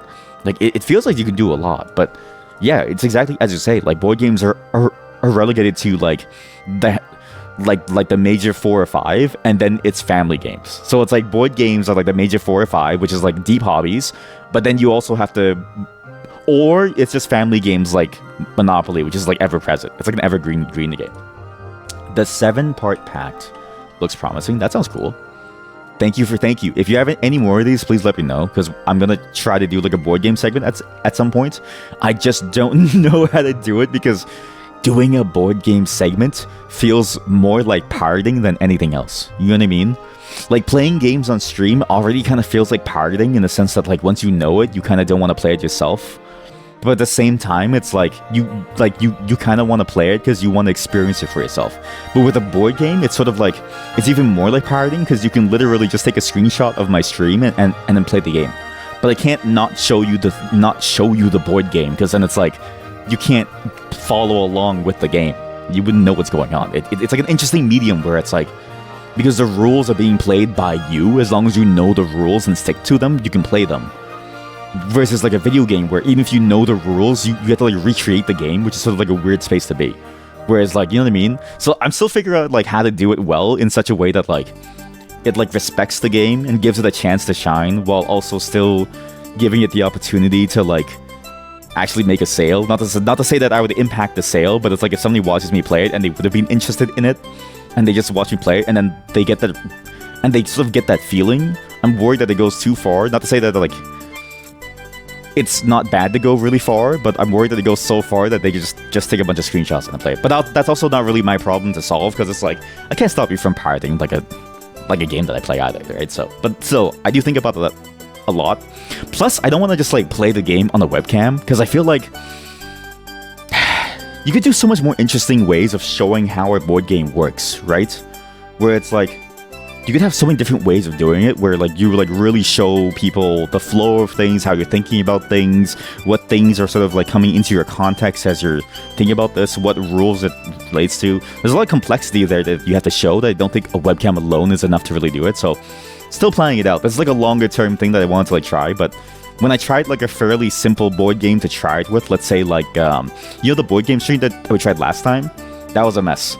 Because it was like I had to open like PDF files to try to like find like a certain rule for something, or I had to like, you know, or I have to like explain to you like how to play Big 2, the card game. It's like there's like a lot of different things you have to do because it's every game has a lot of rules behind it. So it's like finding a way to communicate that well, I think is an interesting challenge within the streaming space.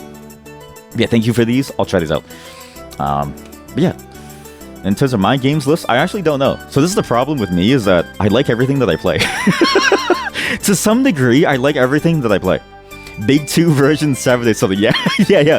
So the joke in my friend group is that the version of Big 2 that I played with everyone is like is almost like the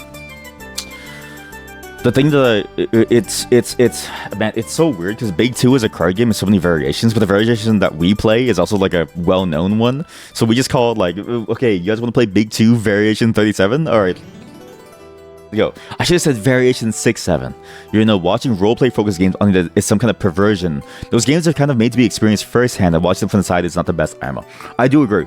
However, on the flip side, I recognize that in a way, it's almost like, I don't really know how to explain this. It's almost like watching a live improv movie taking place in front of you.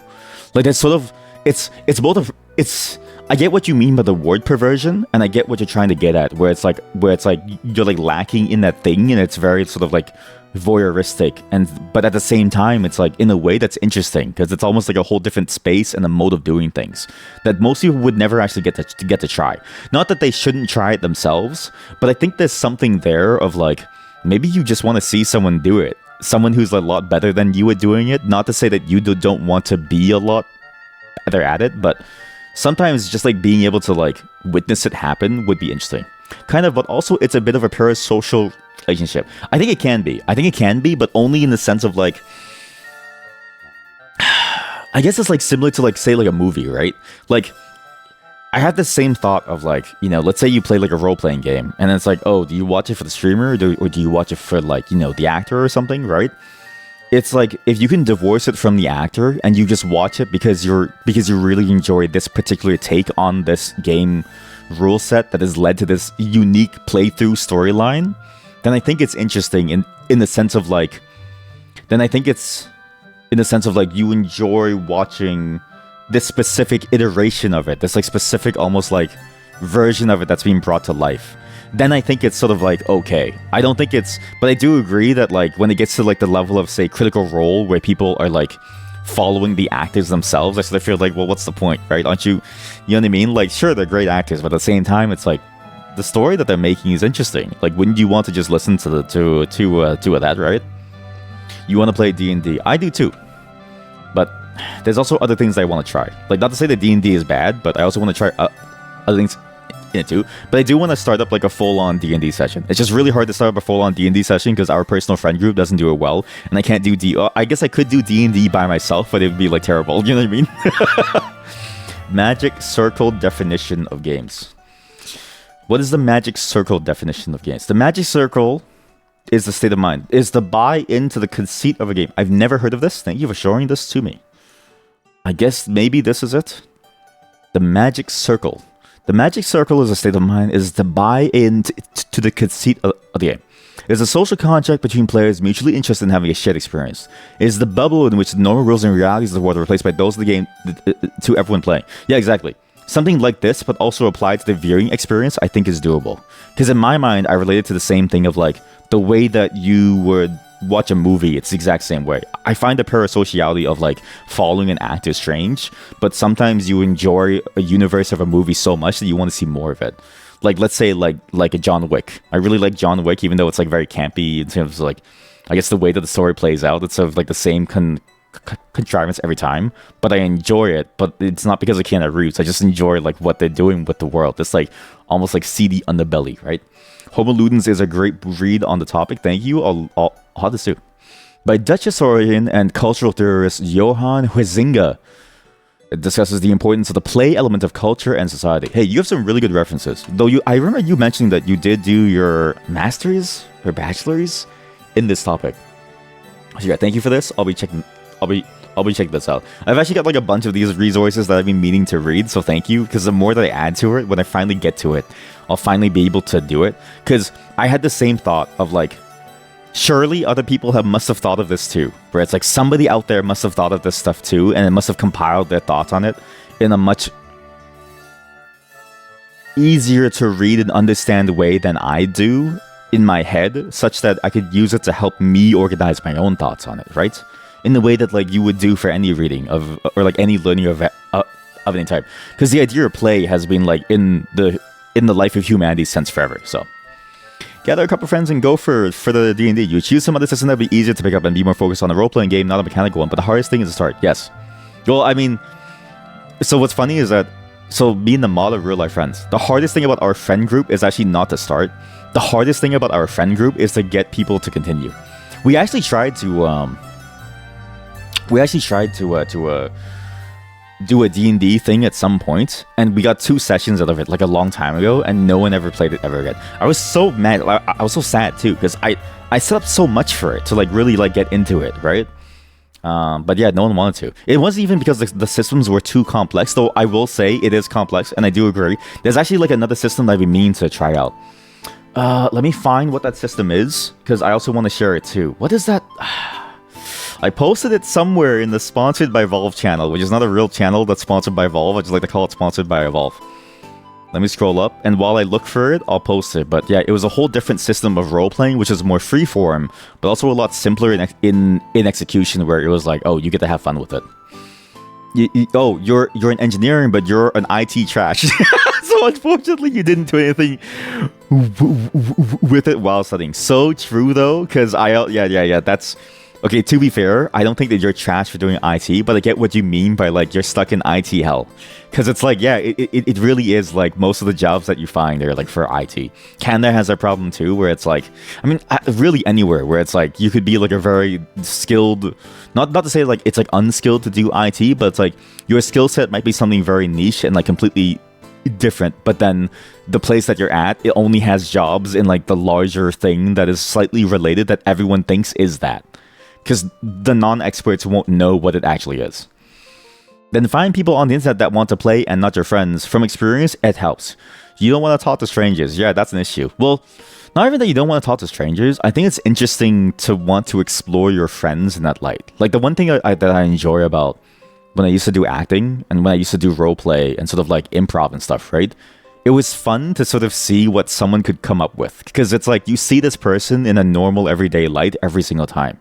But even though you see this person every day, you don't know them. Like, even to this day, in many ways, right? I don't really know my parents, let's say, even though I've seen them nearly every day now.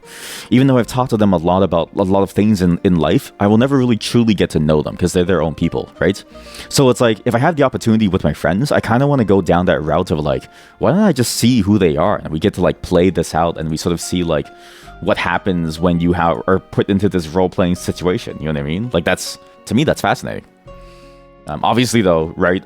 It's up to you. Where it's like, you know, why why not? Because you could get the exact same feeling from just, you know, playing with strangers. But at the same time, it's like I really want to see that side of my friends. If that makes sense. You found one of your groups on a convention. Oh, in a convention. Wait, that's cool. Is that how you say it? Yes, it is. Yeah. And second one at work, but they were screaming. But they were screaming nerds from the get-go. Yes, that's the word too about playing with strangers. Is that like, not to say that strangers are necessarily any worse or better than someone you know, but like screaming is nurse a slur? Well, so I thought he said nerd. I'm pretty sure he like wanted to spell like N-E-R-D-S, but I think the autocorrect got them because I know the struggle of having to type in like another language, because whenever I type in Vietnamese, because it's so similar to like French and English in the sense of like the writing system, my keyboard always like autocorrects it to something weird. So I'm thinking that they wanted to like say nerd to almost say like that the stereotypical board game sort of like playing person who's like very, very angry and wants to do things their way or the highway. But yeah. At least in my mind, when I think of like a board game, I think like I want to explore the depths of a person, but also I want to like I sort of know them enough that I think they could do it because I've already passed the bar with them in terms of like they're not bad at being stable when we play games. Like, I know that they're willing to go through the effort if they were able to stay on it. But I also just know that it's hard to get them to stay on it. But it doesn't mean that they wouldn't want to do it. It just means that, like, it's just hard to get them started on it. But basically what I'm trying to say is, like, I know that they could absolutely do it if only I could convince them that it's really, really fun if they stick with it. And when they do it, it actually be interesting because they're willing to play by the rules and like be respectful about it. And going to people online is a lot of work and trying them out and throwing them out if you don't mess together. But unfortunately, it does work. No, I agree. Like, I'm not saying that it doesn't work. I'm just saying, like, at least from my perspective, I'm sort of agreeing with the mod here, where it's like, I totally get what she means by, I wouldn't really want to do that. You know what I mean? But yeah, all that to say that, like, you know, it's not bad to play it online with other people. I'm just saying, like, I agree with the mod because my personal opinion is that, but I'm also not saying that that's her opinion. I'm just saying that that's my opinion. It is how it is. I'll probably get over the hang of it at some point if I really want to play a board game, but I think that's sort of the fun thing about having Twitch, is like, I could just incorporate like chat members and see how it goes. Not to say that it'd be good, it'd probably be even worse in the sense of like, now I know you too much, as well as like, as a chat member, it's like I have to ban you, but like I can't ban you for being an asshole in the game if you're fine within chat. You know what I mean? Like, it's like people do have different sides to them that shows up depending on where they are. So sort of like, what's that? Sorry, I'm trying to find the exact one that I'm trying to think. I'm trying to find. There's like one specific board game. I'm trying to find. Anyways, if I find it, I'll post it on Discord and I'll show you guys next time on the stream. But yeah, as to my list of games of the year, I actually have no clue. But this is starting from January 1st. And the problem is that this is like, it's been, holy shit, it's been like 6 pages worth. We play a lot of games on this channel. I actually didn't realize how many games we play. And it's funny that I always say that I don't have time, but it's true that I don't really have time. But at the same time, like, I really do keep constantly, I really do keep constantly playing games, and so it's sort of like difficult here where it's like, you know, you have to keep on going on, and like it's like I say that I have no time, but I spend a lot of it playing these games. But at the same time, it's like every time I play these games, I come away with something new in the sense of like, oh, it made me think about the mechanics of the game and the way that you can play it, or it made me think about like even like the story sometimes. So it's always nice to sort of like go through the experience. Oh god, it's way too loud. Working with friends is harder. You need to make them want to play as much as you do and create this shared responsibility for game experience and fuck-ups. Well, so, in my mind, it's easier. But only because I think our friend group is pretty good at doing that. Like, we're lucky in that our friend group is pretty good at that idea of, like, shared responsibility. But I get what you mean in the sense of, like...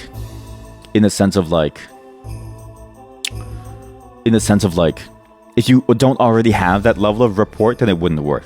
But like, these are friends that we had for like almost like a decade or more, so it's like actually almost 2 decades now. So it's like we've been through so much that it's very easy for us to sort of like work with each other. That's sort of like not the problem for us. The problem really is just like exactly the first one, where it's like the need to make them want to play as much, but it's also sort of like I don't want to force them, but also it's also like a scheduling thing too. So it's like, A, I don't want to force them. B, it means that we have to find a game that we all want to play. But also C, like 3 of them have like kids now, so it's getting harder. But shared creative endeavor, it's worth it. Exactly. Like, I actually do think that the shared creative endeavor is worth it. And I like doing those things too. Like, me and my wife did something similar for something else recently as well, where we went through the like process of like almost something like that, because it's like it's honestly just a fun way to explore like who someone is and sort of explore like, you know, how they would handle certain situations, or just like it's just a fun way to like see a different side to someone, right? So 2026, you'll make a list and make me rank them. Oh, that's so true. Okay, have this. Next year, everyone make your own list and all rank them. Yeah. You meant that I have to split the part between the GM and the players need to be aware that it's not only the GM's part to make the session enjoyable. No, yeah. So like, that's what I mean too. Well, sorry, that's like part of what I meant too, where it's like, yeah, like they're willing to do that too. Like it's not saying that they're not willing. It's just like they're sort of like hesitant to like dedicate that level of effort to that effort, because it needs like 100% buy-in from everyone, and it's like they're not really sure if they can because of like the amount of time that's like there, and also like they need to be really into the game concept. Where like our friend group is split between like some people like D&D, some people like different systems of D&D, some people might like entirely different like types of gameplay, like some people might like more like Betrayal of the House on the Hill style of games. So it's like hard for us, yeah. But we've been slowly making headway. I've actually been psyoping them into playing more board games. So hopefully I get more experiences there. So this was a board game that I was trying to talk about. This one seemed pretty cool, where it felt like it was more based around the idea of like what a JRPG is. It felt like a much more like, well, at least from what I read, it's apparently like a much more freeform system. And even though it's got a lot of like things to learn, at the same time, it felt like apparently it's like simpler to understand in many ways, at least at the core. So it's like it's really up to you to make it as complicated as you want it to like be. So I thought that this might be an interesting thing to like do. However, at the same time, it's like, you know, but this one is probably the one that I'm gonna think. So I've been planning to try to convince them to play any board game, and I think this is the one that I want to go with, because the one common thread across the entire friend group is everybody loves JRPGs, and they've played Clair Obscur and they played Final Fantasy, all of them, before I did, and they've been telling me to play those. So it's like this is an easier buy-in. So I think this is the one that I want to try. But I need to stress test it with some other people, including the mod, to see if it works. But we'll see how it goes. But yeah, in terms of the games that I played this year, let's actually see, because I'm actually curious. Doom: The Gallery Experience, Bloons TD6 with Sweet Defecation, Beyond Citadel, Building Relationships demo. Man, see, this is the problem. It's like I don't know what I played. I played a demo to Precinct. Oh yeah, it was like a weird demo section. The Flipside Frights disc full of other demos. Stimulation Clicker? What? Minesweeper Online? It's mid-IMO, but you're mostly into retro/OSR or story games. Rulebooks with 300 pages are a waste of space. I get what you mean, where you want to have your own freedom to make things, if that makes sense, right? Where it's like you're building your own story, right? That's the thing that I was worried about it with, but at least with the setting, I felt like it was probably easier to get someone into it with that, because it's like at least it's familiar to what they know, you know what I mean? But I do agree, I do enjoy those more, at least I think, if that's what you mean. It's like I do enjoy more freeform games, but I'm also a psychopath who enjoys improv, which is sort of like why I also stream, right? In the sense of like I enjoy the weird random situations that like streaming kind of puts you in, where it's like I don't really know how a day is going to go. When I start a stream, I don't know how the day is going to go, and I don't know how it's going to end. Some days we get emotes like this. Some days I go live on stream, we get into a side topic conversation, we make an emotes like this, there's a whole different storyline, and then we end the day having done an entirely different stream plan than what I planned. That's actually happened more often than not. Where I'll like change the stream plan mid-stream to like do something else because I'm like, okay, now we're on this topic, you know what I mean? But I enjoy that. And not everyone enjoys that chaos. But I get what you mean, because I had that same itch. That like itch of like that like freedom and that like ability to express oneself and one's ideas. Minesweeper Online, honestly, is actually a 10 out of 10 in the game. Okay, that's my top 1 in the game. Beyond Citadel, that was a really good game too. Lego Fortnite, I don't know why we played this. I actually don't know why. Infra was a great game, but that was such an old game that's not new. The Root Trees of Death is also an old game, so it's not new, but that game was also really good. What games did I play that were released this year? Oh yeah, I explored the Proto-Web, which is like an old archive of the old web. Infinity Nikki, good but sucked. I don't know why I got this. Foot Poses? Foot Poses. Love in Deep Space. I actually forgot that I played this. Minesweeper Supremacy. It's really hard to beat Minesweeper, chat. It's really hard to beat Minesweeper. What the fuck is Foot Poses?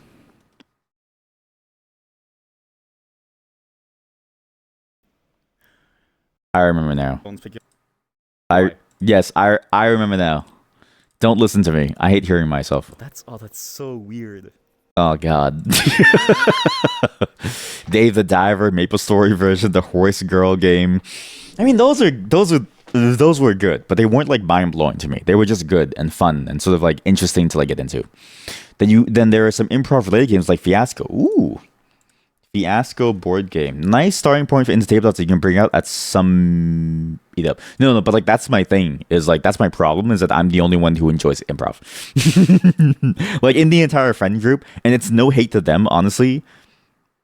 It's honestly a very terrifying prospect to jump into it. Like it takes a lot to sort of get yourself over that level of like fear and to make yourself vulnerable to the idea of like making mistakes and sort of like playing with it to sort of see it. And it also takes a lot to sort of like keep the mood going without it dying because of like a poor improv, because like you need to do a lot to encourage someone. So I get why it's hard for them to want to, but because of that, I'm the only one. And I'm only like that because I force myself to do it for like acting classes. That's the only time. That's the only reason why I'm like into it. Because once I got over that hump, I realized how good it was. But only because I also do things where I force myself to do things I don't want to do. Warcraft 3, headliners, Lazy Splash Games, Castlevania 64 Archipelago, Board Game Arena. Oh yeah, this was the board game segment, yeah, where we played like a bunch of like random board games. But mostly, it was actually mostly card games, I think. Because Board Game Arena has sort of like a good selection, but also a small selection. And also, like, I was playing with the chat, so we had to start small. We couldn't do any role-playing games. Like, we had to play a game that was just on a board versus like the free-form system that like you don't know what you're doing. A board game could be. And also, like, some of these board games were way too complicated too. The way that you breed, I'm assuming, is you need more than one animal. Not mint, licorice, the nagi, I'm assuming. Tavadi. I ate pizza with blue cheese and chicken and pineapple. Sorry, let's just forget the bingo, because the bingo's done, okay? The bingo's done. Delete the bingo. What is this? What is nagi? What is everyone talking about here? I ate pizza with blue cheese and chicken and pineapple. How does that make you feel? What a animal? What a amino? I don't know what I'm doing. What a amino? So amino. Amino acid. Sorry, I have an emergency. Sorry, I have an emergency. Sorry, I have an emergency. Sorry, I have an emergency. Sorry, I have an emergency. Sorry, I have an emergency. Wait, okay, I forgot how stupid that the chat got. Hey, are you still there? Hey, are you still there? Hey, are you still there? Hey, are you still there? You have some improv friends, and they sometimes bring out some exercises, and it usually goes great even with first timers. No, but that's what I mean. It's like the fact that you have improv friends says to me that your group is probably more open to it, even by default, even if it's their first time. Whereas like my friends are really not into it, and I get it because you know it's hard to, and they might have had bad experiences that I'm not aware of. But like when I say that they're like that they don't want to do it, it's like that's the hard part. It's like they really don't want to do it. Where it's like they're actively. It's not that they're neutral on it. They're actively resistant to it. You guess so. It's the difference between somebody who is like neutral to something where they don't care whether or not they like do it and that they happen to like it or they happen to like dislike it, to somebody who is actively resistant to it. Is like it feels like a much higher gap. It's more uncomfortable than hard, you would say. No, I think it's hard because it's like to start not to be good at it. No, but it's also not about being good at it. It's like, well, from my perspective, it's hard. It's not uncomfortable for me. It's just hard to want to like. It's hard to figure out a way to get to like convince them that it's like, perfectly fine to, but it's not really uncomfortable for them. It is just a hard thing to do to get over. I don't think it's really an uncomfortable thing. I think it's just hard for them to get over their resistance to it. But I get what you mean by like it's more uncomfortable than hard in your mind. But I think that there is a difficulty to it that goes beyond uncomfortability and just is like a resistance to it that I can't seem to quantify or qualify because I don't know why. I've actually tried to ask them a couple times, but they're not willing to like, or like they don't know how to explain it themselves either. So it's like it's sort of hard for us to figure out why too. So we're slowly working on it. Social norms, maybe, I don't know. The group is very sort of like cloistered in that sense of like the people themselves in it are very cloistered. But I don't know if it's necessarily that or if it's because of some bad experience that they had before. Like they're still trying to figure it out too, right? So it's sort of like in my mind, it's not just an uncomfortableness; it's just hard in general. Intravenous too. Open-Sewer was really good actually. Did I bully them before? No. They bullied me the most. They actually bullied each other before I met them, which is actually really funny. I don't know if you ever knew that, but I'm not the one who bullied them. They bullied each other. Visible Hand, Space War, Path of Exile. I think I mostly played non-new games this year. This entire year, I think I played mostly non-new games because I just wanted to try things out and put on like weird segments. White Knuckle was really good though. I think White Knuckle was like a 10 out of 10 in my book in terms of like that game was amazing. However, Peaks of Yore was also really good because that's the one that like made me set up like a whole storyline in my head of like the Jinji, what's his name? The Junji Ito inspired story of like climbing and then those like nightmares. Blue Prince was really good, but I can't remember if that was 2024 or 2025. Replicube, that was like a program game. Navicular Metis, I still need to finish this game because I'm still interested in the idea. If you never played this game is really cool. I never played it ever again because I keep forgetting to go back to it, but it's a game about a world that has no language that you know, and it's up to you to figure out what is going on and how to decipher what is going on. And it really captured that feeling of exactly what this book is, called The Arrival, which also you should actually read. It's a great book by Sean Tan about somebody coming into a place that they've never been before, that they've never seen, where everything is so weird and so new. It really captures that experience of somebody being new to a place. It's a very fascinating thing, where like all the signs make no sense, all these random tools and stuff. Like everyone has clothing, but even the clothing is weird and the animals are strange. Like I knew someone from Vietnam who came over and she was like, well, what the hell is that? And I was like, that's a raccoon. And then she was like, what the hell is a raccoon? And I was like, it's a raccoon. Like it's like a thing. And she's like, we don't have those. I'm like, oh yeah, you're right. We don't have those back at home. Yeah. So like, sorry. All to say that that's a great game. I think it came out this year, so that's also top of my list, even though I didn't finish. Golden Light, I wanted to try out more, but that's okay. Dragon's Tower Online was a thing. Siege of Sandfox, it was just fun. I just really enjoyed the gameplay, but it wasn't like a top game for me, but I did enjoy what it was. It was just more the same, but like pretty refined, and honestly, it was just kind of fun to move around that game. Lunacy Tears of the Moon was interesting, but it was mostly just like an old school Kingsfield. Tating Girl Conquest, I think I just played this once because I just played it for fun off stream. Girls Frontline, this was the age restricted video. I can't show this on stream actually.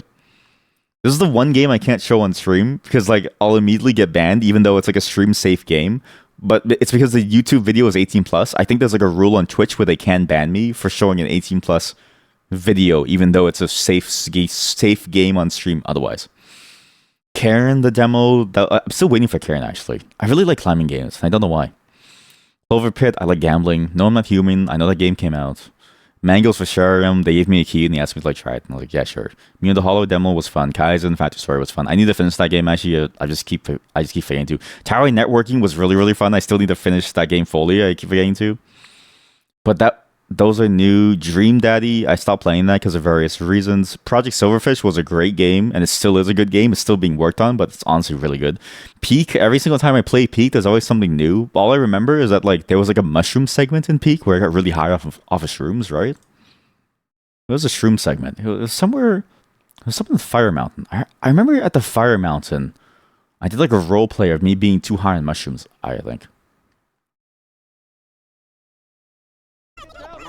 If you let me know what it does, then I'll know. Then I'll know. Pitch modulation.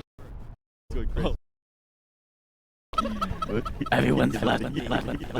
My friends are all dead. I've got nothing left. I shouldn't have eaten those berries. I don't remember myself saying I shouldn't have eaten those berries. I don't remember myself saying that. That's actually pretty funny.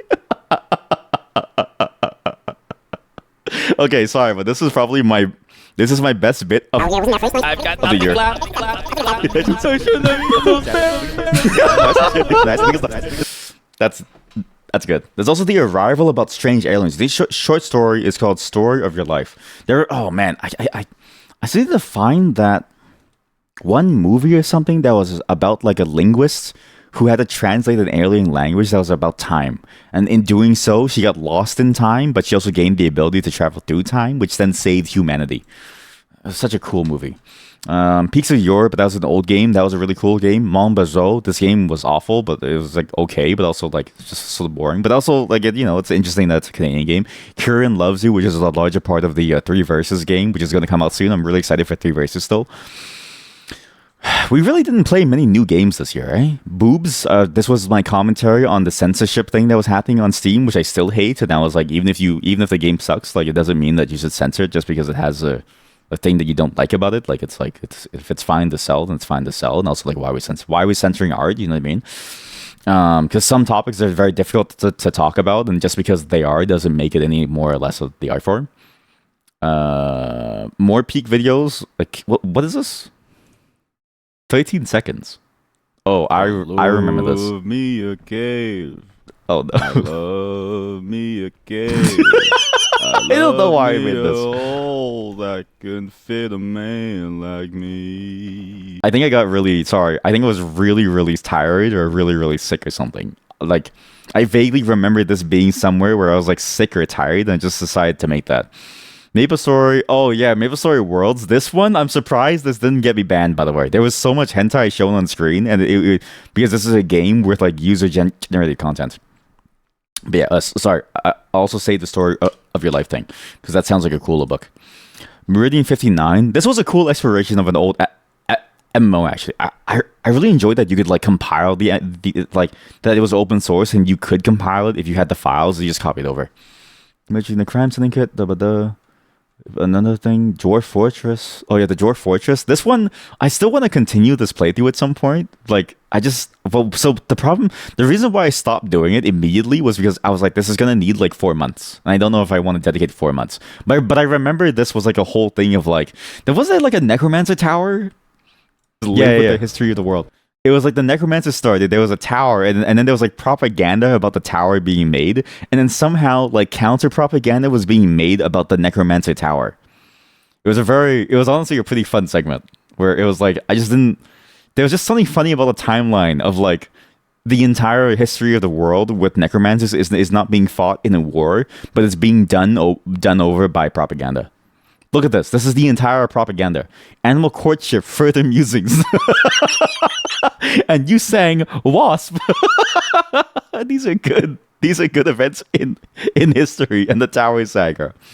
I'm pretty sure I still have it inside the file. Oh yeah, and then every necromancer getting into self-logging. Yeah. You know what it is? I think streaming is hard to find a good game of the year. Because in streaming, it's sort of difficult where it's like, not to say that like I don't enjoy playing games on stream, and not to say that like I'm not playing games on stream, like I am, but I'm not playing the latest games often. Often I'm just kind of doing an idea that I have in mind. Like, I look at streaming not as a way to just play games, which is frustrating if you want to see me play a game fully.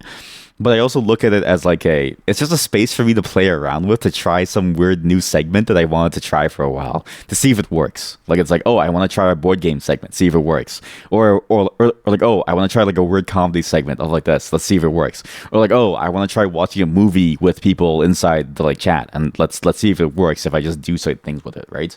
Or let's do an accountability circle. You know what I mean? Like, streaming is sort of difficult where it's like I just like trying out these random things to see if it works, but I don't really know if it's necessarily something that's like conducive to the idea of like completing and trying out like Foley games. You know what I mean? Because it's also like so much of my time is spent on like planning out these like different segments, and also like trying games too. It's sort of difficult because it's like you have to like have the money to like do it. So I often will wait for a good sale on a game to like do it. Not to say that I don't have the money, but like I'd rather not spend the money. You know what I mean? Dead Little Department was really good. That was a really good game, actually. I really enjoyed the mechanics of this game, even though it was just a simple typing game. The way it blended the story with the typing, and the way that it empowered you as the player to make the choices that you did, and the way that it hid those choices within the typing game, if that makes sense. What a masterpiece of a game! Couldn't I send all? But because of that, it's hard for me to choose a game of the year from my list of games that I played, because most of these were segments that I just decided to do for no reason. You know what I mean? Like, it's hard for me to like go like, oh yeah, this was like game of the year for me, because it's like they all kind of are, but also the moments that they led to are as well. It's like mainly the moments, right? Like, look at the Thanksgiving stream. I just decided to do an entire thing of like, hey, Thanksgiving, it'd be funny to put the Canadian Thanksgiving as making the meal and putting the food on your table, and ending it off with like us working in like a space station, watching an alien movie while also eating an alien. You know what I mean? Like, it's just like all of this. And also too, I think there's something funny when you go on stream and you play a shitty game. Not that any of these games are like shitty, but like I'm not hesitant to play a shitty game fully on stream, because there's something funny about the fact that you're doing it with other people, and other people can like interject and almost like provide like a different avenue of seeing it. Like, it's like, I know this sounds weird. I'm not saying it's a parasocial thing, but like at least it's the medium of streaming live, where somebody is there watching with you and can provide their input, and it becomes a part of the medium itself right at that moment, because all of a sudden it's like a new context that's being added and sort of woven into the overarching theme of things. You can't get that anywhere else, and a shitty game is great for that, because sometimes you get to just feel something out and you just get to see what people say. Like, we would have not had the butchering of the English language that we would have had inside Homicipher if it wasn't for the fact that Chad is constantly telling me about like new memes like 6-7 and then like things like what is a cuck share and then how to lagoon and like stuff, right? But even then, I don't know. I don't really play many new games. Okay, sorry, you activated the 6-7 bot. Sorry, I added a new command for 6-7. I don't know. I'm just like I don't know. I don't really play many new games. I guess like my list of games is very old. Because I'm always running 2 or 3 years out of date because there's so many games that I want to try that is so weird and interesting. Like Tower of Mask, amazing dungeon crawler style game, classic dungeon crawler gameplay. In many ways, it feels interesting where it's like an amazing execution of the classic dungeon crawler gameplay. But you have to aim your attacks while you're dungeon crawling on a fixed grid. Maybe I misunderstood you. What an amazing game concept. It's such a classic thing that works so well, and for some reason it gives you a gun at the end of the game. So not that it's even the end of the game. It's like you get a gun at the end of the first level as like a handgun. This is stupid. This is no. And it's just like, but that game came out like 2 years ago, so as a game of the year, I don't know. Like that's the other thing too about the Game Awards, right? Because the Game Awards is always working on like the next set of things. It's sort of difficult for me to say like what's my game of the year for like the Game Awards, because it's like my game of the year might be a game from like the 90s, let's say, right? So all this to say, I don't want to choose. Just assume that every game that I played is probably game of the year, and if it wasn't, you would know by my reaction to it on stream. But I will say Angeline Error would have been on that indie game list, and Jeff Keighley would have had to say there's 4 nominations. I'm out, everyone. It's getting late.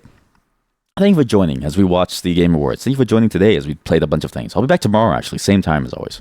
We will probably be playing some more Angeline Error. I'll play some more Metroid Prime the day after, but I'm too invested in whatever is going on in Angeline Error and whatever strange, almost like retelling of the Bible, fictional sort of like melding of stories that they're doing there. And I'm also so addicted to that like new style of gameplay that I've never really thought of before, that feels so interesting because I'm so focused on like the core aspect of the gameplay, and I just can't get enough of it. And I just know that tomorrow I can absolutely wipe the floor with the harder levels that we got a lot of that we got really stuck on. So thanks for showing up, everyone. Game Awards is the same as always every year. It's a great time to enjoy the spirit of games, but again, there's always that undertone, and Jeff Keighley says it well.